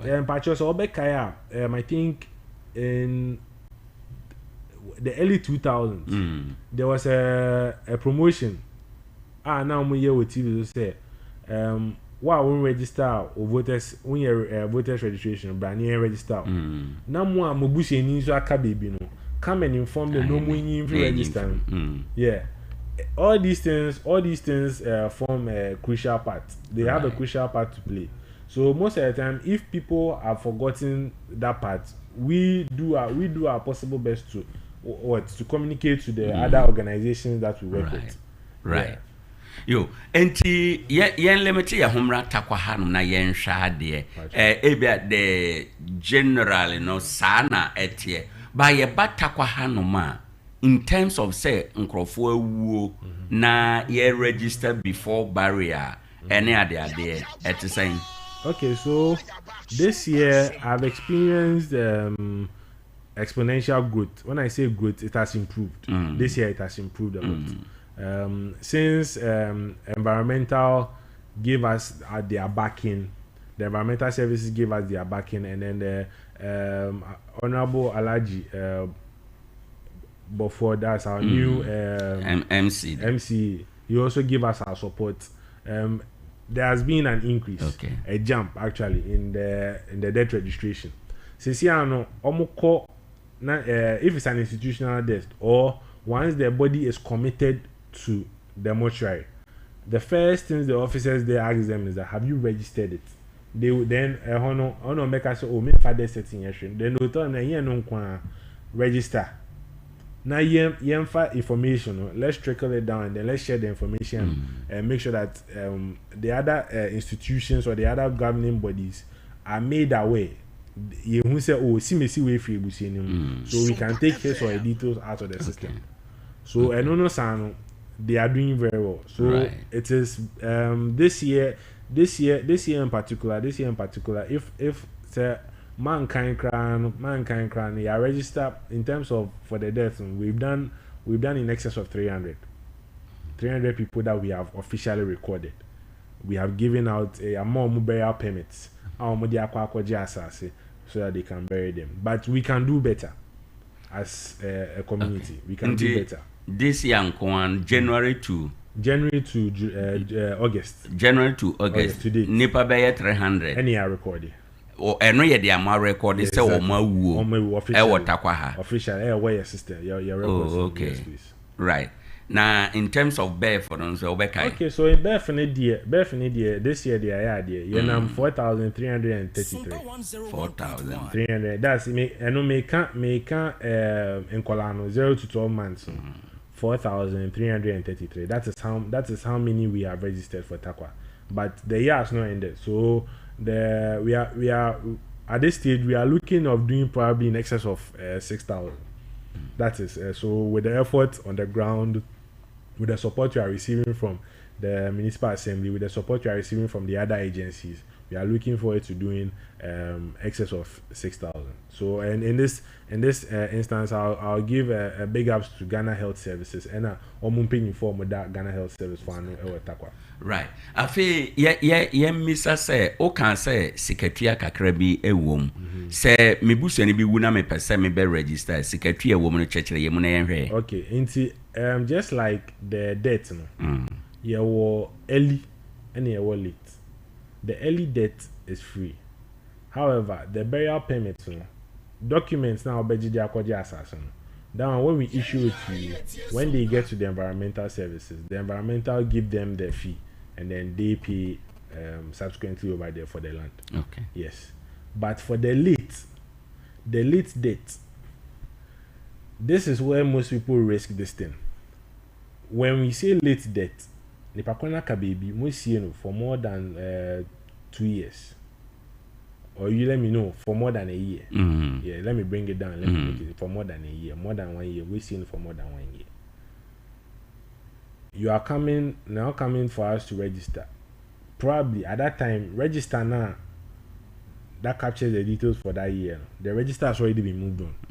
Until we have to now insert the details in a new register, but appendix it. No, it's not just about Sika. The money you will pay for the land, but it's also about a car one kasankasa who as an individual. Because we will take an affidavit. Affidavit ye wo na ebusian pinyin be sign. Ene ye wo na ebusian for impinyin for titiri omo so be sign.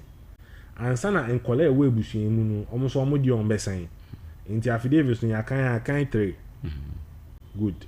Ye wi a se oye Nipakona oka baby no so ye no osumo Christo suma asori kra a preside over ne burial rights no ya fa say sada no Roman Catholic ni be preach or ceremony na say and say Methodist or something be preach or ceremony na say ye beji letter a free asori no it should be on the letterhead but Nipakona is so sign that individual our preside.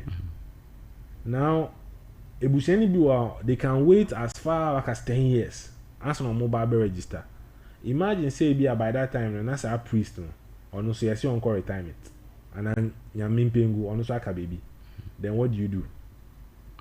So when we talk about the cost of registration is not just what the lay down fees that is there for what do you call it from birth and death. But we are talking about the cost of what you also have to do to get the information that we will need.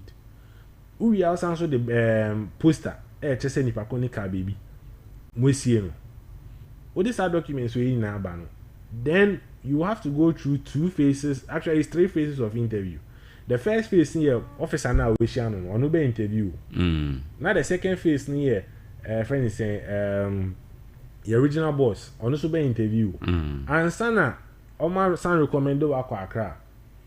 You have to take all these journeys. You will take all these trips. You will pay lorry fare together, and that's right. For. Right. So it is costly to delay in registration. Okay. It is very costly to delay in registration. That one is very costly. We have our fixed fees that we charge. When you come, we always produce the document. Unfortunately for me, I didn't get a copy. I would have given you a copy here. Nah, I say. Oh, for late registration is 39 cedis. 39 cedis. Yes, and early no there was a free. That's now our care within a period of 14 days. 14 days. Okay. Now our care 14 days. Early death now our care 14 days, whether institutional or at home. Now one my recording that one within that 14-day period is free. Free. Yes, Yebre no nkomo no do de ba bre no nti yenkwa ahoma no so na nhwe sa afrefo wo question ba ko me ne baby sawo na wa chechiro mumu a 0260196062 196063. Good morning. Me ba odi ni ba bia o kasafi. Right. My opening. Sompa 101.1. So we most every mechanic a check your death certificate up to today.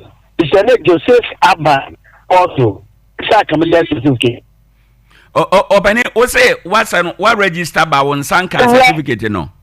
And run up to 2 years. One more share. Okay.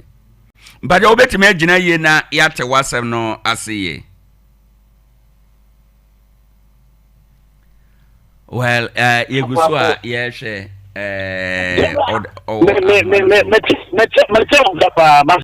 aha, my inti wadawona. Me say, no kuona onye kade death and birthday you know. Me man fasi uye. Almost 1.5 years in.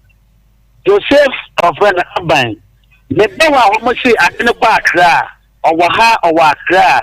It is 1.5 years in. Some person get them death certificate na. Into man fasi into means na. Ose mi komo kwa abosu. Ma abosu fu ye mame. And the big process is also one more year. Yes, you know, abosu. Into sa Accra kwa na mbano. Wasa won so to awofo se office ni bi wa ha nti bibia wonye no ha na yesa kale ne mantam ne etum na dia ye on town na pene de this say ya bani sikani entry a what agia ye trace kan na ba wasa ba kan death certificate ni ayagwa chi bidin and bi say adan ina banisa right it ye program na kwa yeah that say obeyi ano also betimi afre 0260196062 0260196063. Openi nedia no say ote ahanti note ne down ewo. Good morning. 101.1 FM. Meba jo deni baby a okasafi. Hello, Mbacho me Kasafi station. All right. My inti wa no pay. Mbacho. Ali, national yi de na mo ka please for ayi. O de dey. They were hapa. Now, police.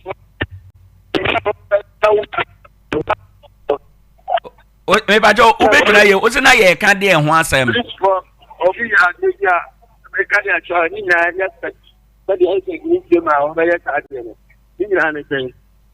Obi ana obi so ni the issue no o montem. It no your problem ka kind of friend pa ni so onene nko. Omo nko ka asem no. Police station because of so ni send pano or any way issue do ya na party or can't have any shame. Na some ya na say o say o koto kraman. Am any pana farmer no. It said you send pano so on ko no ni ho hwe. O koto kraman na farmer no no kwenti no. Wo gida chine ne nkonko kana tem ya uduru ya wa ka send pana onu ni ma say no ho hwe no kana shi. Ya o koto kraman no na one farmer no. Okay. But the pana di na tu. Yeah, that's it. Police now yes I do we say ya. Say we ni mumra, am na no ni ma what be trasi. You ma do on mo. Mo she ma mo ka ni ya wo fom no mo ni ke wo fom. Yeah, that's it. Nyame nshira papa yemfo obi foforo e wo ha e no no ka assets no e ho asem. Good morning. Morning. Me ba cha odi ni ba bia o kasafi. O pa mi ma. Brai mama yentie we. Some better bit and better day.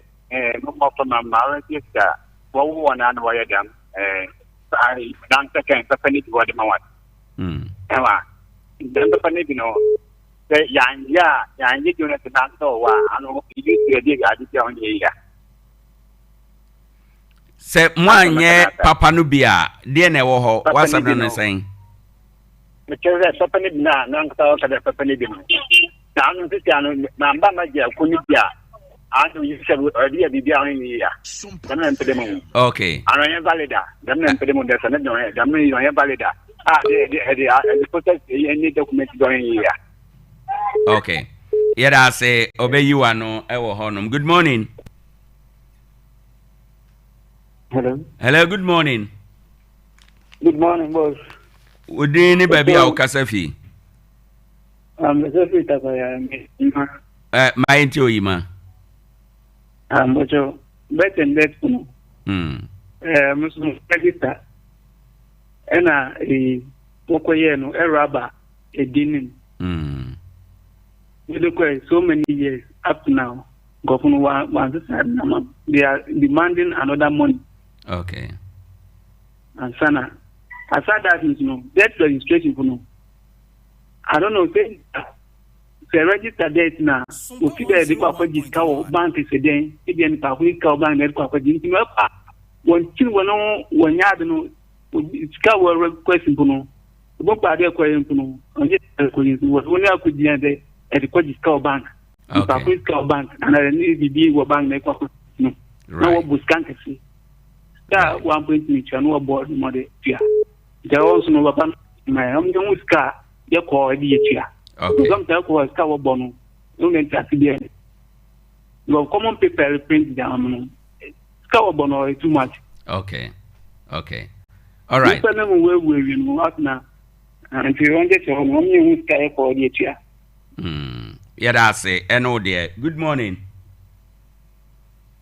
Good morning. Sorry, ono nso ntimi anyina ho. Ubetimi afre na wabaso na wababekere onso wadwen. Ene ye ne Beth and Deaf registry for na di nkomo. Wo question bi afa wadwuma ye ho a ubetimi bisa. Good morning. Yeah, good morning. Me ba cha udi ni baby okasafi. Then junction. Me da se brightness my intio. Ana pe amisho. Amen. I say radio no. Ndu me tsidama no. Ina ya professional. Demi papa na betu nkofu bebre woni on duty there where then different deaf where then bebre when they work for them nkofu na de betu no wo church jumode wudi am do school with it no me okuni me for e be le previous e be anani ni ewu okọ no panfa ama na ntamo kisia na abo Hello.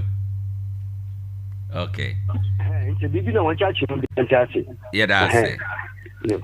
Yeah, the offer dwumadi no ebesi ha enom na yama yewura no ekwan. The last caller ne dia na wo kan ne say program bi say na radio stations no e wo say ye na nkrofo ehunu anamontuo. But dia no di kan no o say na wo fa se bi wuye na akoye delay konabra sa ma okosie na bo so kra. Ube responded saying. Okay, so with I think the name was Joseph Aban. Yes, that's what I heard. Yes. Joseph Aban. Most of the time, which right now has improved. But first, no, Titano, I mean, almost let's say before I actually joined the department, everything was centralized. You can't centralize that. Ejumano ina ne ye obako. Ye ofako. Yeah, you go feel no. Yeah, the answer about information. Then we send it on. Right. Good. But everything was centralized in Accra and now omoye printing it. But some years down the line, you're decentralizing here, man. Okay. Sesiano, you're printing original offices. It has also helped and improved in terms of the service delivery. Okay. With what the man said, he has a valid point. In every institution, there are challenges. Right. We faced our own. We are still facing some, but every once in a while, we also get triumphs. Very well. Right. For the delay, I'll use this opportunity to apologize to him for any inconvenience that would have caused. Right. Like I said, Nipan and we are fallible and we are most of the time also at fault. Right. But we do what we can humanly possible to make sure that we make it easier for the applicants, that those on the field, as Ononi say, so that he can get the document he needs to do the necessary activities. But I am certain and confident that before he buries, before Obe bury body. But yeah, Brana Sunti, Yanya Tau na yanko. Okay. Before Obe bury body, no. Or the bury up, no, Obeji bury payment to our boss. Right. Answer our boss officer member bury payment. We had to issue a handwritten death certificate or the body needed to pay more boss. Right. So for that one, we had to do that. Okay. Patrol, I also want to address a brand tenant or say need any mistake correction. Error in name. No? Error in name. Depending on where the error is, say your first name, it is easy to correct. Say your last name, it is a bit cumbersome to correct. I'm not saying they can't correct it. It's just cumbersome. Into a dream I want to appraise a one way so omudi a chance no meet me a correction. I told they be a dorsal. Okay. And you payo say you delay ne bet set. But whatever happens, whatever be the case, should he have consent? He can come to the office, and then we if not myself, any of my other colleagues or my field officers can sit down with him and then see how best we can move it forward. All right. And or say or person muhunu omo ba sikatua no on person muhunu say omo kohwa den sikase no betua last one yenko. Like I said, we have the stated fees and we have to charge. So when they come, we will lay it down and then let them see it. It is handwritten. I remember just a few of them, but if they want the detail, when they get to the office, we'll show it to them. Yeah, that's it. Ebusa for yeden komono besi ha nondu apa ho sima mienu yebre aso yene yewura Maxwell Quest ena edi enkomoi ono ena abatakwa nso ayemu a Bef and Def registry no oda no ubetima akorehwe wo machi agopani quick one wo number bi ade betudwa se bi obi pe se o ene yedi nkome o sign engage obi wa. Okay, so a person engaging me, I don't have a problem with giving out my personal numbers. Right. Me a bear mind. Right. I don't have a problem. Right. My personal number is 0249 38 58 55. Your friend Maxwell. So you can call me anytime. That is not after 5 o'clock. Very well. From 8 to 5 there, I'm available to the public. Very well. Please, not on Saturdays and Sundays. Okay. Yeah, that's it, baby. Ebusa for era Maxwell ne no di nkomo no Bef and Def o question bia fa wo busu ne bia wu a wo pese mukosie no ho nkrata ana nkwada ya wo mo ho nkrata ye nkrata mienu ho hia pa wada Roma kwahwehwe wo mo na ye moa wo na tumidi side man bre foforo mu ye be san range da foforo na waba na ye di nkomo nti chief ye da ase bebre. Okay. Yeah, be my fine. All right. Ebusa for na chere say ye den komo no esi ha enom na ye beda DJ Kenase ye beda Akua ene Kwame so ase omo ba ebeboa ma dwumade eye nkoso obenum nsu a eye Freedom Arc Natural Mineral Water 0244 534603 o pese ye nsam tro adwuma ba bi ne ye ba ko pe Wilson College of Journalism 0246 401305.